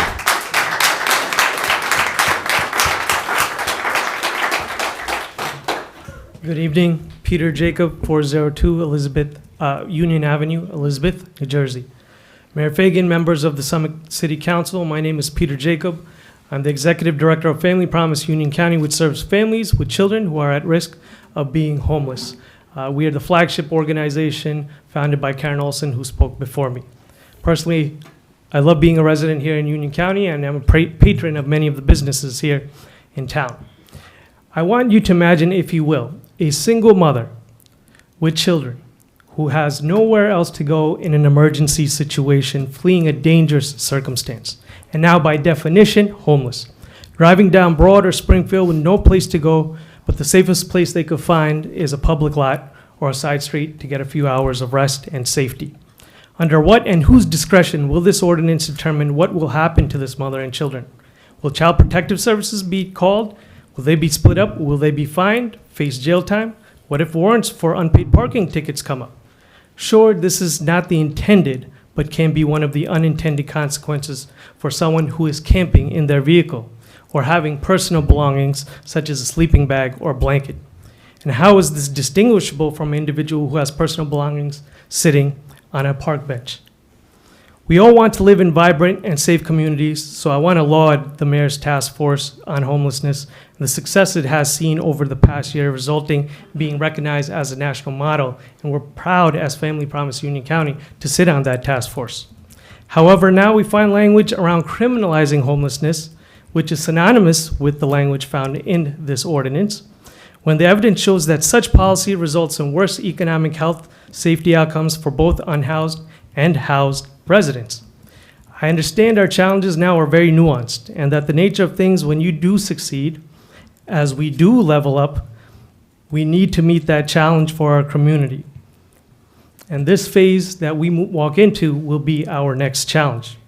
I understand that there can be challenging individuals who happen to be unhoused in our community. We can all agree that inappropriate and illegal behaviors in public spaces are cause for concern and should be addressed accordingly, but not conflated with homelessness. If you have a graffiti problem, that's a graffiti problem. If you have somebody painting graffiti about Timothy McVeigh, then maybe that's a white supremacy problem. The question becomes, have we done everything we can in good faith to meet the challenge today? There's more we can do. We can invest by training our homeless outreach teams, aka HOT teams, our EMTs, and our local police departments to better meet this challenge, where we've seen this happening in Grand Rapids, Michigan, or in Sarasota, Florida, where the police department, in partnership with social service providers, created the Educate, Encourage, and Enforcement program. I respectfully ask that we vote down this current ordinance. I ask that you consider what future generations will do a year, 5 years, a generation from now, when a person in need shows up. The Summit community and stakeholders must meet this challenge, and we can do it together. Thank you. Thank you.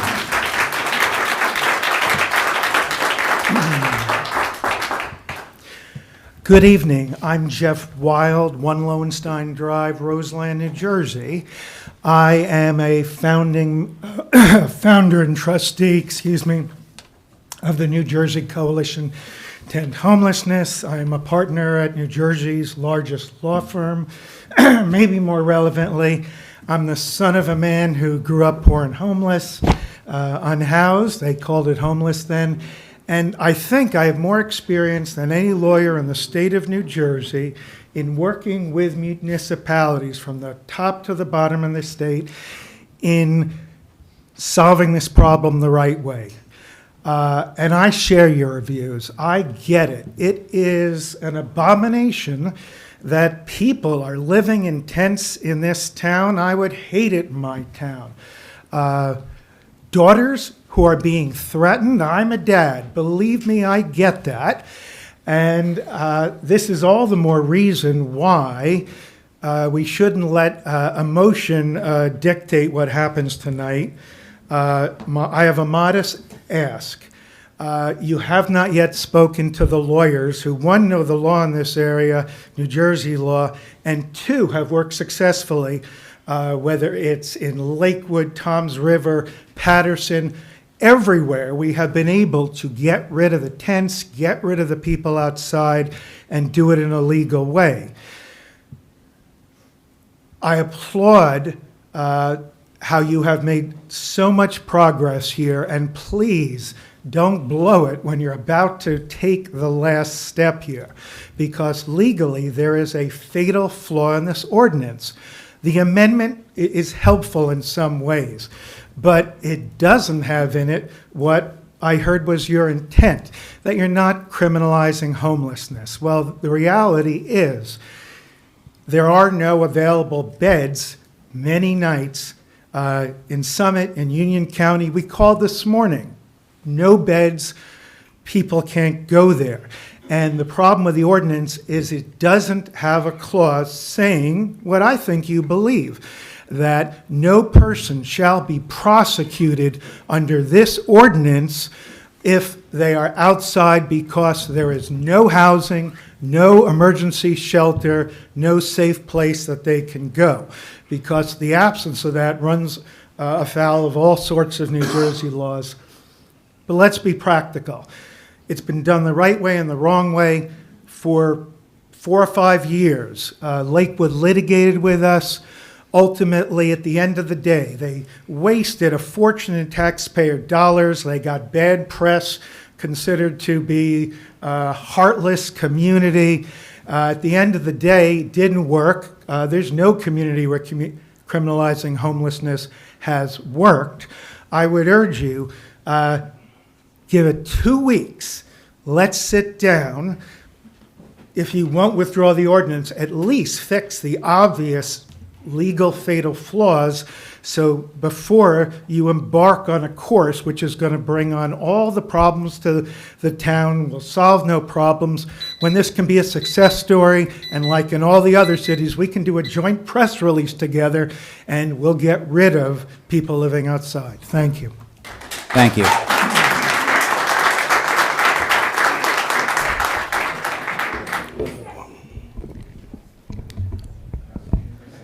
Good evening. My name is Dewan Norwood, and I serve as Policy Counsel at the ACLU of New Jersey, with our offices being located in Newark, New Jersey.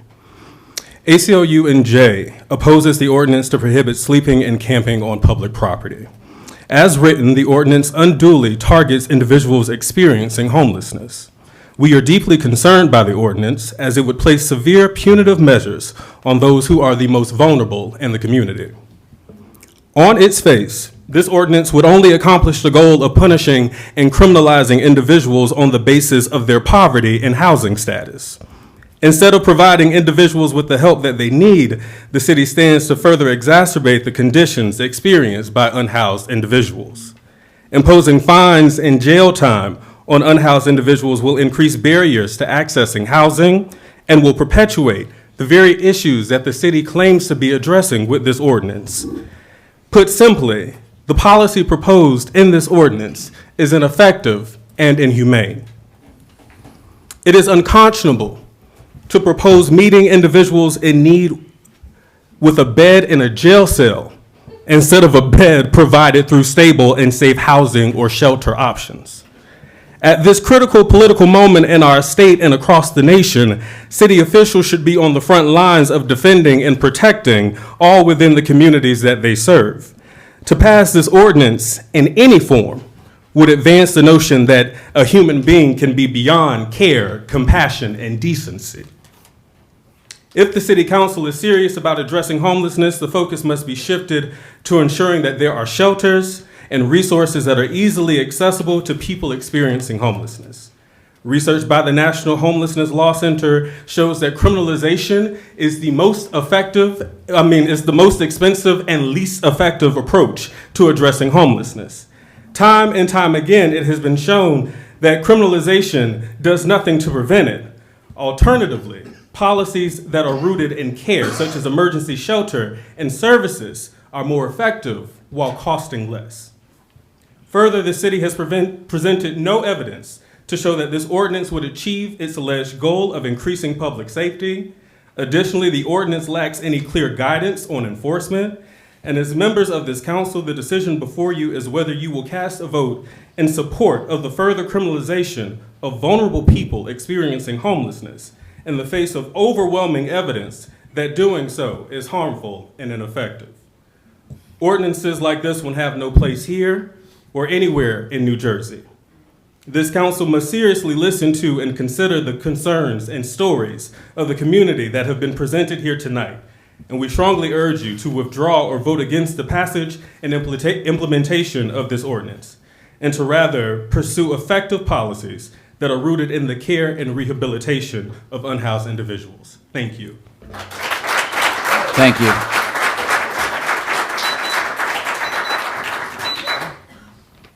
Hey, good evening, Council President, Mayor. My name is Matthew Hirsch. I humbly come to you as a visitor from Highland Park, New Jersey. I'm also the Vice President of Policy and Advocacy at the Housing and Community Development Network of New Jersey. We're a membership organization, and many of the speakers here tonight are members, and many members of the Homelessness Task Force are also members of the network. I wanted to just reiterate the congratulations to, on the work that you have done, really committing to, ending homelessness, investing in the community, and investing in the resources that are necessary to stop homelessness, because that is the problem that we're seeing. And I just wanted to provide a little bit of perspective from our advocacy standpoint, because we're not in Summit, but this is part of a national campaign to stop laws like this.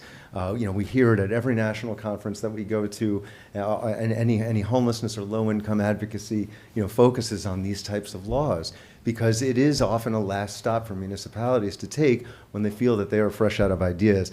But I think what you're seeing tonight is that you have an enormous, an embarrassment of riches of ideas to work off of, to make for a better law. And I did just want to point to the state Supreme Court decision that you might have heard from last year, Johnson versus Grants Pass. On June 28th last year, a decision was announced that cities and states can arrest people for sleeping outside, even when there are no safe alternatives. This is a court case that was originally filed in 2018 that determined that it is cruel and unusual punishment to arrest or ticket people for sleeping outside when they have no safe place to go. The case started in Grants Pass, Oregon, where the city began issuing tickets to people sleeping in public, even when there were not enough safe, accessible shelter beds. And unfortunately, the case continues in places like Summit, New Jersey, in places like Morristown, in places like Patterson, who are entertaining ordinances that address homelessness in this way. And it's just not the solution. Grants Pass, like many cities in America, is thousands of housing units short of what is needed. New Jersey is hundreds of thousands of units short of what is needed for affordable homes. So the investment really does need to come from other resources as well. We know I can reiterate everything that's been said, that criminalization does not address the real causes of homelessness. Criminalization worsens homelessness. Criminalization policies make the problem of homelessness worse. Where do they go after they leave Summit? Where do folks go when they're arrested? Maybe they're let out of jail. Where are they going to go? The town next door, New Providence? I don't know. So it's not addressing the problem. And I will just want to finish up saying that, in the advocacy world, we consider the work that Summit has done up to now a huge, huge win. This doesn't happen in other communities. The work that you have done to put together a broad, diverse coalition composed of experts who work on the ground with homelessness populations to provide solutions, understanding and proposing solutions to a dimensional issue. It's not as simple as just one ordinance. But this ordinance is so shockingly and suddenly undoes that work and would represent a loss not only for advocates but for us all. Let's not react to the difficult things in our community. Let's plan deliberately and methodically. And please don't give up now. Please don't give up now. Keep your eye on the prize. Thank you. Thank you very much. Good evening, everyone. Before I begin my prepared remarks, I'd just like to thank you all for letting us all come and speak before you. I'm absolutely exhausted, and you must be having to pay attention, and I'll do my part and say, whether or not you like my remarks, please don't clap at the end, so we'll move it along faster. My name is Dan McGuire, and I'm the CEO of the Elizabeth Coalition to House the Homeless, located at 118 Division Street in Elizabeth. We're a 44-year-old nonprofit serving Union County with homeless prevention, sheltering programs, and services, and affordable housing development. We operate a two-family house in Summit that provides affordable homes to formerly homeless families. I'm very fond of Summit, a place where my daughters went to school for 13 years. I still love to come to visit friends and meet people for coffee. I was thrilled to hear at the last meeting I came to that the Muni's open. I'm an avid disc golfer, so you'll find me there if you're out there. There is so much to love about Summit. You guys even have probably the coolest high school sports names in the state, the Hilltoppers. Unfortunately, if the proposed ordinances advance, you're going to need a new nickname because henceforth you'll no longer be the proverbial city on the hill. Summit has made impressive strides, as you've heard tonight, in addressing homelessness, which is so commendable, and everybody's echoed that.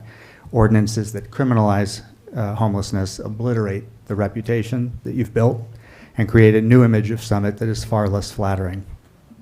I won't repeat what's been said already. I'd like to urge the council to consider two items. First, it's not necessarily your job, but I ask you to think beyond the municipal boundaries. These ordinances would potentially have a domino effect in New Jersey and perhaps even nationally, effectively giving permission to other towns to flout these best practices that you've been using in favor of shortcuts that jail people for being unhoused or push the homeless from one town to another. You might be focused on the 5 people in your town, but this will ripple negatively through the state and impact many, many more homeless people and the providers who are trying to get them to a positive housing outcome. Second, while some of the remaining homeless in town have caused problems that need to stop, they're inexcusable and hopefully addressed through existing laws. I urge the council to take the long view. As said, there will be more people becoming homeless in the community in the very near future.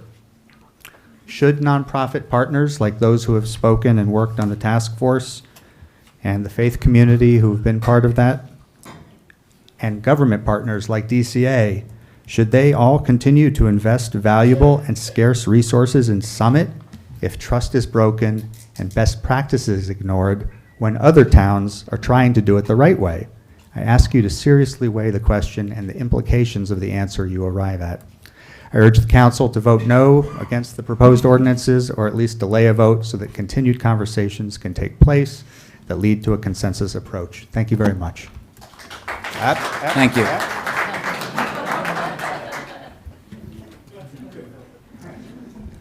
Good evening.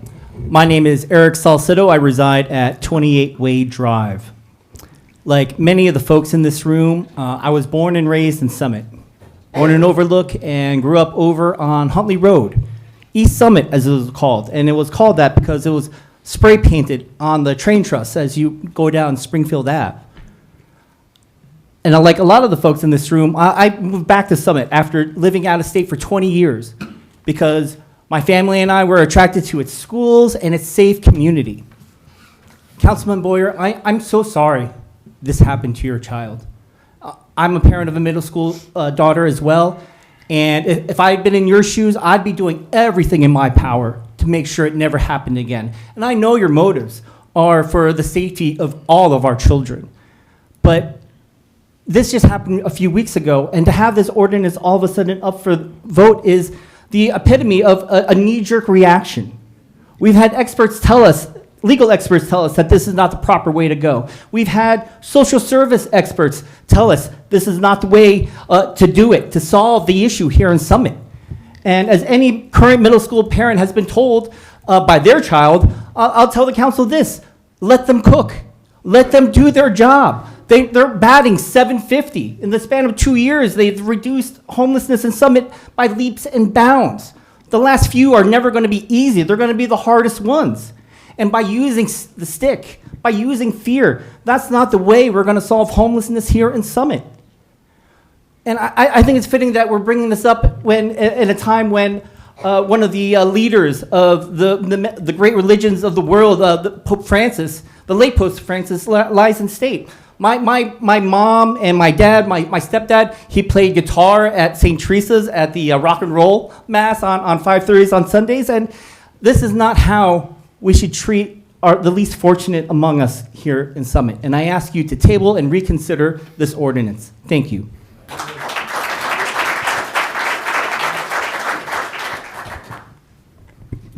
Good evening. I'm Erin Glazer, Glazer. I'm the senior rabbi at Temple Sinai here in Summit, 208 Summit Avenue.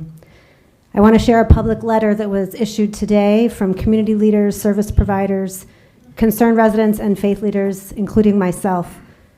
We're all deeply concerned about this ordinance. We agree with the Common Council that threatening and violent behavior should be stopped, regardless of whether the perpetrator is housed or unhoused. We agree that downtown Summit should be a safe community for all residents, business owners, and visitors. But we cannot agree with this ordinance. It does not solve our problems, it creates new ones. Common Council is rightly concerned about the disproportionate use of city resources for a small number of individuals. Yet this ordinance will cost Summit more money. While current resources for housing come from county, state, and federal funds, enforcement of this ordinance will come solely from Summit's budget. If someone is sentenced up to 90 days in jail, will Summit residents foot the bill? Summit is likely to face litigation should this ordinance pass, and the legal costs will be borne by city residents. Despite the progress of the mayor's task force on homelessness, Common Council is now proposing action that defies national studies on homelessness, which show that criminalization of sleeping and camping in public results in an average of 2 additional years of homelessness. While the task force has had significant success in placing people in permanent housing, the process takes time. In fact, due to New Jersey's severe affordable housing shortage, individuals who are fortunate enough to have received a rent subsidy voucher search for, on average, 8 months before finding housing, even longer if supportive housing or medical intervention is needed. In addition, because the sharing of confidential information is essential to the effective case management that has been successful in the task force, several members of the task force will be forced to consider resigning should the ordinance pass. They cannot be in a position of sharing names and confidential information that could lead to arrests. The present ordinance is flawed, as several members of Common Council acknowledged, and it contains unintended consequences. Both council members and police officers have shared that this ordinance would be used as a last resort and would not be enforced on everyone who sleeps in a public space. Selective enforcement would be illegal and could expose the city to litigation.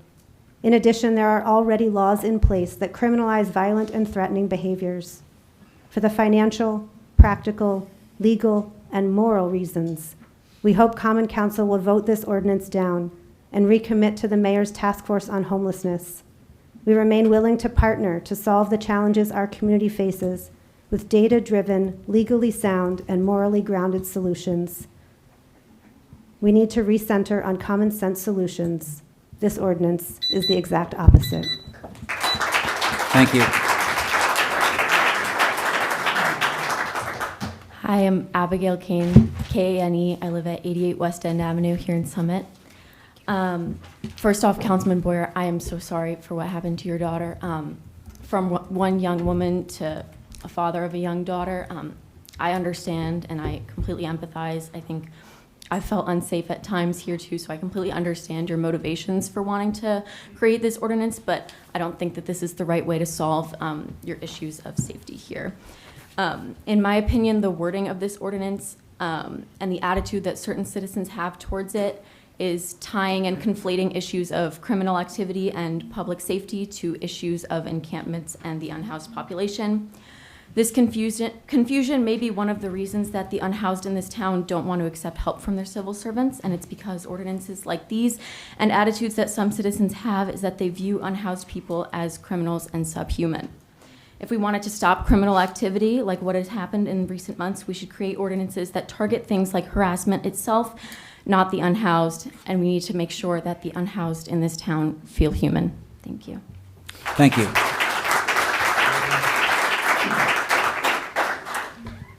Madam Mayor, Mr. President, members of council, my name is Avi Friedman, F-R-I-E-D-M-A-N, 34 Hartley Road. I'm also the rabbi of Congregation Or Shalom, 67 Kent Place Boulevard here in Summit. I came to Summit just a few months shy of 20 years ago. And when I came to town, I heard a story that made me realize that this was the town I wanted to live in. I don't know exactly how true it is, but I think there's a kernel of truth there. The story, as I understand it, is back in 1990, a young man who was born here in Summit was found dead on a park bench, and he had been living homeless. And the response of this town was to form a task force, and out of that task force came SHIP, Summit Helping Its People, which to this day provides over 15,000 meals a year to people in need. That's the kind of city I want to live in. When the mayor established the homelessness task force, it only reinforced for me what this city is and can be. As our elected officials, you are now the stewards of this city's reputation. And we can dismiss it as clickbait, but the press that we are getting is incredibly negative, and I think it's warranted. And we have an opportunity to step on the brakes, to reconsider, and to think through the best path forward. I should have added, in addition to being the rabbi of a congregation, I'm also the parent of 4 children, 3 of them daughters, who I've raised here in Summit. I understand a father of daughters, and watching them go out into the world and the risks that they face, and if I could eliminate all those risks, I would. But this is not the path forward. Summit is better than this, as others have said before me, and I implore you to step on the brakes, table this ordinance, and let's work together to find a better solution. Thank you for your time. Thank you.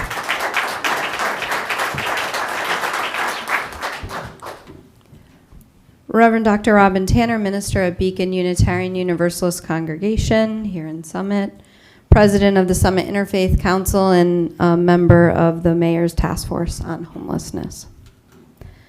Over the course of the last 3 weeks, in the midst of Passover, spring break, and Holy Week, we have attempted under pressure to resolve the problems in this ordinance. Most of Common Council acknowledge that this ordinance is in response to a small number of people, perhaps about 5. My concerns with the ordinance are numerous, but here's the primary one. This is not something I like sharing publicly. 24 years ago, I was homeless. I was scared, and for a period of time, I had nowhere to go. It was no fault of my own.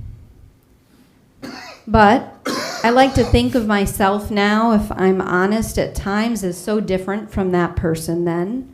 Protected, accomplished, educated. But the truth is that the vast majority of people do not become homeless because of a failure in morals or poor choices, but like me, had something completely out of their control happen to them. And the truth is, we shouldn't write laws for a small handful of people when there are harmful consequences for many more. Over the course of these last few weeks, I have wondered, what if this passes and we need state funds?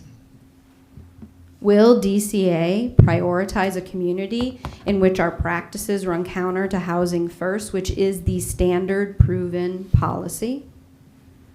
What if this passes and, as some have promised me, we don't enforce it equally and we violate the 14th Amendment of the United States Constitution? What if a family loses housing tomorrow and the finite funds we have worked for in partnership with DCA have run out? What will we tell them? We are sorry. We didn't mean it. They were an unintended consequence. Summit deserves better. We deserve better than this proposal. We're capable of better.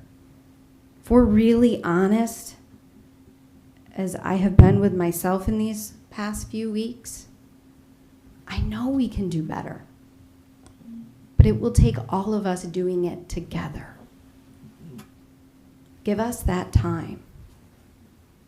Vote no. Thank you.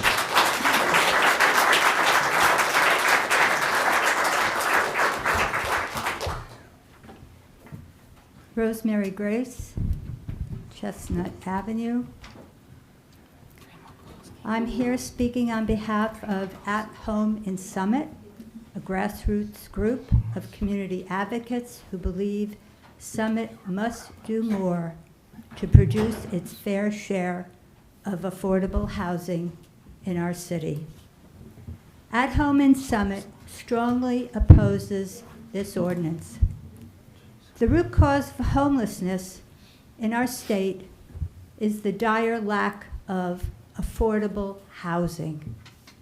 Rather than blaming and punishing people for sleeping or storing possessions in public spaces, Summit should be facilitating the development of more affordable housing.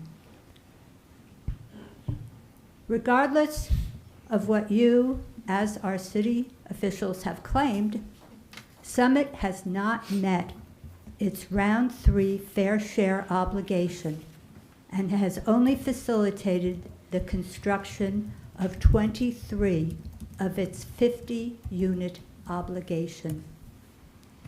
The energy that you are putting into this unsound ordinance would be better directed toward right policy choices. The message is clear. Let's get affordable housing built in our town. Thank you. You know, it's going on 11:30.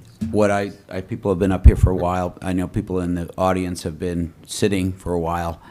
I'm going to ask, we're going to have to just take a 5-minute break.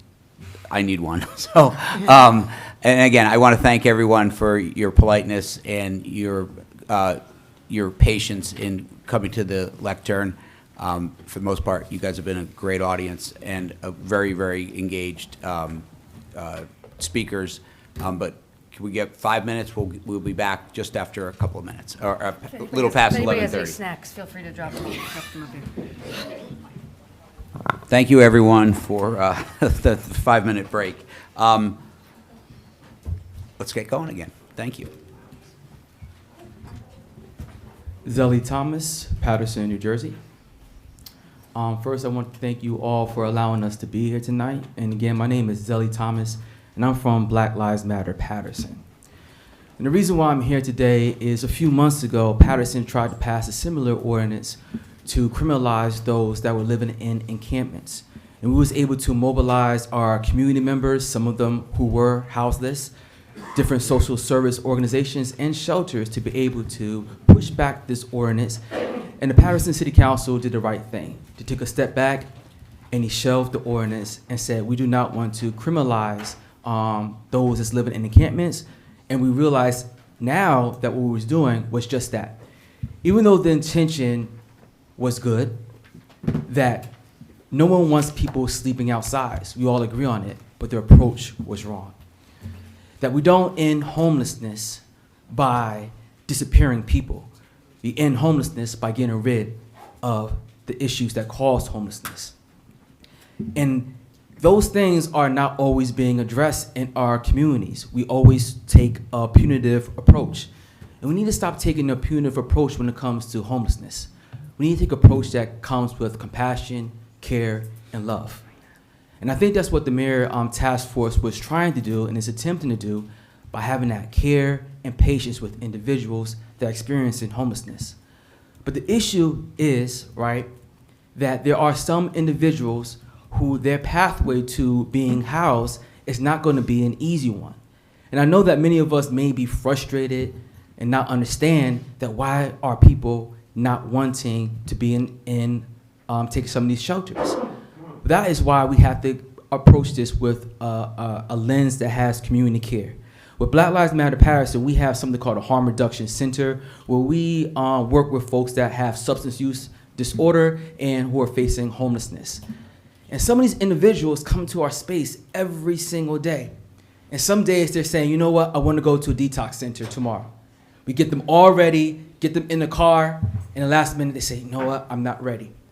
And instead of saying to them, you know what, you need to deserve in jail, or that we're not going to work with you no more, we invested so much time and energy into you more, don't come no more, we say, okay, come back tomorrow, and we'll continue working with you. Continue to work with them every single day until that day that they are ready. They won't be ready when you have them in jail, and they won't be ready if they're dead. So we have to approach this with care and patience, with love. Because our goal is to make sure that everyone has a home, and that home cannot be a jail. Thank you. Thank you. Sue Fiesler, 71 Madison Avenue, and also the overnight coordinator for Summit Warm Hearts. First, I want to congratulate the mayor's task force as well. It is incredible what has happened. I don't want to have to do an overnight program because there'd be no homelessness. But the reality is there is. So I'm going to share about somebody that I know really well who was homeless, and that's me. And I'm also a recovering addict. And there was no 7-day rehab in my world. It didn't work. I was in for 2 months at Fair Oaks before I even thought I can get clean. Before that, I turned down every opportunity that came my way to get help, because how am I going to live my life without getting high? That's my reality. Even suicide. I failed at suicide. And I was like, okay. And I went into Fair Oaks because somebody lied to me. They told me breakfast in bed, 28 days, I can relax a little bit. Doorknob was not on my side of the door. But while I was there, I got clean, and I moved to Summit. And I've been able to give back. Why do I do what I do? Because it's my job. It's what I'm supposed to do. What I want to share with you guys, you've heard it all. In the overnight program, I can assure you, there's consequences to bad behavior. I've kicked people out for the night. I've kicked people out of the program for a week, a month. There were consequences, but we always took them back. And we talked to them, and it was a lot of trust and a lot of openness. What I want to share with you is what we haven't talked about yet. Who has come through those doors? We've had vets walk in. We've had domestic violence cases walk in. We've had trafficking situations walk in. Where would they go? I don't know. But those are the people we've had. We've had people discharged from hospitals walk in the door at 2 o'clock in the morning. We've worked with the Summit PD quite a bit on that. If somebody was on the streets at 10 p.m., they called me. And that's what we did. And it wasn't just the drug addict. We're looking at a small snapshot of who the reality is. We had a 73-year-old woman walk in our door last year because her daughter kicked her out of the house. At 5 o'clock the next morning, we called 911 because she couldn't breathe. That's who we get in there too. So homelessness is not just about drug addicts.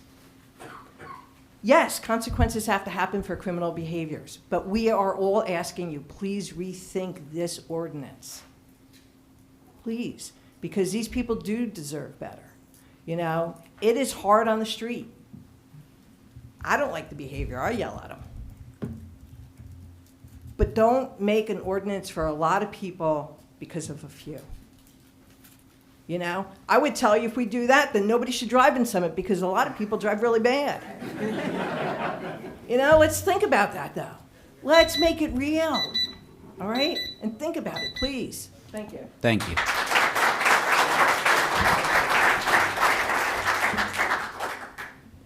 Good evening. Tom Zieber, 768 Springfield Avenue.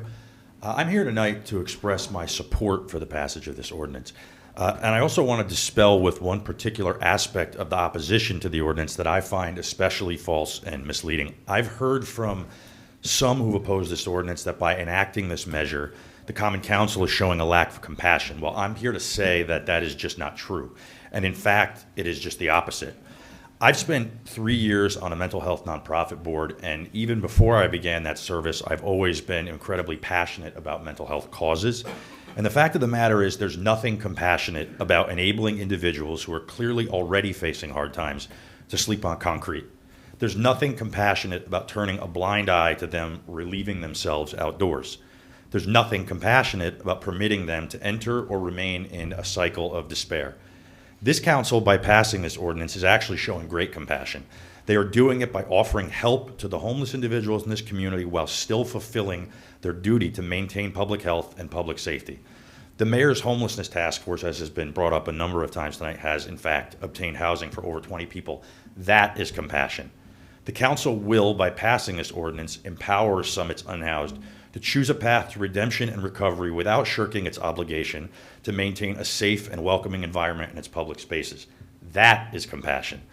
And I trust that this council will not only continue to work to help those who will accept it to find housing, but expand its mission to preventing future homelessness in town. That is compassion. Enacting this measure will ensure the proper and efficient use of city resources. It will keep our public spaces sanitary and suitable for use by Summit's residents, young and old. And it will make gains in protecting the health, be it mental or physical, of both the housed and unhoused within city limits. So I hope that council will proceed with passing this ordinance. It is simply the compassionate thing to do. Thank you. Thank you.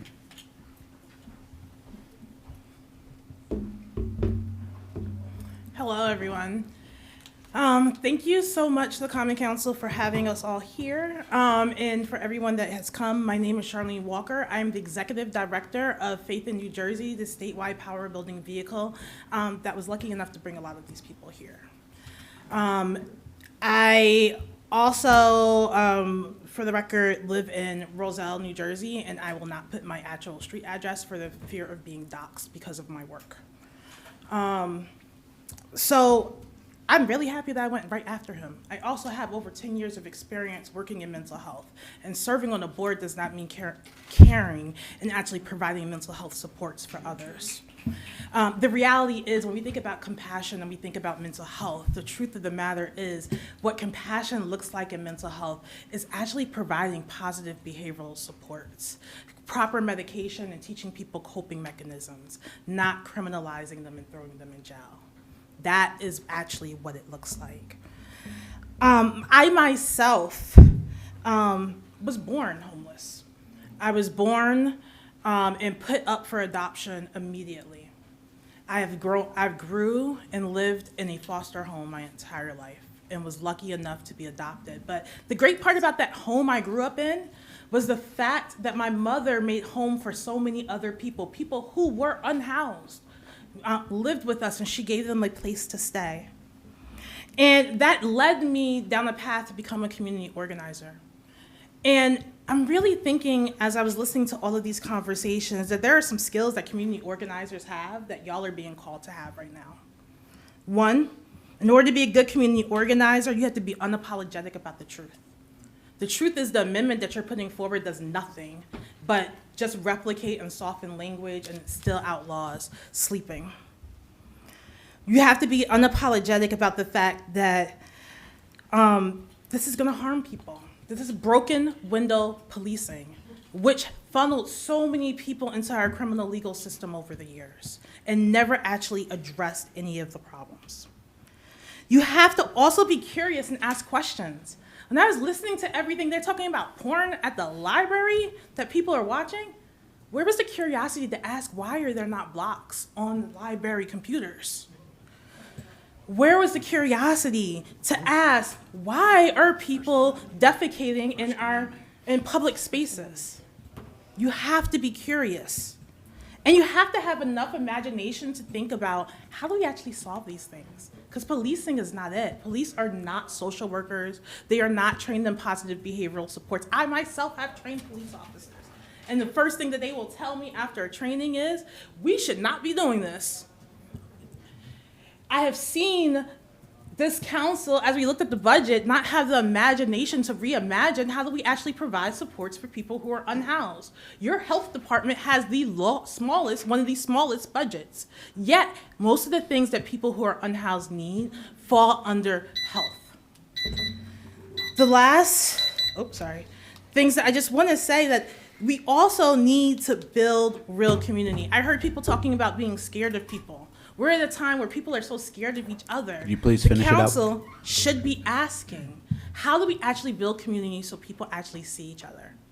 There's nothing good about this ordinance, and people have stated it so many different ways. Okay, thank you. But the last thing is, be brave enough to actually say, you know what, I need help. Maybe I did the wrong thing.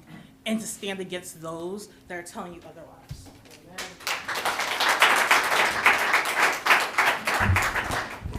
Emily Kane, Washington School District.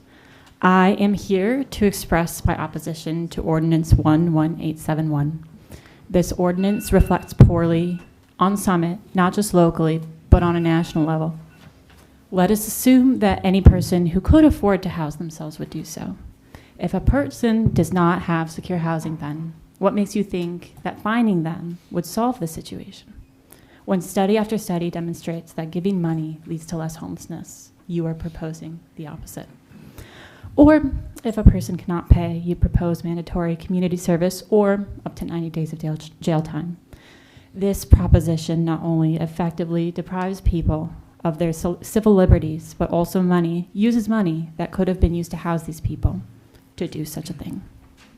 Many elected officials, some here, mention that there are people who consistently refuse help in finding housing, and that is why they have proposed or they support this ordinance. Of these officials, I ask, what are these people's names? What are their stories? If you cannot answer these questions, you are not doing your job of representing the people, all people of Summit. I am sure we all share the common goal of making sure every person has a safe place to eat and to sleep. This proposed ordinance does not advance that goal. Councilman Boyer, I don't know you, yet I am embarrassed by and for you. I urge this council to strike down the proposed ordinance and not let it become law. Thank you.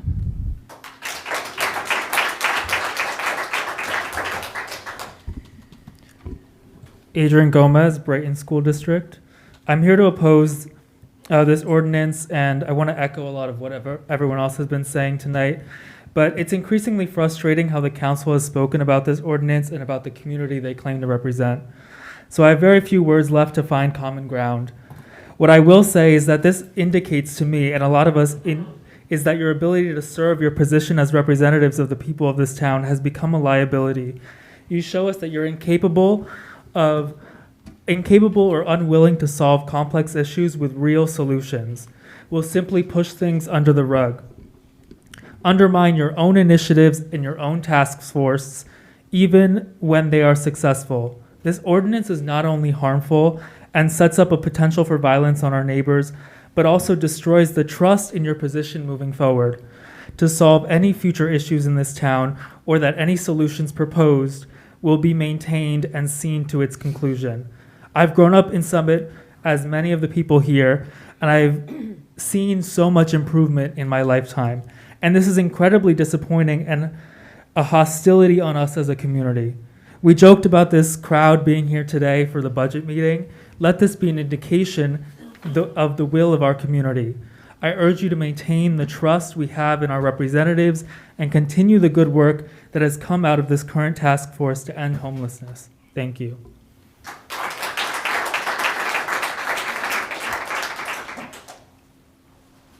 It's Peter LaJoy, 124 Canoe Parkway, Summit, New Jersey. I'd like to just speak to a couple of things. First of all, the council's not criminalizing homelessness or unhoused people. The council doesn't pass criminal statutes. That's the legislature's responsibility. This is an ordinance. And it's much like the ordinance a council many years ago passed concerning underage drinking. And the reason they did that is because our kids from the high school were being sent down to Elizabeth into the criminal justice system dealing with the prosecutor's office instead of dealing with a local judge and a more tolerant ordinance. So I don't think Summit in any way is criminalizing the unhoused. As far as tents, I've seen the tent cities in Lakewood and other places. There is no way Summit should tolerate that, and there is no way anybody has the right to create that in any community. This council also has a responsibility to look after the health, welfare, and safety of all its residents, and it has the police power to do that. And I just see this as one more tool for a very professional police department to work out these problems. And I would like through the council, I would like through the council president, because I heard Mr.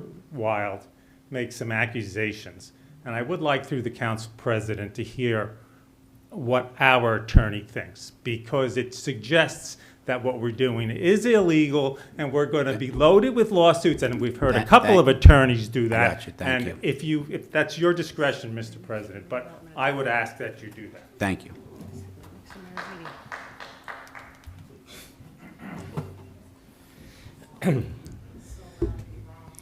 Good evening. My name is Miguel Velez. I live at 113 Mountain Avenue. I have been there since 1984 when I was brought here by Bell Laboratories. When I came to Summit, I started seeing what a wonderful city it is and how many people volunteer to run the city. As a matter of fact, I think the first ordinance passed by the city when it was chartered was that the council will not be paid. So they expect volunteers. And you have volunteers from all over the world speaking 43 different languages. Part of the problem I see is that people who propose this ordinance, and I ask that you vote against it.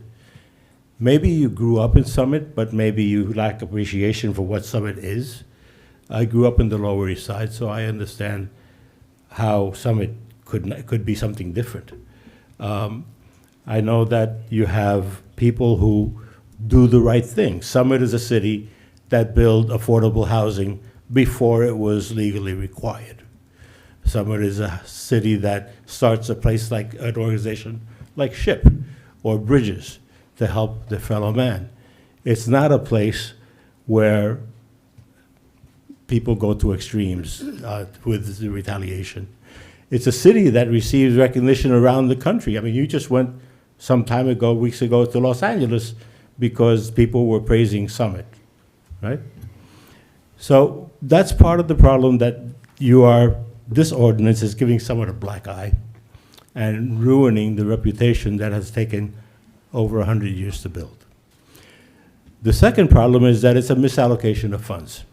You're saying you're willing to spend X amount of money to put people in jail 90 days at a clip and charging them $2,000, which they can't pay, they have no money. Instead of that, why not take that sum of money and allocate it to doing something useful and increasing the work that you're doing with the homeless committee, which is an excellent thing. Imagine the Yankees get all the way down to the World Series and they say, "Now we're going to quit. We're not going to play the final." That's not what you do when you're doing good things. You have to be a winner. You can't quit. You're down to the last 5. If you really want to pass this ordinance, call it the Ordinance of the Central Park 5, and then you'll be famous forever, because I think it's going to have the same effect. Take the same amount of money, allocate it to maybe creating a hostile type situation where people can spend some time and doing something that these organizations are already doing. If you're homeless, the biggest handicap you have is you don't have an ID. You have no identification. So help them get an identification. Maybe they are veterans. Maybe they're entitled to some kind of benefits, or maybe they have Social Security. So help them do that and use the funds in a proactive way. Don't give up on the last 5.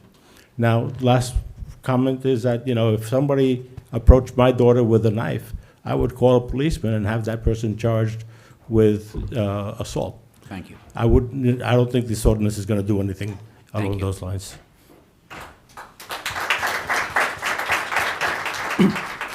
Jesse Reyes, 42 Londonderry Way, last name Reyes. First of all, apologies. Councilman Boyer, I'm a parent. I've seen things like this happen, and I'm just absolutely devastated by that. We should handle that. Also, congratulations to the task force. Phenomenal reputation, phenomenal work on getting 80% of the problem fixed. In economics, we call this a Pareto problem, that 20% of your problems, 80% of your problems come from 20% of your population or your profits. It's always 80-20. In communication, called about the last mile, is really, really tough. So we've got an 80% there, we got the other 20% that represents, it's taking up all these resources. And the problem now we have is an optics problem in some ways, because we've had this phenomenal reputation that we've had. And we tell our kids, your reputation is built in miles, but it can be destroyed in inches. Whether it's clickbait, whether it's what. I have a friend in Rawls, Texas, population 1,100 in rural West Texas, who texted me, "Is this your town?"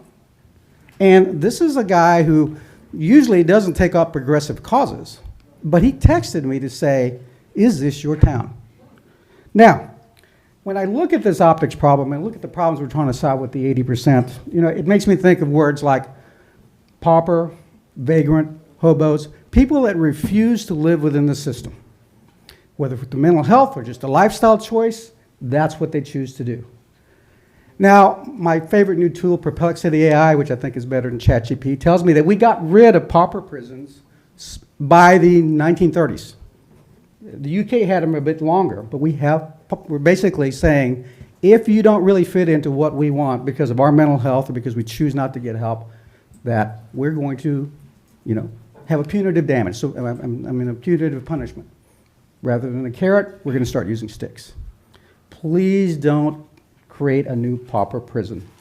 Now, a lot of smart people, a lot of ideas. I wish I knew what to do. I spent the last 2 weeks helping a homeless family that I know very, very well that got kicked out of unfortunate circumstances dogs living in our front porch, one of their kids living with us, other kids living elsewhere. You know, we're trying to get stuff into storage, we're trying to get stuff into trucks. So I understand how this can happen to anyone who goes through a divorce, goes through a death, or whatever.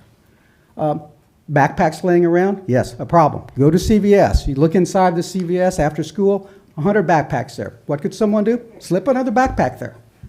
It's innocent, but true. All these things are problems that, you know, we've elected you to solve. We don't expect you to solve them alone. We've got resources in this town. We've got a lot of smart people. Let's fix that last mile. Let's fix the 20% of the problems we're calling 80%. If we have discretion about policing, is there any way to have discretion about how long an ambulance can stay with someone? Change that rule to where we don't have our resources tied up, all these people tied up for a few problems. Let's fix that 20%. Thank you.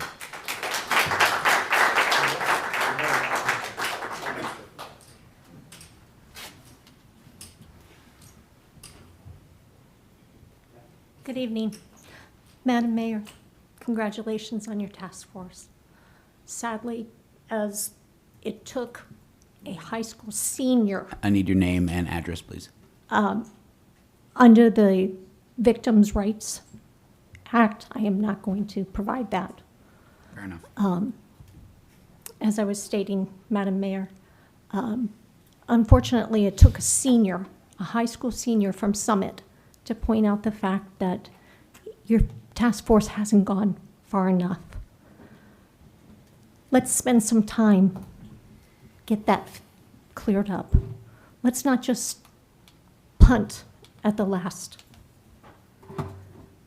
Councilman Boyer, it's unfortunate what has happened with your daughter.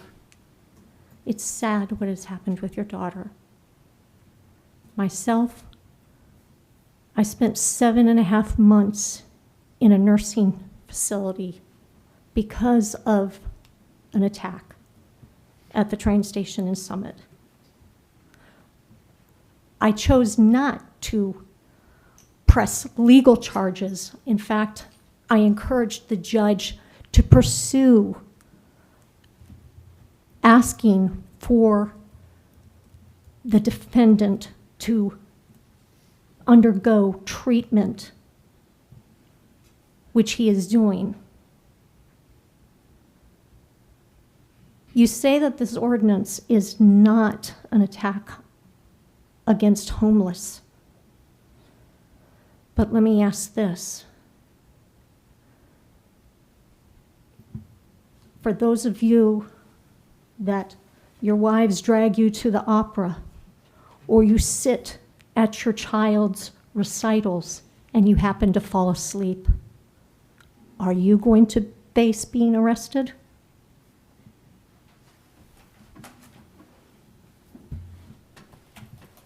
Let's ponder that a moment. Under this ordinance, you could be arrested. You're shaking your head, Councilman. So, let's not victimize. This is not, and Councilman Boyer, this ordinance is not about crimes. This ordinance is about, yes, post 9/11, our world changed. We don't want to have backpacks lying around and unattended pieces of luggage and so forth. We can't have that in this world. But this ordinance is not about crimes of attacks and graffiti. That's not what this ordinance is. There are laws in place already. So this ordinance does nothing for those crimes. This is merely, this is an attack. It's victimizing those people that are already victims. And those 5 persons that you are claiming are criminals because they don't want to seek help. There's laws. Thank you. Thank you.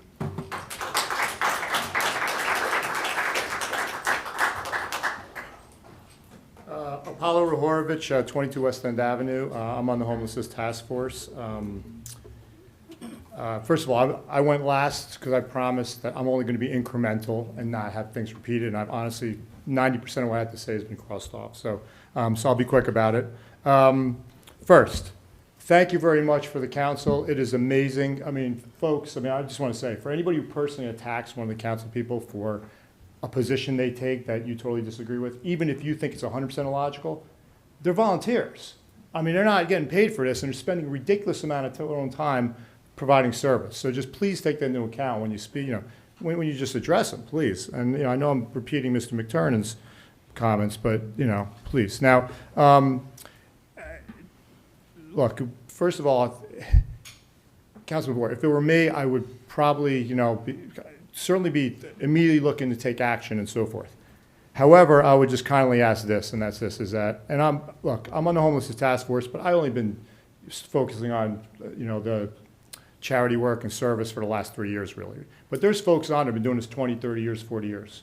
We got the founder of Family Promise. We have people who have charities, running charities that are models for the whole of Union County and so forth.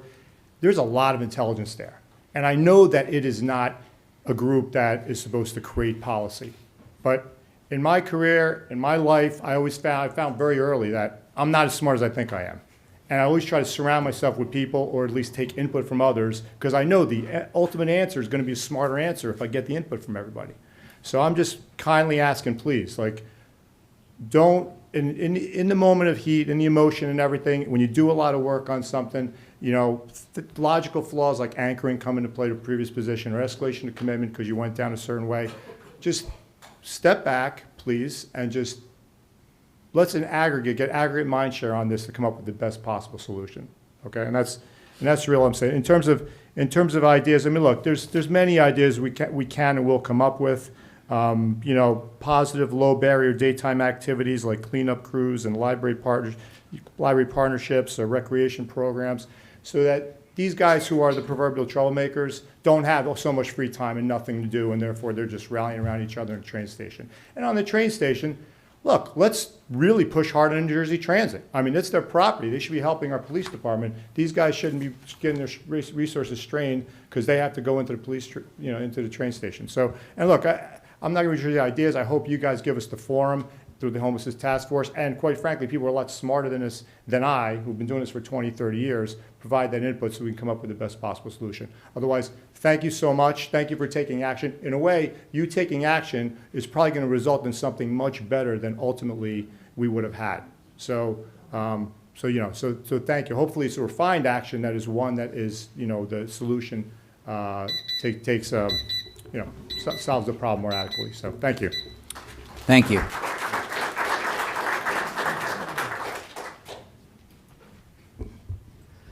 Good evening, Council President, Mayor, members of council, and thank you all for your service. Robert Rubino, Prospect Hill Avenue.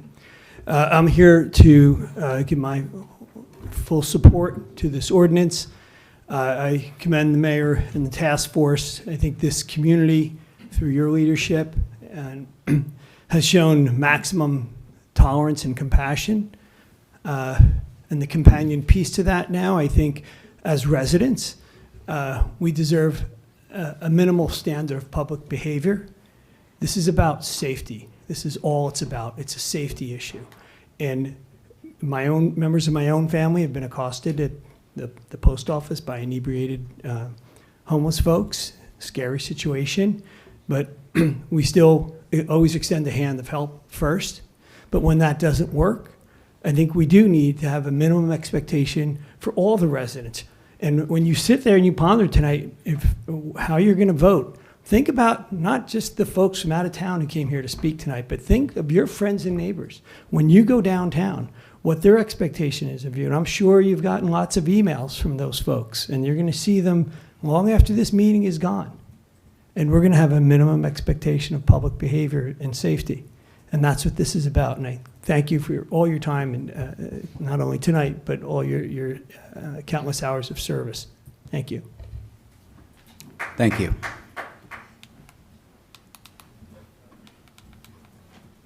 It's now the 23rd.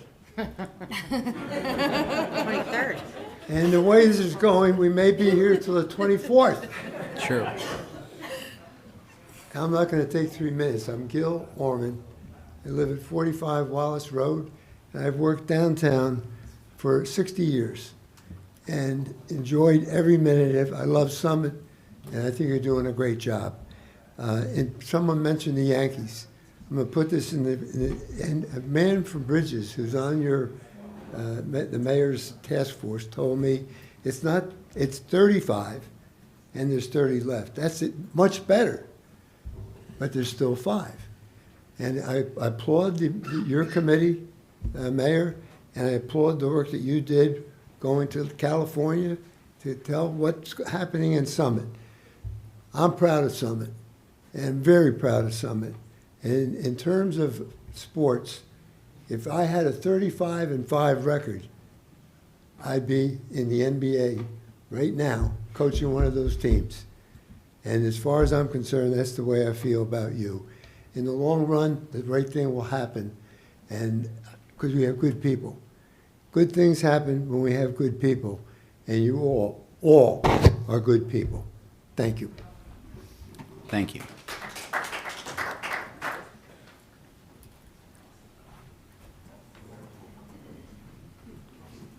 Hi, Dory Gagnon, Bedford Road. I'd like to thank you all for taking your time. I know it's really late, so I'm going to be quick. I'd just like to clarify Councilman Boyer's situation for all of you who are not here and have not heard before.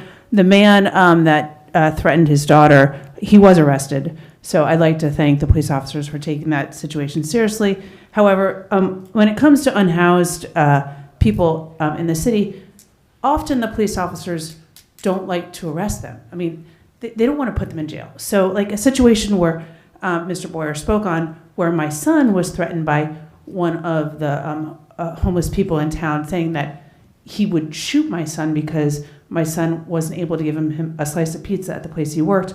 The police officers didn't arrest him, but they did put a citation in place where he wasn't able to go back into that pizzeria again.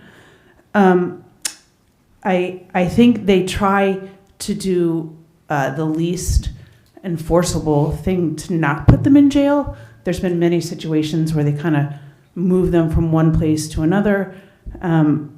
So I think there is sympathy. Our police officers have a lot of sympathy and they have heart. So I think going into this ordinance, we have to know that they do care, like Chief Peters mentioned. I also want to know, I have a couple questions. How long have you been working on this ordinance? So if you could answer that at the end. And how many homeless people are in our neighboring towns, such as New Providence, Chatham, Milburn, and Madison? I'd like to have some statistics and understand like where our homeless people are around us, our neighboring towns, just our like close little neighbors. You know, as it was mentioned before, Summit saw an influx of homeless people, like 50 or so a couple winters ago, but not our neighboring towns. And I'd like to understand why that is. And before anybody says it's because we're a great town and we're on the train line, there's other towns that are on the train line. So I think a lot of us in town like to understand that a little bit. And then before that ever happens again, are we gonna have the tools in place to make sure we don't have this influx? I'd like to understand this. And if you vote this ordinance down, I know you amended it. Does that mean if you vote this down, then you have to vote on the amended ordinance, or do you amend it today? If you could just provide that clarification for me and maybe some members in the audience, how that works, because I don't know how the vote goes for the original versus the amended. And again, I just want to thank you for your time. I know this is not easy for everybody. I have a lot of sympathy for the unhoused. I know there's not many of us that are just residents here speaking tonight. But again, I want to thank you for your time and the Homelessness Task Force, everything you guys have done. Thank you. Thank you.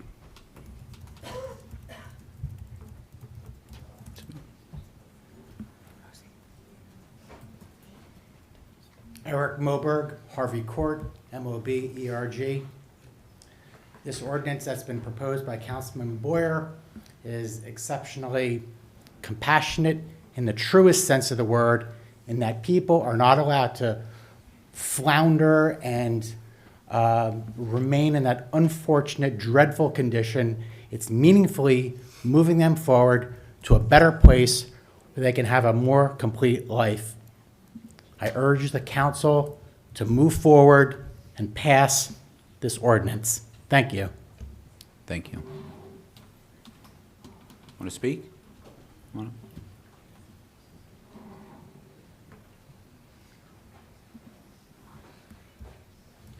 Hello, my name is Zachary Bruntel, ZACHARYBRUNTEL.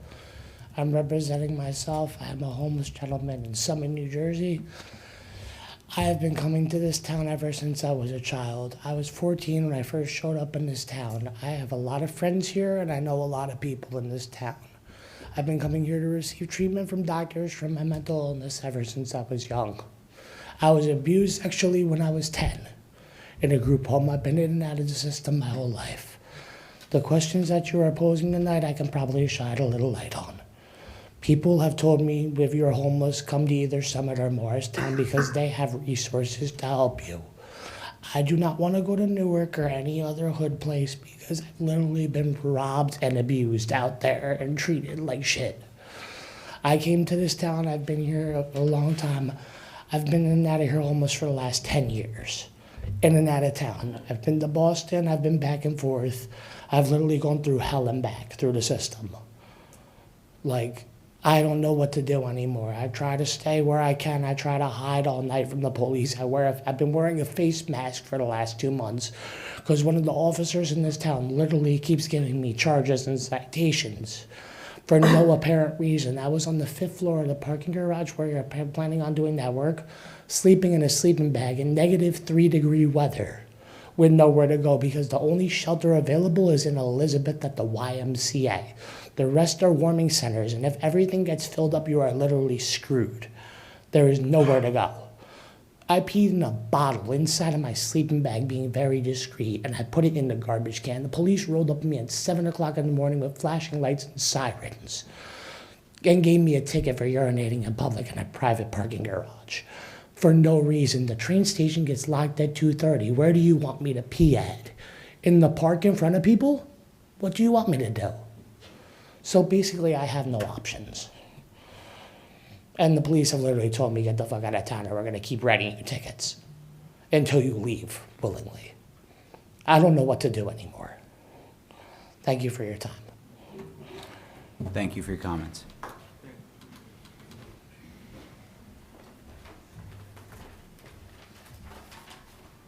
Tracy Keegan, 15 Sweetbriar Road. First, I just want to start with the majority of public comments tonight, as far as I can tell, are actually people from Summit. Those that are not seem to be experts in their fields, so I think that we should give them the respect they deserve and actually listen to them. But that's not what I wanted to say when I came up here. So 2 days ago, nearly every council person posted their best wishes for Easter. Among the posts were photos from a church pew and ruminations on the resurrection. But with tonight's vote on the ordinance to criminalize homelessness, these posts came across as unseemly and ironic. The Easter story is one of a homeless man who wandered and spent his life with the poor, the rejected, and the infirm. Foxes have dens and birds have nests, but the Son of Man has no place to lay his head. Matthew chapter 8, verse 20. Jesus spent his time with those society pushed aside or tried to hide. He aligned himself with the outcast and the forgotten. He suffered with them, and like them was condemned unjustly, but then, unlike anyone else, rose again to bring hope for everyone, not just the privileged, but everyone. So why then, if you believe in the Easter story, are you trying to criminalize the people like those Jesus chose to spend his life with? The Easter story is also about an innocent man being unjustly persecuted by the state. Criminalizing homelessness is a reflection of that, shifting the burden of systemic failure onto vulnerable individuals, punishing the impoverished instead of addressing poverty's root causes, which include a lack of affordable housing. Jesus said, "Whatsoever you do to the least of my brothers, that you do unto me." Matthew chapter 25, verse 40. Does this not include the hungry, the stranger, the poor, and the homeless? Are you not turning the least among us into those who deserve punishment? The Easter story is one of hope and renewal, about the possibility of new life where death and despair once reigned. Punishing the homeless is the exact opposite of this ideal. It's perpetuating despair instead of continuing to do the hard work to offer support. The Easter story calls us to love others as ourselves, to include the outcast, and to challenge unjust power. It does not teach us to pass laws that treat suffering as a crime and the poor as criminals. Tonight, I hope every single one of you who posted about Easter will ask yourself before you vote, what would Jesus do? Thank you.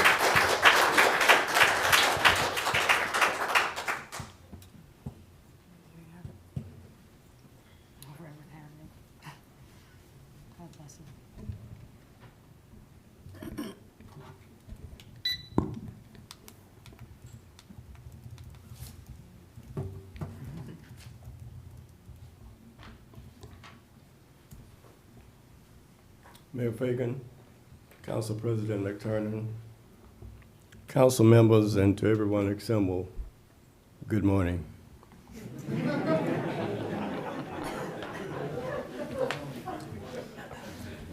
Tonight I ask each of you to look at the person next to you and say, this could be me. Maybe not from a forest fire like what happened in California. Let me go back. Denison D. Harriel Jr., 140 Broad Street, Summit, New Jersey, in the pastor of Wallace Chapel Church in Summit. Maybe not from a forest fire like what happened in California, but from a tornado or hurricane, and now I'm homeless. Now I find myself sleeping on the street or at a train station. Maybe, and this resonates with me because I have witnessed members of my congregation who are homeless. And also, since I'm an Air Force veteran, maybe a military veteran who defended our country, who was wounded and is now suffering from post-traumatic stress syndrome, finds him or herself homeless and sleeping on the street in the cold or winter or the hot summer. He or she is not a criminal. They do not threaten to harm anyone. They do not break any laws. They just have nowhere to sleep.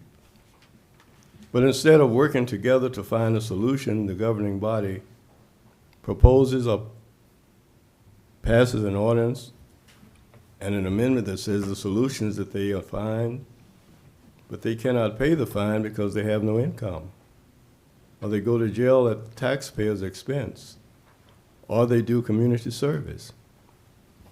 However, if they have mental challenges, business owners and residents do not want them around to do any type of community service.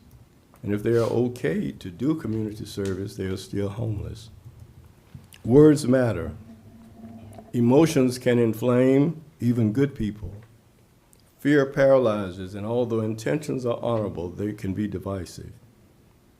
I'm in favor of doing things to keep this beautiful town safe. However, this ordinance is not a deterrent to crime or a help with safety. The amendment is like rearranging the furniture in a room.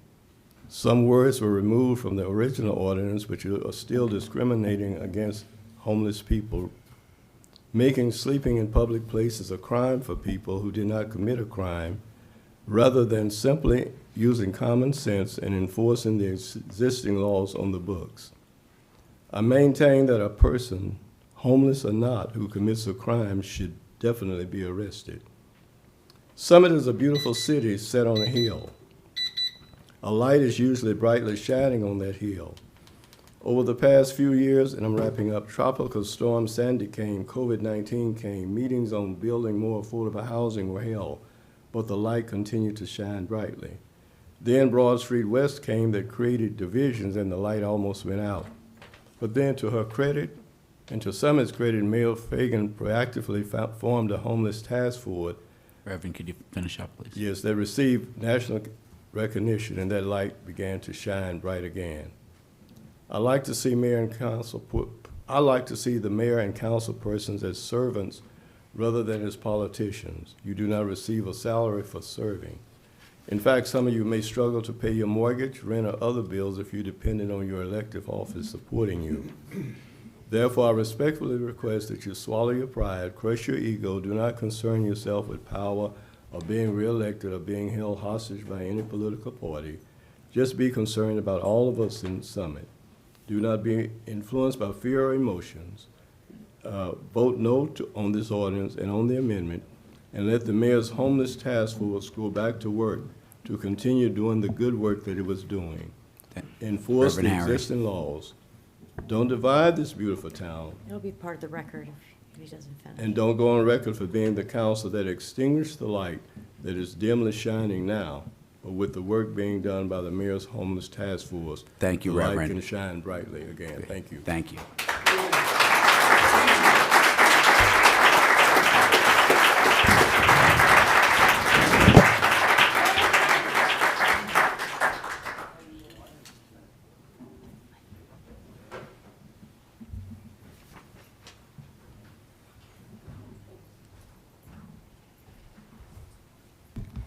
Hello again, everybody. I've been sitting out there for about 3 hours or so. Name and address, please. You don't have to do that, but I'll do it anyway for you. Thank you. Hey, Ken Schifrin. I'm at 45 Springfield Avenue, right here in Summit. I have kind of a unique view than a lot of people. I've been homeless for 3 years. The last 4 months, I have a place. There's a lot that goes on in somebody's mind in terms of involvement. How involved do I get? You know, how much do I just watch and see what happens? And tonight I decided to sit back and see what happened and how I felt things were going. I know Dewey's worked hard on what's happened. I know other people on the council have worked hard to try to get this ordinance, approved. Whichever way it goes, I can tell you one thing. I like the people of Summit a lot, because no matter what side they're on, they'll express to you exactly what they think their political views are, despite that, and do it for the most part, in a friendly way. And that's one thing that's impressed me about this town and about the people. And I look at the council here, and I think you'll do the right thing. Whatever you decide that's going to be.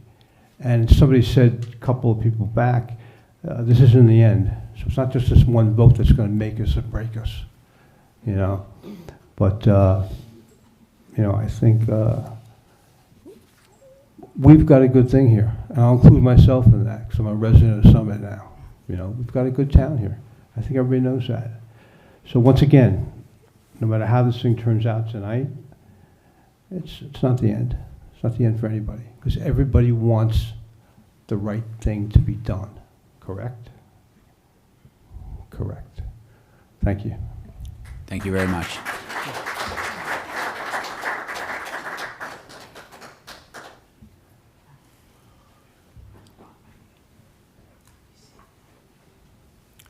All right, any other public comments? Anyone wishing to speak? Anyone out in the atrium would like to come in?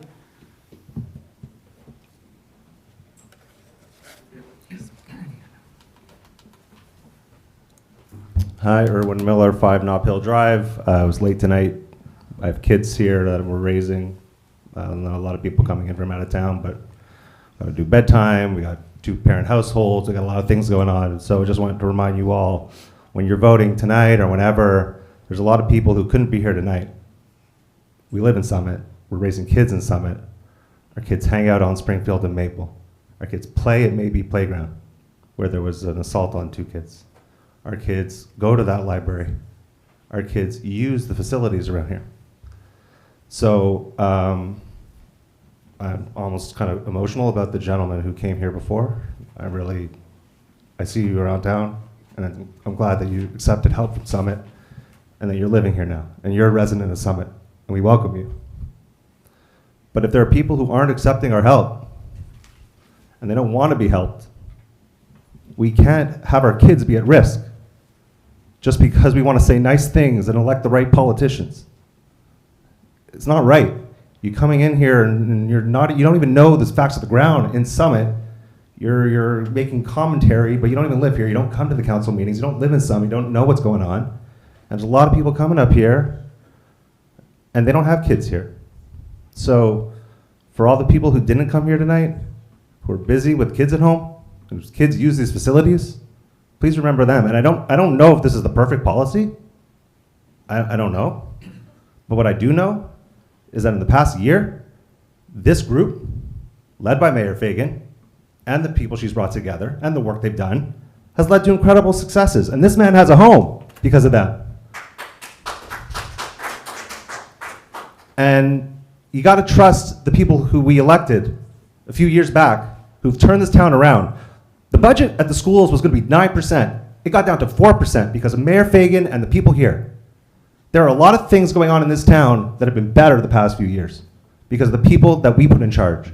And I just wanted you all to remember that. There's a lot of people that have your back, even if you weren't here tonight, with these speeches and all this crap and misinformation that they're sending on their email list to their listservs.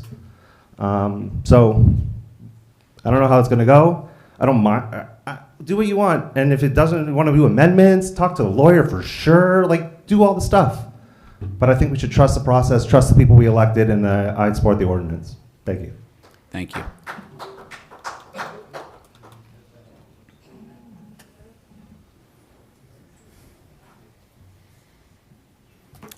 Any other people in the audience who'd like to make a public comment? Atrium's empty? No? Okay.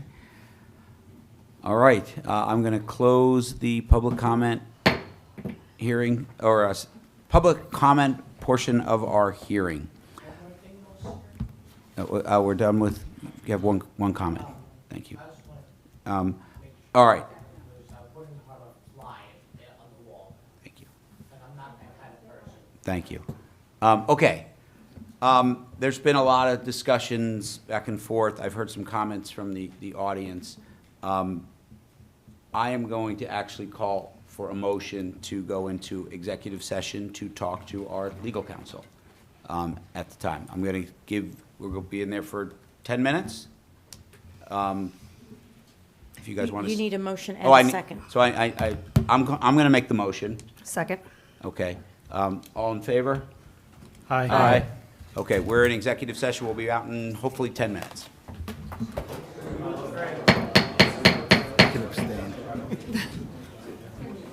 All right, I'm going to, we're back in session. Thank you, everyone, for your patience as we chit-chatted.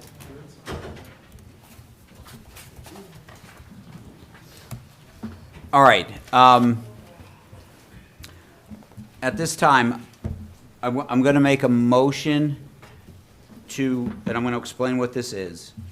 I'm going to make a motion that we want to carry the vote on this ordinance for 2 weeks from now.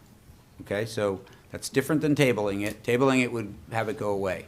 We're going to carry I'm going to make a motion to carry it where we would vote on the ordinance as is at our next meeting. We've gone through public comments on it. Council people at the next meeting would have an opportunity to talk about this. It could get tabled. It could be whatever. The purpose of carrying the vote on this would be to take up some of the generous offers of people in the room to improve this ordinance. It's to make it better, and I'm not going to talk more about that because I had a whole speech about that before. But that's the thing. We've had Mr. Wild here, who has worked with other towns. We are going to take you up on your offer if this motion to carry happens. So, in addition, what we would do, well, let's do that one first, okay? So that is my motion to carry the vote. Do I have a second? Second. Okay. Roll call. Yeah, let's do a roll call. Mr. Boyer? Council President, if we're going to vote on this, right? We're just voting to carry the vote. So we can't make a comment about our vote to carry? No, it's just whether we, It's just a motion, it's just a vote to carry. the ordinance is not going away. It was just, we would carry it, we would open up our next council meeting. 13 days from now. Right, with Not this. even 14. Yeah. Just saying. So it's pretty simple. So Yes or no vote? it's a yes or no vote. Nay. Ms. Hamlet?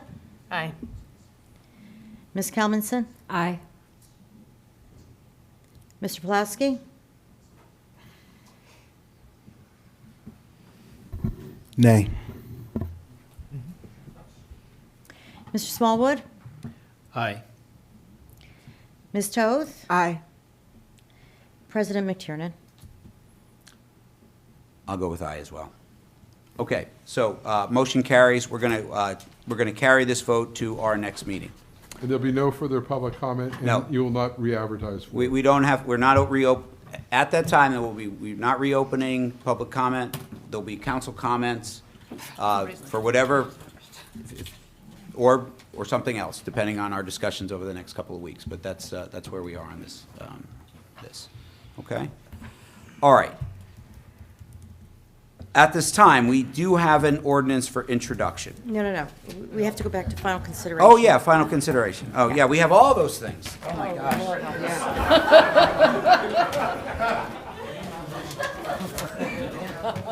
No, we have to just adopt all the bond ordinances and all that. We have a lot more stuff. I got so far ahead of my agenda. Okay, we've got a few ordinances for final consideration. Madam Clerk, will you please read finance number 1? Ordinance number 25-3336, bond ordinance providing for the acquisition of a portion of property 402 Broad Street by the City of Summit and County of Union, appropriating $210,000, therefore, and authorizing issuance of $200,000 in bonds or notes of the city for financing such appropriation. Councilwoman Toth. Thank you, Council President. Having closed the hearing on this ordinance yesterday, I move this ordinance for final adoption. I second. Roll call, please. Mr. Boyer? Aye. Ms. Hamlet? Aye. Ms. Kalmanson? Aye. Mr. Pulaski? Aye. Mr. Smallwood? Aye. Ms. Toth? Aye. President McTiernan? Aye. All right, motion carries. First, safety and health ordinance, please, Madam Clerk. Ordinance 25-3337, an ordinance amending and supplementing the Code of the City of Summit, Chapter 3, Police Regulations, to add new sections 3-17, entitled Skateboards, Scooters, and Other Non-Motorized Personal Transportation Devices, and Section 3-18, entitled Electric Personal Transportation Vehicles. Thank you very much. Councilman Boyer. Thank you. Yeah. Thank you, Council President. To restate what Councilmember Toth said, having closed this hearing yesterday, I move this ordinance for final adoption. Second. Roll call, please. Mr. Boyer? Aye. Ms. Hamlet? Aye. Ms. Kalmanson? Aye. Mr. Pulaski? Aye. Mr. Smallwood? Aye. Ms. Toth? Aye. President McTiernan? Aye. Okay, motion carries. Safety and health number 2, please, would you please read that ordinance, Madam Clerk? Ordinance number 25-3338, an ordinance amending Chapter 3 Police Regulations of the Code of the City of Summit to revise Section 3-16 entitled Resident Protection. Thank you very much. Councilman Boyer. Thank you, Council President. Having closed this hearing yesterday, I move this ordinance for final adoption. Second. Roll call, please. Mr. Boyer? Aye. Ms. Hamlet? Aye. Ms. Kalmanson? Aye. Mr. Pulaski? Aye. Mr. Smallwood? Aye. Ms. Toth? Aye. President McTiernan? Aye. All right, motion carries. Okay, we've Introduction. carried the last safety and health till next meeting. Okay, all right, we have an ordinance for introduction. Madam Clerk, will you please read the safety and health ordinance for introduction? So, with guidance of our city solicitor, I believe that the title will be an ordinance amending Chapter 3, Police Regulations of the Code of the City of Summit, entitled Section 3-19, new section, -319, New section, yep. entitled Camping or Sleeping on Public Property. Okay. Councilman Boyer.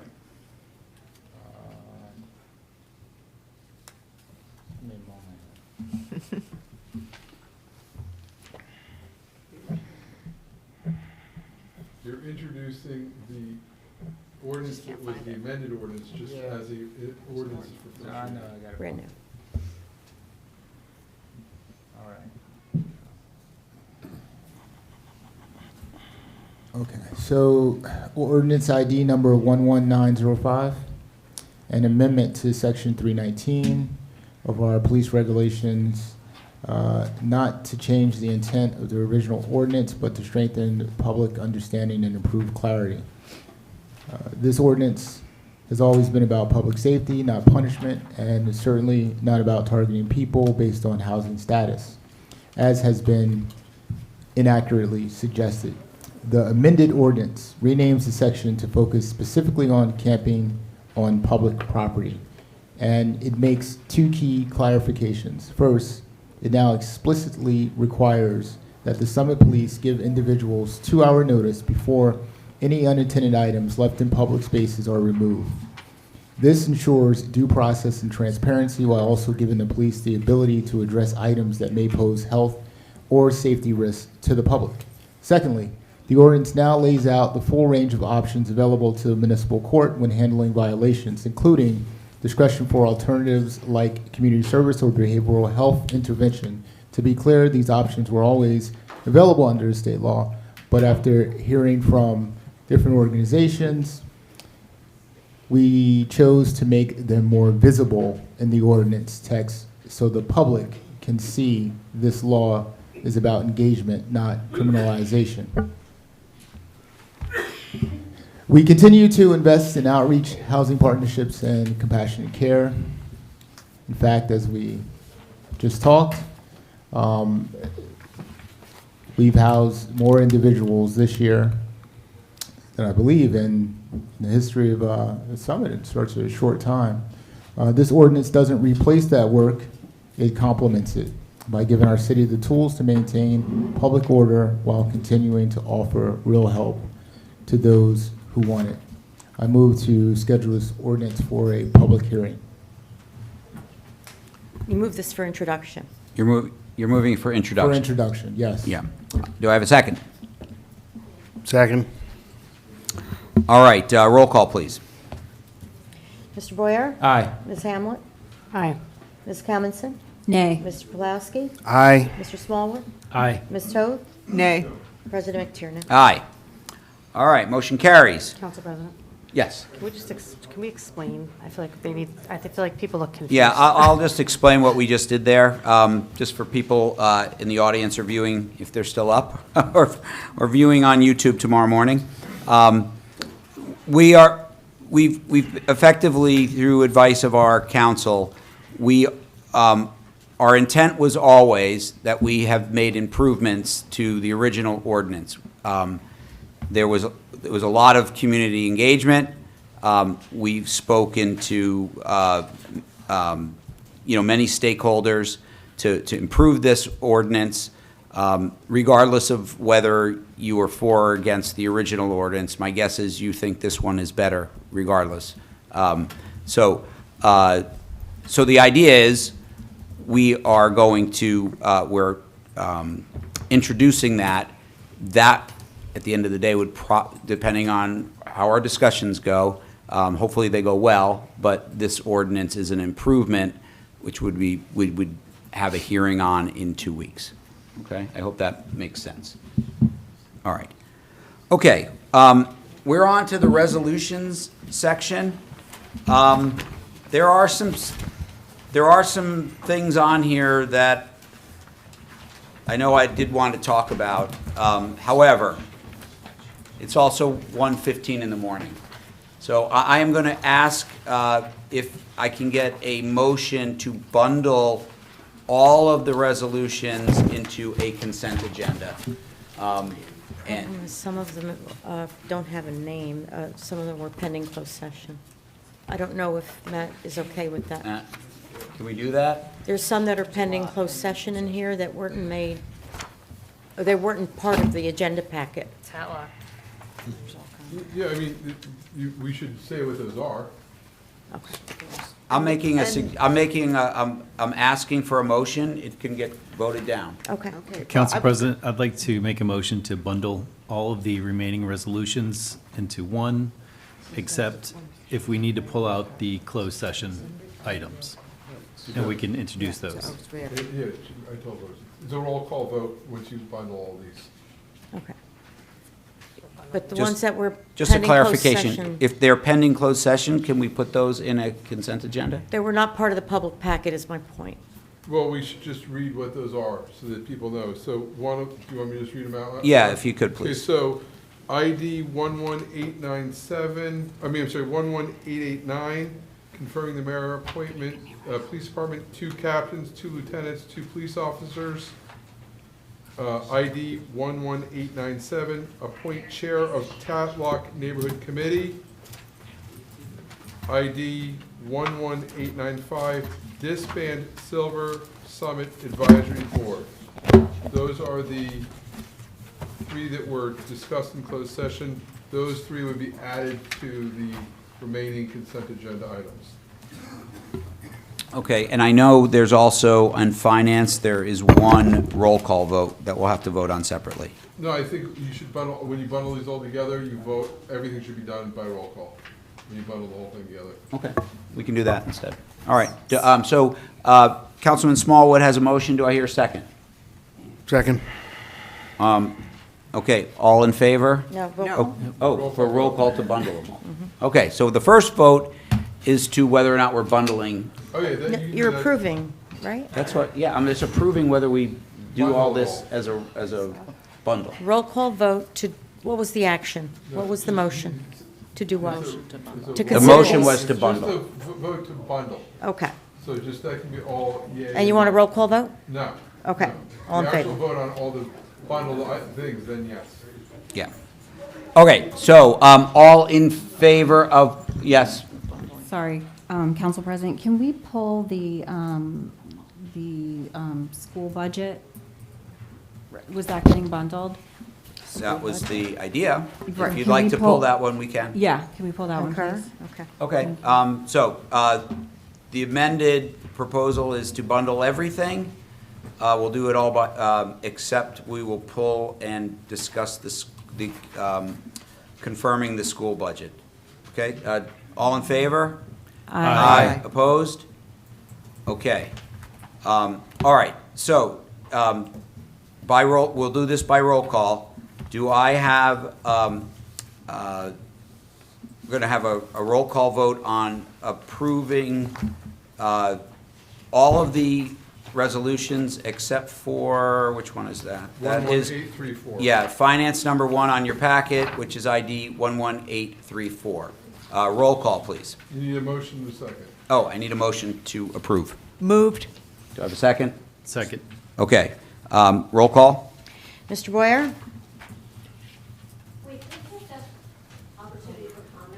Oh, very good idea. I forgot about that. It's only 1:30.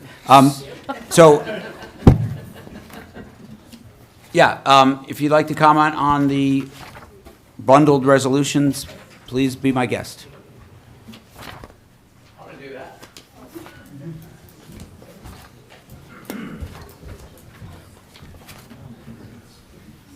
Good morning.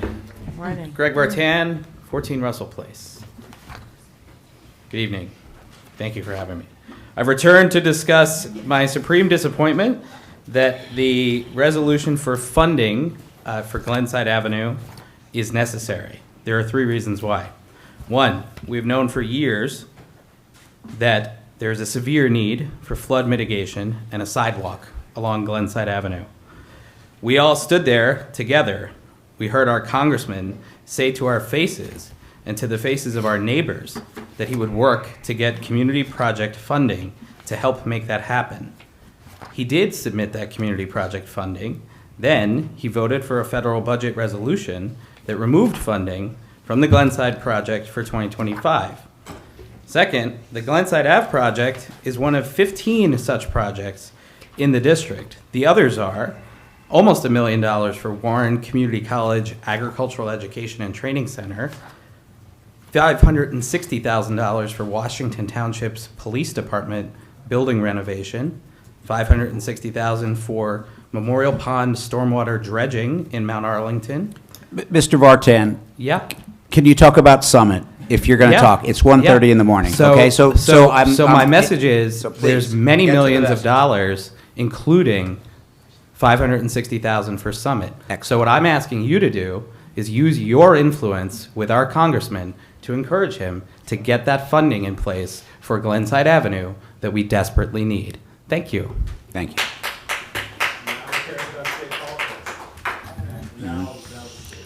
Shh, please. Okay. Any other comments on the bundled resolution?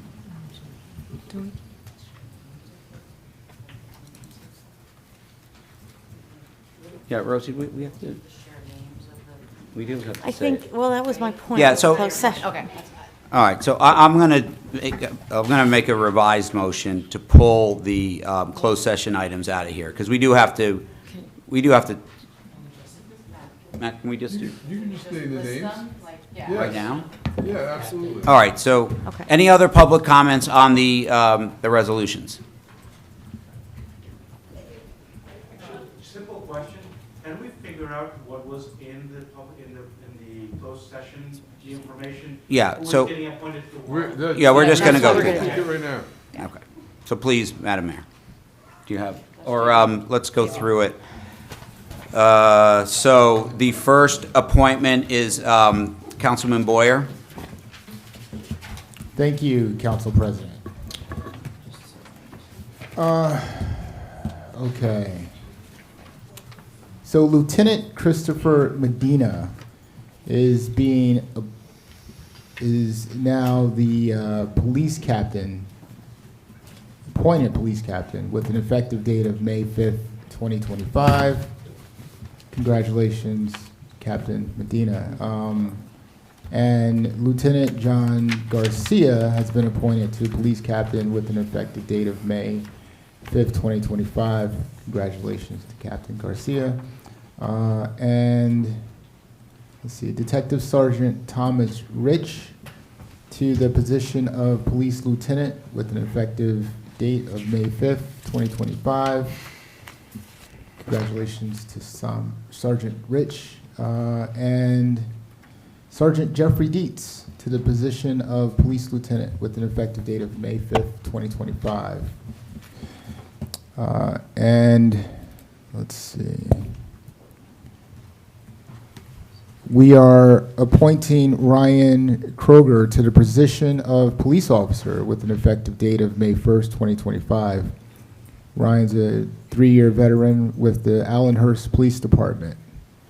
And last but not least, Elson Gloss to the position of police officer with an effective date of May 1st, 2025.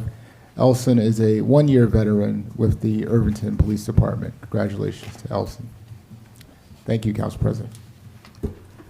Thank you so much, Councilman Boyer. All right, we have Councilman Smallwood. Could you please discuss the pending the closed session appointment for the Tatlock neighborhood? This is the, thank you, Council President. This is ID number 11897 to appoint the chair of the Tatlock Neighborhood Committee. Unfortunately, none of the Tatlock residents who are appointed to this board wanted to step up and be the chair. Yeah. So we are appointing Councilman Pulowski, who does not live in the Tatlock Neighborhood Committee, as the chair. I'm in Ward 1. Yep. Okay. All right. Then we also have Let's see. Disband. Yeah, so we have Councilwoman Comments. You just want to discuss very briefly admin and policies 11895? Yes. Thank you, Council President. This is ID 11895, and for closed session discussion, this resolution disbands the Silver Summit Advisory Board. Silver Summit was born out of the need to help seniors during the pandemic, and original committee members continue to drive seniors to appointments and pick up groceries to this day. Recently, Silver Summit has failed to make headway in other areas and was spinning their wheels, so to speak. After much discussion with the mayor, council president, Sage, and our DCP senior rep, Gretchen Mastrofano, everyone agreed that the best path forward is for the city of Summit to strengthen our relationship with Sage and to help our seniors. I move to adopt this resolution. Sorry. Yeah. Not yet. Thank you, Councilwoman Comments. All right, then I believe Councilwoman Hamlet, would you like to clarify capital projects and community services number 11892? Sorry, which one was this That's one? declare vacancy. Declare vacancy. Yeah, sorry. Sorry, everybody. Page 7, at the top. I'm getting there. Sorry, I'm getting there. Bear with me.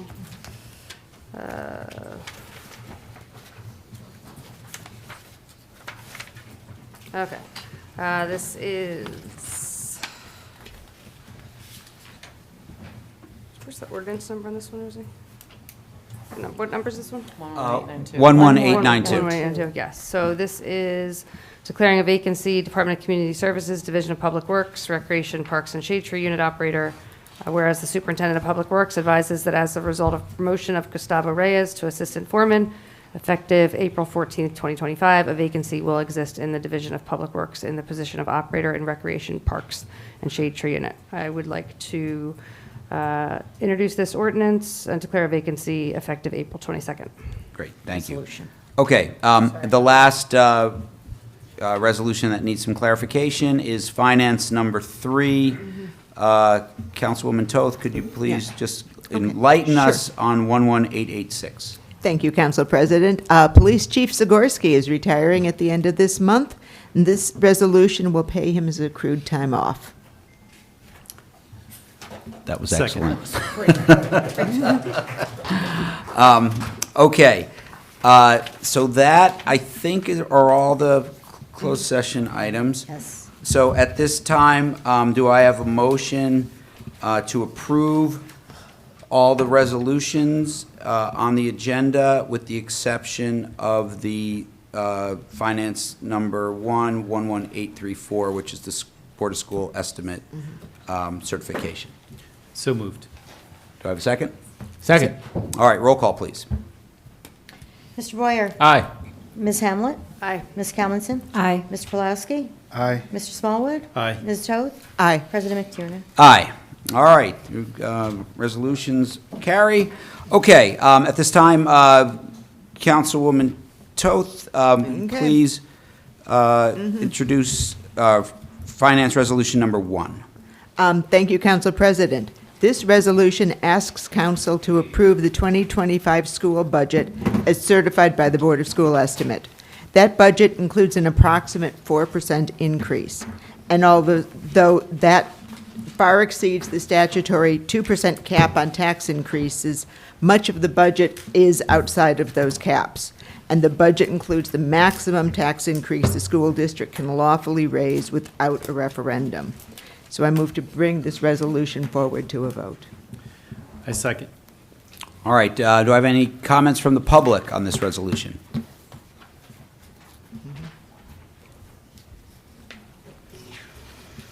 Chantal Landman, 128 Beacon Road.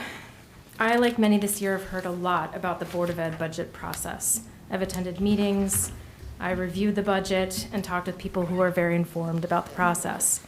Unfortunately, like many of you have said from the dais and in other public forums, there is little to no public information about how the budget went from a proposed 8.8% to just under 4% increase. Residents are frustrated, and many became angry when they were sent a flyer telling them they should be happy with the 4% increase, which is the largest percentage increase in school tax levy in over 15 years. People don't want to be told what they should think. They should be given the facts so they can form their own opinions. The Board of School Estimate is responsible for the annual school budget and the resulting tax levy. 3 of the 5 Board of School Estimate members sit on this dais tonight. So here are my questions. What did our teachers and school administrators request to be included in the annual school budget that was subsequently denied? How are the budget cuts from the proposed 8.8% to 4% impacting the student-teacher ratio and programming for our special needs students? Is it true that all proposed additional teaching staff were cut? Is it true that current teacher, administration, and other headcount have been cut by not backfilling planned retirements? Did the mayor and council members who sit on the Board of School Estimate recommend and support these cuts to teaching staff? Given you're about to vote on approximately over $70 million spend of mostly Summit taxpayer money, I think the public deserves to know what the money will be spent on and what was cut from the original proposed budget that our schools and teachers asked for. Thank you. Thank you. Other public comments? Good evening, good morning. Thank you all. Jacqueline Lasaracina, Lasaracina. I'm a resident of Summit and a proud public school kid. Our daughter will attend kindergarten at Wilson next year. Excellence in our public schools is part of what makes Summit so special, and we all benefit from Summit being a place where you can get a great education. It's a promise we make to our children and an investment we make in our future. Quality education does carry a price. To ensure transparency and accountability to the community, the mayor and 2 council members sit on the Board of School Estimate. The process is particularly important in this moment with the threat of major cuts to education and uncertainty around federal funding out of DC. There are 2 important components to the budget. There are the numbers and what gets funded. It's an easy puzzle, but we do need both pieces to get the full picture. Certain members of council leadership have been happy to talk about the numbers, but we don't know what got cut in that 5%. At the April 1 meeting, one council member both praised the mayor, Ms. Hamlet, and Mr. Smallwood, for their work on the budget, and in almost the next breath said, quote, "I have very little idea what finally got voted on in that budget." It's now 3 weeks later. Do we know more about what got cut in that 5%? Teachers, books, programs, services. We do not know. We do know that in another part of the city budget, council approved a whopping $370,000 for 2 pieces of custom playground equipment. That is not fiscal responsibility. That is not protecting the Summit taxpayer. I ask council to please, as you do with the municipal budget, share an executive summary or an infographic or something to explain to the community what got cut from the school budget.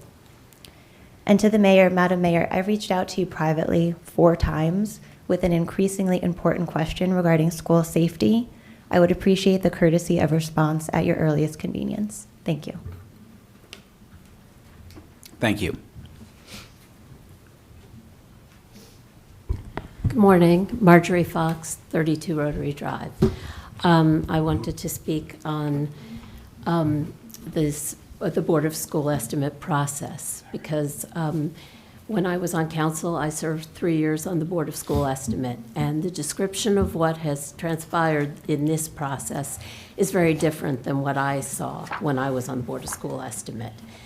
And first of all, I'm questioning why that 9% number was ever presented to the public if the mayor and the 2 council members who sit on the Board of School Estimate had a problem with it to start. Usually, the Board of Education presents to the Board of School Estimate members the budget, and a discussion is had about the budget, and if there are problems, they're resolved up front. This seems like gamesmanship. It seems like people were playing politics with school budget, and I'm really disturbed to see this because it was never that way. What I'm also questioning is what was cut, just like the other two speakers have asked for. We don't know. And we don't know if this is a good budget or a bad budget. And yes, 5% was cut out of the budget, but we're hearing an awful lot of rumors about teachers getting pink slips, about technology being cut. They're building a big technology center at the high school, but there may be no one to staff it, is what we're hearing. So I think that before, you all have a fiduciary responsibility. A postcard was sent out where you guys took a victory lap on this. And Councilmember Hamlet said she went line by line through the budget, yet she can't answer the questions about what was cut. Council President McTiernan, you said that the process lacked transparency, and you didn't know what was cut. This is not a way to do this. You have a fiduciary responsibility to the public to give us, first of all, for you to know what's in the budget and what was cut, what's in, what's out, but also to give that information to the public who are going to be forced to vote on, to pay for this. So I would ask that you table this, this vote, and at the next meeting have Derek Jess or Superintendent Huff come in and answer those questions for both the council and the public, for everyone's benefit. Thank you very much. Thanks. Other comments? Dory Gagnon, 27 Bedford Road. Everyone's coming up here blaming you guys. I went to the Board of Ed meetings twice. Hardly anybody spoke. And I asked for transparency. I went and got the budget. There was nothing on it except their salaries. They don't respond to you like you guys do. You ask a question and they don't give you any feedback. So instead of yelling at you, wondering what was on the Board of School budget, I asked them and they didn't answer me. So here we are. We can't yell at you, okay? I know Ms. Hamlet spent 30 days trying to get them from 9 to 4. Maybe she just said, cut it from 9 to 4. I'm not going to accept it unless it's lower than 4%. I'm still talking. Can you please just give me just the respect of just 2 minutes, please? Or how long I have left. So I'm not going to yell at you because that's not your job. When it comes to the city budget, I'll hold you responsible. I thank you for getting it down below, 4%, which is still very high. It's much better than 9. So, when we're talking about homelessness, I'm still talking, everybody. We're talking about homelessness on the rise. I know a lot of people still couldn't afford the 9% because that would increase their taxes by a lot. So I want to thank you for getting it down because that means a lot to a lot of residents here in this city. I would still like to understand what was cut on the budget too. But that goes back to the administration. And I have a problem with that. So I would like you all to hold the administration accountable and not letting us as residents know what was on that budget. So thank you. Thank you.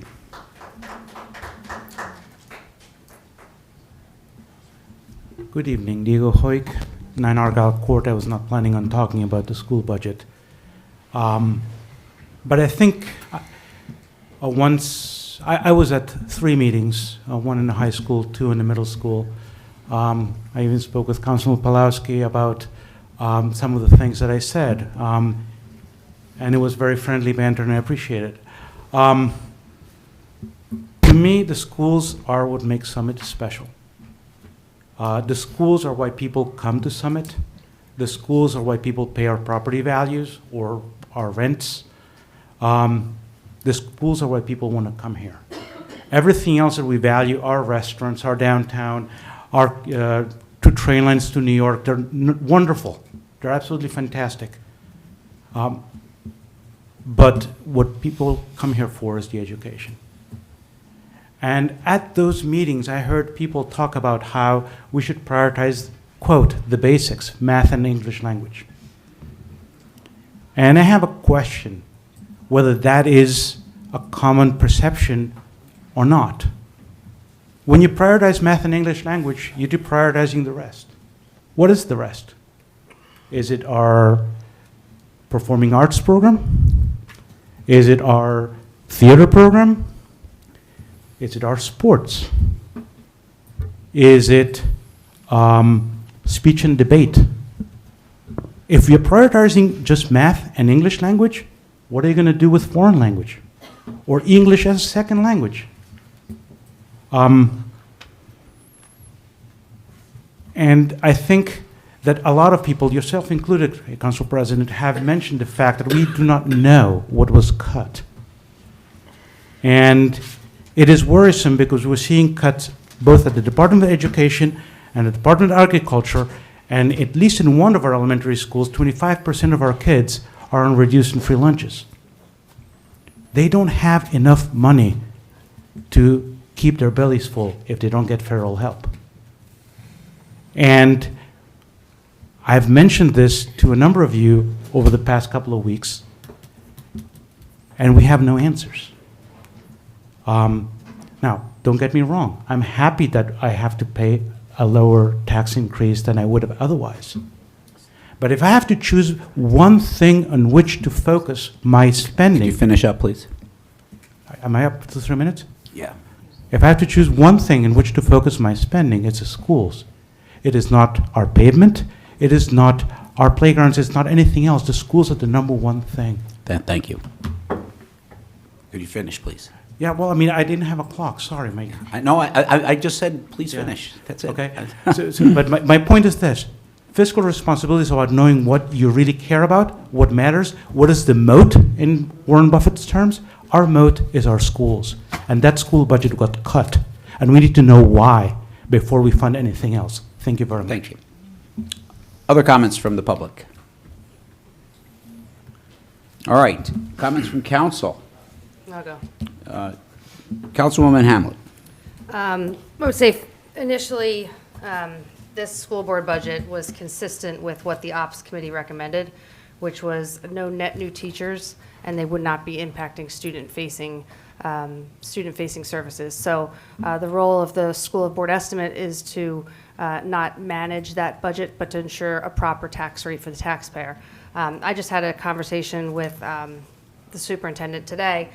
Not only can I show you when we went from close to 9% down to 4.72, and we've shared emails back and forth, but from 4.72 to 3.95. So we certainly have all that information. I can tell you just a couple things. Summer school, I've been seeing a lot on Facebook that we killed summer school, $110,000. You're right, summer school got cut, and that wasn't my decision. That was a superintendent school board decision. But that summer school can be obtained in other ways. So we didn't actually, so you'll see a $110,000 decrease, but kids will still be able to go to summer school. I talked to the superintendent about that because I saw some of those things online. Instructional staff training, decrease of 38.5. Improvement of instructional services was a decrease of $157,000. Unallocated benefits went down $760,000. Now, in these buckets, I can't tell you whether it's from a retired teacher, but that's the superintendent's job. The superintendent's job is to manage the operation of the school budget. That's something that we can't micromanage. And I'd like to, have Mr. Giacobbe talk a little bit about how the budget went from 9% to 4%. But the other thing is, the fact that you haven't heard anything, just Oprah it.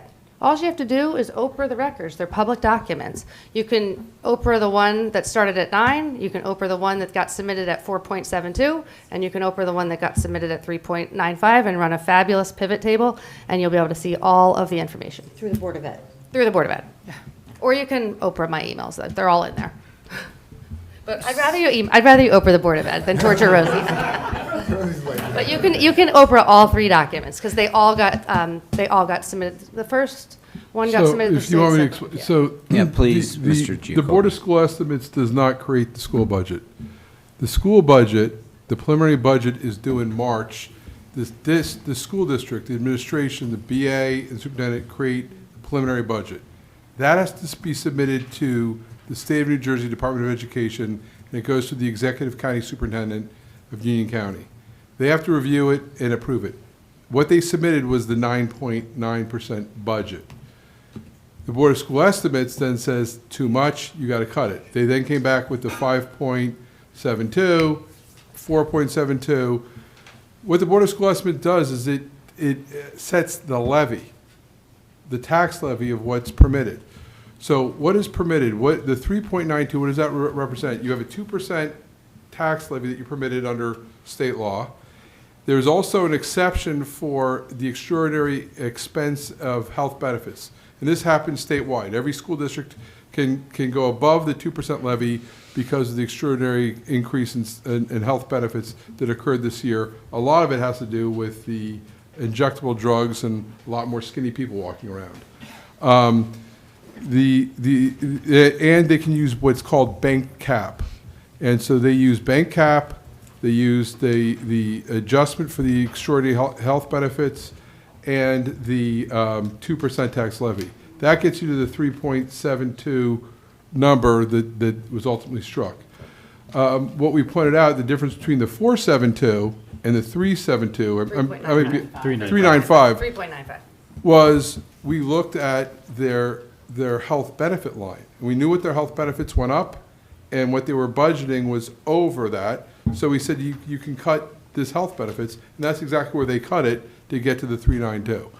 There was nobody. The school board of estimates does not go through these. The mayor and the two members don't go through and say cut teachers. That they say this is the levy.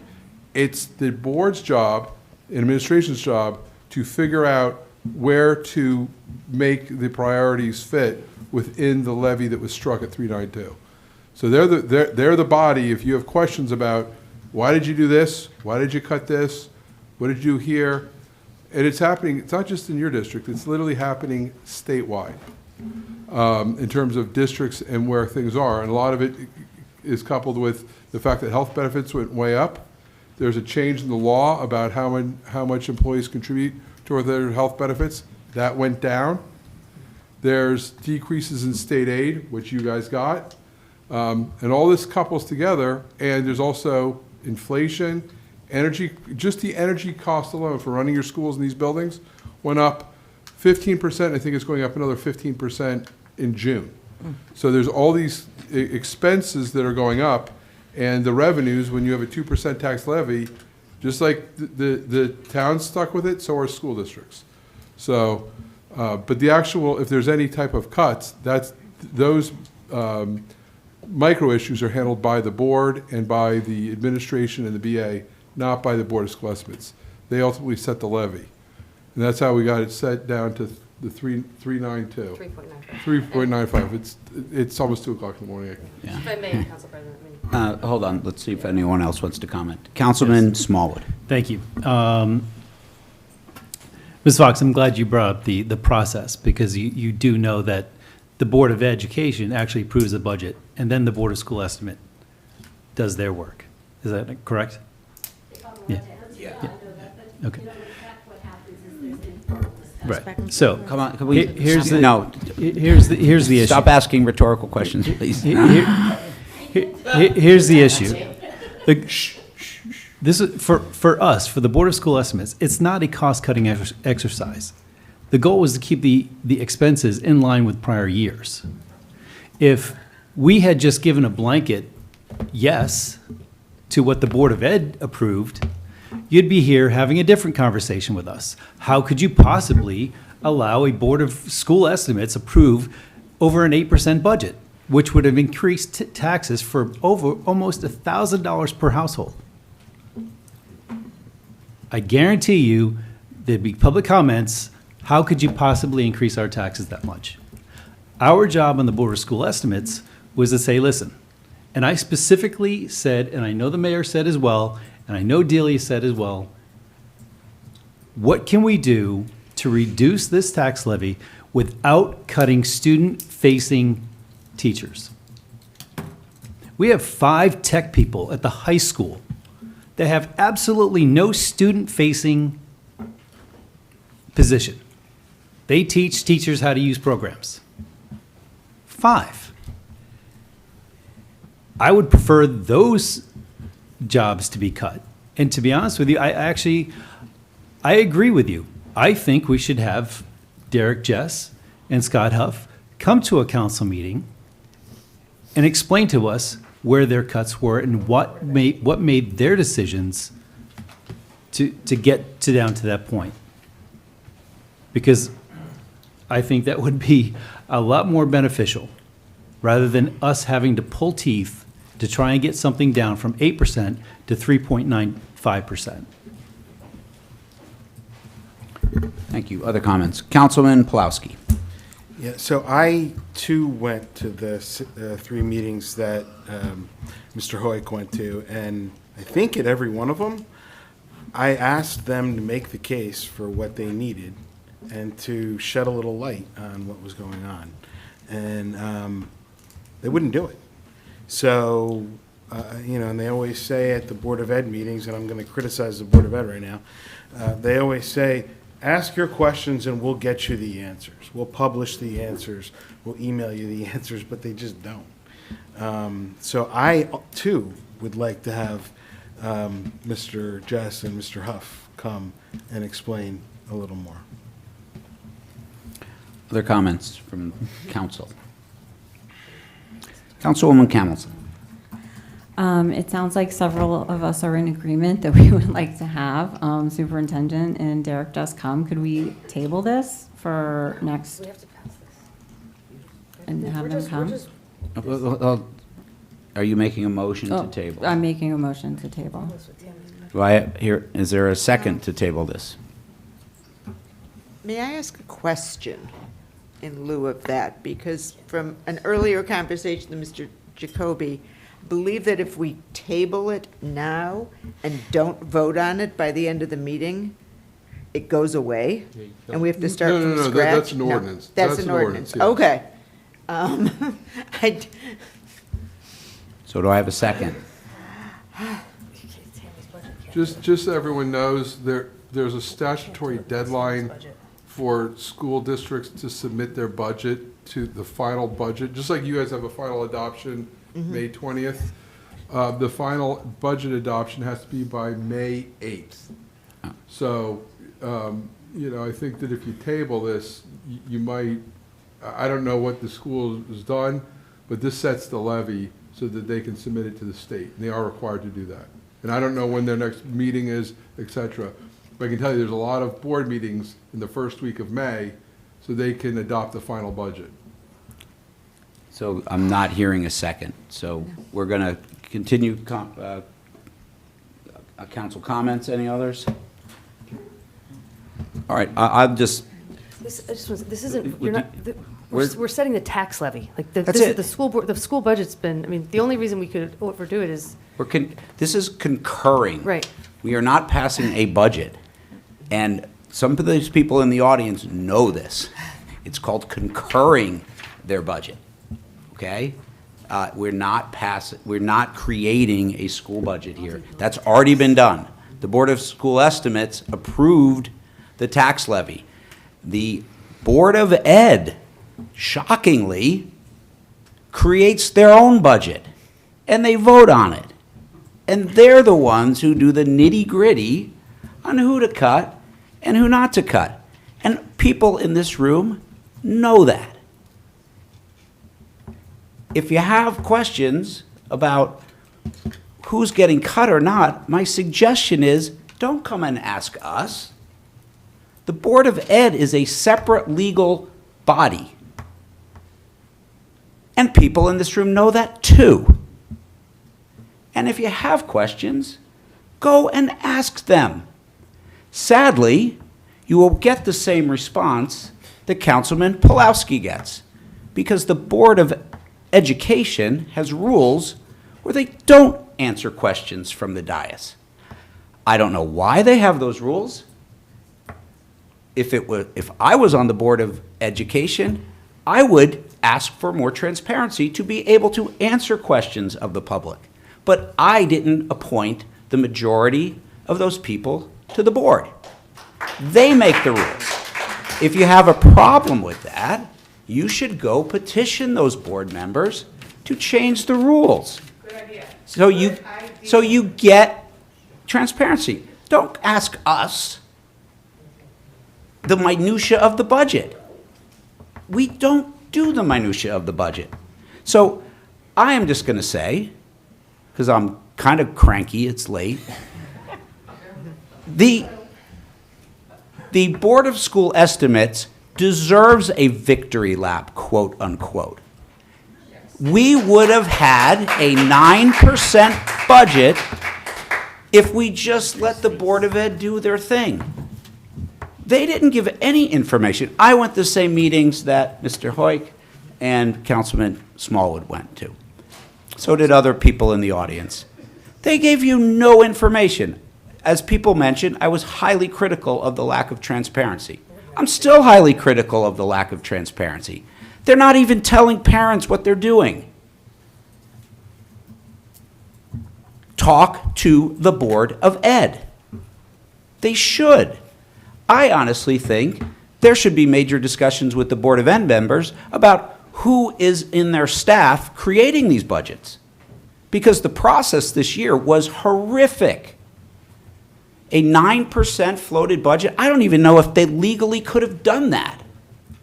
It's way over the cap. No idea how they could have done that. I am not a business administrator that works for the Board of Ed. But I would assume that person would know that there's legal limits on how much they can raise in taxes. But they offered a 9% budget to begin with. These people up here asked questions and said, get it down. The only reason they lowered it, it wasn't because the Board of Ed said lower it. It was because of these people. And it wasn't because the Board of Ed said lower it from 4.71, which is the statutory maximum that they could do. It was because of these people said that. They deserve credit for doing that. No one else who went to these meetings ever pushed back. No one. So I'm very happy that they did what they did. I still don't know what they're cutting. I have no idea. None. If I ask the question, they will send it to me in an email. Maybe. But it's not my job to do the school budget. My job is to concur the funds. That's what we're up here to do. Okay, so I apologize for being cranky. But those are my comments. All right, any other comments? All right, all in favor? Aye. Opposed? All right, motion carries. Okay, I think that's it for our agenda. I don't think we voted on the consent agenda as a whole. Oh, we have it, okay. I thought we did. I thought you combined No, we everything. did a roll We call didn't vote. do- No, you did the bundle, you did a motion No, as a voice bundled- vote. I bundled the everything. consent agenda with the other resolutions. Yes, Did we do a roll call vote? yes, Yeah. on everything. On If the I go whole to the thing. videotape, I'm going to check You you. understand? All right. All right, so we're at the final leg of our meeting. It's only 2 in the morning. At this time, are there, oh, we've got public comments for items that were not on the agenda. I didn't want to skip over that. Any public comments for items that are not on the agenda?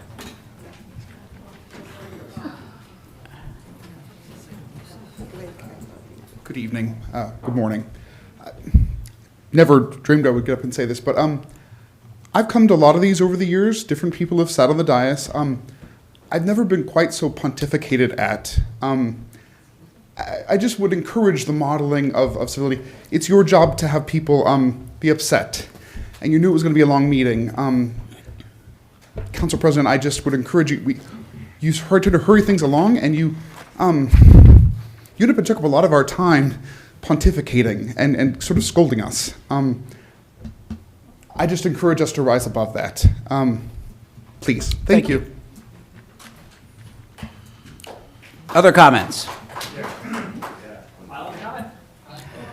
Yes, please. I apologize. Go ahead. Just to piggyback off what Rosie said, I don't know if there was a roll call vote. And Can you repeat that, please? a part of that consent agenda was the police officers getting promoted, and I don't want that to be. No, that was voted on. That was definitely voted on. I don't think there was. Would it hurt to have another Do one? another roll call vote. We'll do another one. Sorry. Let's do a roll call vote, then we'll have more public comments. Roll call votes in on all the bundled items. All, the entire resolutions and consent. Yes, Correct. that's what I thought. Mr. Boyer? Aye. Ms. Hamlet? Aye. Ms. Kalmanson? Aye. Mr. Pulaski? Aye. Mr. Smallwood? Aye. Ms. Toth? Aye. President McTiernan? Aye. All Now we right, have- motion carries on the whole thing. Okay, more public comments. I just want to comment on the last comment that I disagree completely. Since this council has taken office, more has happened with regard to public safety and the other needs of the community. They addressed the budget. I agree with everything the council president said. I won't go into it now because it's late, but there's certainly a better way to do that. And I'd like to thank this body for all their hard work. And I think people are heard here, people are welcomed here, and to suggest otherwise, I haven't seen you at this many meetings, sir. And to suggest otherwise, I think is unfair to this body. So thank you very much, all of you. Thank you. Other comments? Okay, hearing none, we'll close public comments. We're on to council member comments and new business. Councilman Smallwood. I'd like to make a motion to adjourn. Second. Wait. I have comments. So, okay, we're gonna, let's have some comments then. Councilman Pulowski. Okay, so, long meeting. We heard a lot about this ordinance, and I never got to comment on it, so I'm going to use my council comment time to do that. It'll be quick. Just so everybody knows, the enabling portion, the enabling statute in the municipal code, section 40:48-1, specifically states that the governing body of every municipality may make, amend, repeal, and enforce ordinances to, among other things, prevent loitering, lounging, or sleeping in the streets, parks, or public places.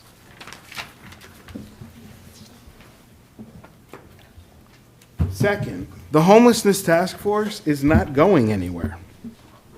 We're not abandoning a housing first model. To the contrary, the police are putting together a policy to do just that. Chief Peters told us as much earlier tonight, if anybody was listening. We're committed to that. Now, I've had conversations with many people over the past couple of weeks. One was with Rich Uniac from Bridges. I think we can all agree that he's an expert on placing homeless people in homes, helping homeless people get housed. And he confirmed for me that he can house anybody who's willing to be housed. Anybody that we have here. All they have to do is say, help me, and he can house them. The Reverend Dr. Tanner suggested earlier that DCA wouldn't support us anymore if we passed this ordinance. And I have here an email from Michael Callahan, who is the director of the Office of Homelessness Prevention for the Department of Community Affairs. He told us that while the department will not be taking a position on our ordinance, the Office of Homelessness Prevention and Department of Community Affairs remains committed to supporting unhoused persons in the city in ending their circumstances to stable and permanent housing. We look forward to continued cooperation with all stakeholders grounded in housing first principles and guided by compassionate, engagement-driven strategies to the end of homelessness in Summit. That's what we're working towards. He's not going anywhere either. And I spoke to him, and he told me that I could quote him on the following: regardless of whether we pass the ordinance, the department will find a way to leverage all resources at their disposal to house anyone in need. DCA will move heaven and earth to house anyone who needs it here in Summit. Fourth, we talked about the strain on our resources, and I have a personal story that will illustrate this. Last week, I had heard that 2 nights in a row, there were people passed out, very drunk, or on drugs or something at the library, refusing to leave when our librarians asked them to leave when it was closing time. I happened to be at a meeting here, uptown at City Hall, when it was about 20 to 9, which is closing time for the library. I said, you know what? I'm already up here. Let me go take a look, see what's happening at the library. And sure enough, there's someone passed out there. I waited. The announcement comes on. It's closing time at the library. We need you to move. Librarians tried to wake this gentleman up. He would open his eyes, look at them, and go right back to sleep. So what did they do? They had to call the police. Now, I don't know how many police were on duty at approximately 9 p.m. last Thursday night patrolling. Was it 2? Was it 3 or 4? Okay. So, well, I can tell you that 2 of them had to come to deal with this. Now, if there were 4 patrolling, which I think is the maximum that we have overnight, unless we're making some kind of a special push, that means that half of our patrols were dealing with somebody at the library. So, you know, we've been hearing for years, burglaries, car thefts. You know, we need more police patrolling, right? They can't, this is a frequent thing at the library. It happens, I'm told, at least once a week. And I don't know, 3 times last week and probably a lot of times more. In having this ordinance socialized around town and on social media, and even here tonight, we've been hearing things like, I think I read somewhere that if a baby falls asleep in a carriage in a park, they're going to be subject to this ordinance. I know I heard here tonight that if a parent falls asleep after being dragged to their kid's concert, they are going to be arrested under this ordinance. Well, that's just nonsense. And, you know, there are rules of statutory construction when interpreting ordinances in the state of New Jersey.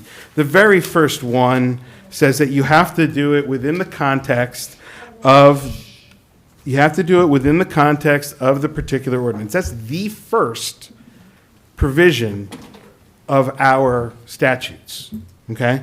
And then there's Supreme Court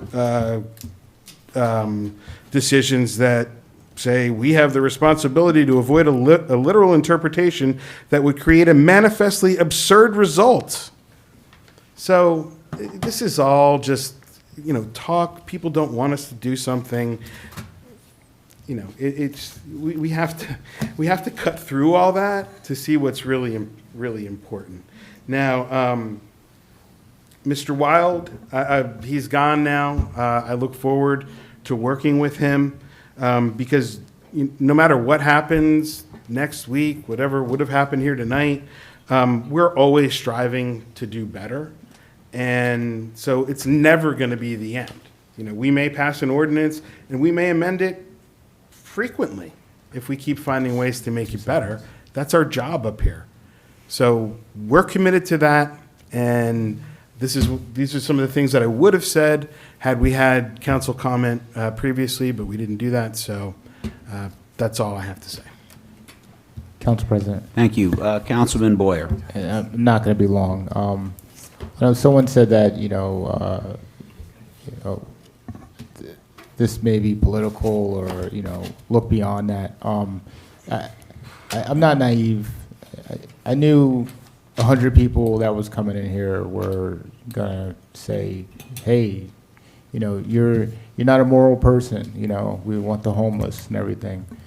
This is not popular, right? The good thing is, I don't care about being reelected. Could care less, right? What I care about is people getting arrested over and over again, and getting let out on the street. And then my daughter and her friends, or some other kids from the middle school, or someone else that calls me that, with their kids or whatever, having to come in contact over and over again with violent and deviant people. I mean, it is what it is. I'm up here because I want this town to be safe. Period. Don't care about re-election. That's why I don't care that 150 people walked in and said, hey, you don't like the homeless. That's not it. I like my kids. I like your kids. I want a safe town. So it is what it is. Thank you. Thank you. Other comments? Councilwoman Hamlet. Well, thank you for everybody who's still here at almost 2:15 in the morning. I wanted to say, even as we were sitting here tonight, there was 3 or 4 incidents of homeless individuals. I'll give you one or two of them. Tonight, 2218. Put my glasses on, I can't even say. 31-year-old male stating he has scabs on his feet and they hurt, requesting the only Officer Caraballo or he will start swinging as he is not playing games. 3 or 4 more incidents came in tonight, and I think it just highlights the hard cases that we just can't get our heads around. Another case last week, my hands were shaking when I was writing this text because there was a gentleman who we all see, and he was laying on the floor. And I thought, well, why is this guy, I thought we were getting him housing. Why aren't we getting him housing? So I called some of our providers, and they said, well, let us look into it. So I thought to myself, I'm going to call the assisted living facility because maybe there's a backlog. I just want to call and see what's taking so long. So I called the assisted living facility. I got a huge education on Medicaid, Medicare. And she said, if he's around 70, this should have happened a long time ago. So I call the providers back and I say, hey, I just found out that this should take, a short amount of time. Go back to the providers, clear clerical mistake. This guy should have been probably, and he's a tough one to get housed, but they didn't press send, and they felt terrible about it. But so to have all these out-of-towners come in and say that we're not kind, or we don't care, or we're criminalizing homelessness, the amount of the stats that I could show you, the amount of Summit residents who are behind this ordinance tonight would overwhelm you.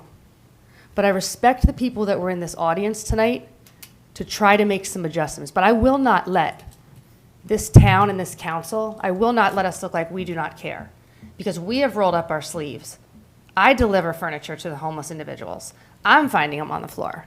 We are housing them. We're engaging providers.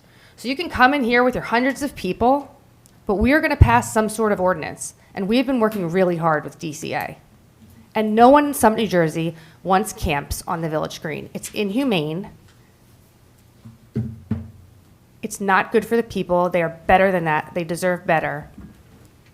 And I urge all of you who are interested in helping this situation, when you see the gentleman who's laying on the floor, who's bent over, call the providers.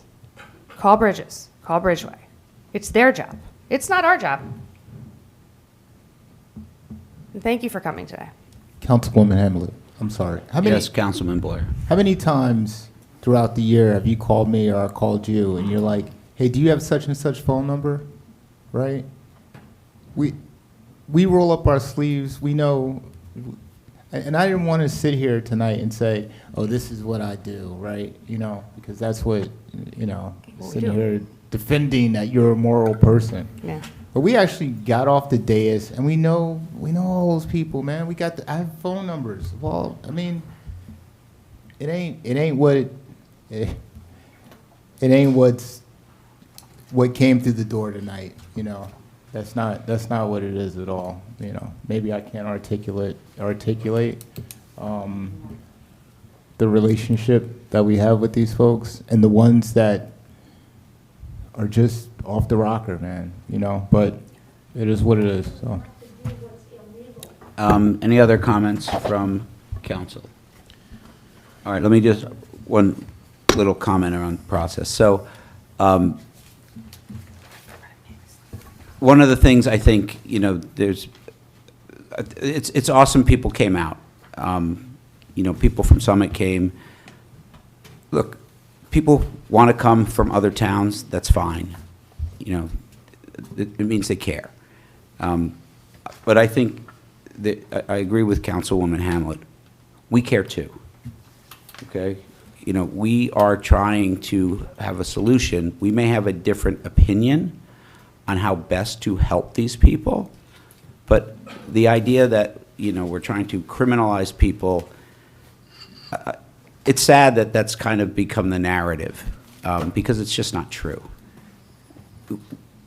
We do want to help these people. The goal is to have no homeless in Summit, that these people end up with a life that's fulfilling, with a life where they're not living on the street, where they wake up every day and they have things to do and they enjoy life like that. Everyone should want that, and that's what we all want too. But we also want our community to be safe, and we don't have the luxury of being a one-issue council. We just don't. We have other things that we have to, prioritize. And I get it. Like, people are passionate about stuff. It doesn't mean we're not passionate about the same thing, that we don't want these people to get help too. We do. And there's been so much behind the scenes engagement with people over the last several weeks where, I think there was a lot of commentary about, listen, get input. My wife can attest, I've done nothing but been on the phone for the last 2 weeks with people getting input, trying to make this better, trying to respond to people's concerns, because we all want the same thing for these people. But we also have to worry about that poor woman who's running a business in Summit. And she's crying out for help. There's no one driving from Princeton or wherever they're coming from to speak up for her. We need to do that. And I'm going to do that. And I think everybody up here feels for that woman. And we have to make those decisions too. So, like I said, I'm hopeful that the next couple of weeks we'll get more information and we'll make it even better. And I look forward to that because we want the best ordinance for everybody. And that includes our residents who, as well as those few all our residents, including, the people who are asking us to do something because they're concerned about safety and public spaces, et cetera, as well as those 5 individuals. And I really am. I'm an optimist. I think we are going to get to a really, really good spot with this. And I think we're pretty close already, given a lot of the comments that I've had with people. So I'm excited about the process, and maybe I'll see all of you here again in 2 weeks' time. So, and that's my public comment. All right. I'd like to make a motion to adjourn. Second. All right, all in favor? Aye. Aye. We are adjourned.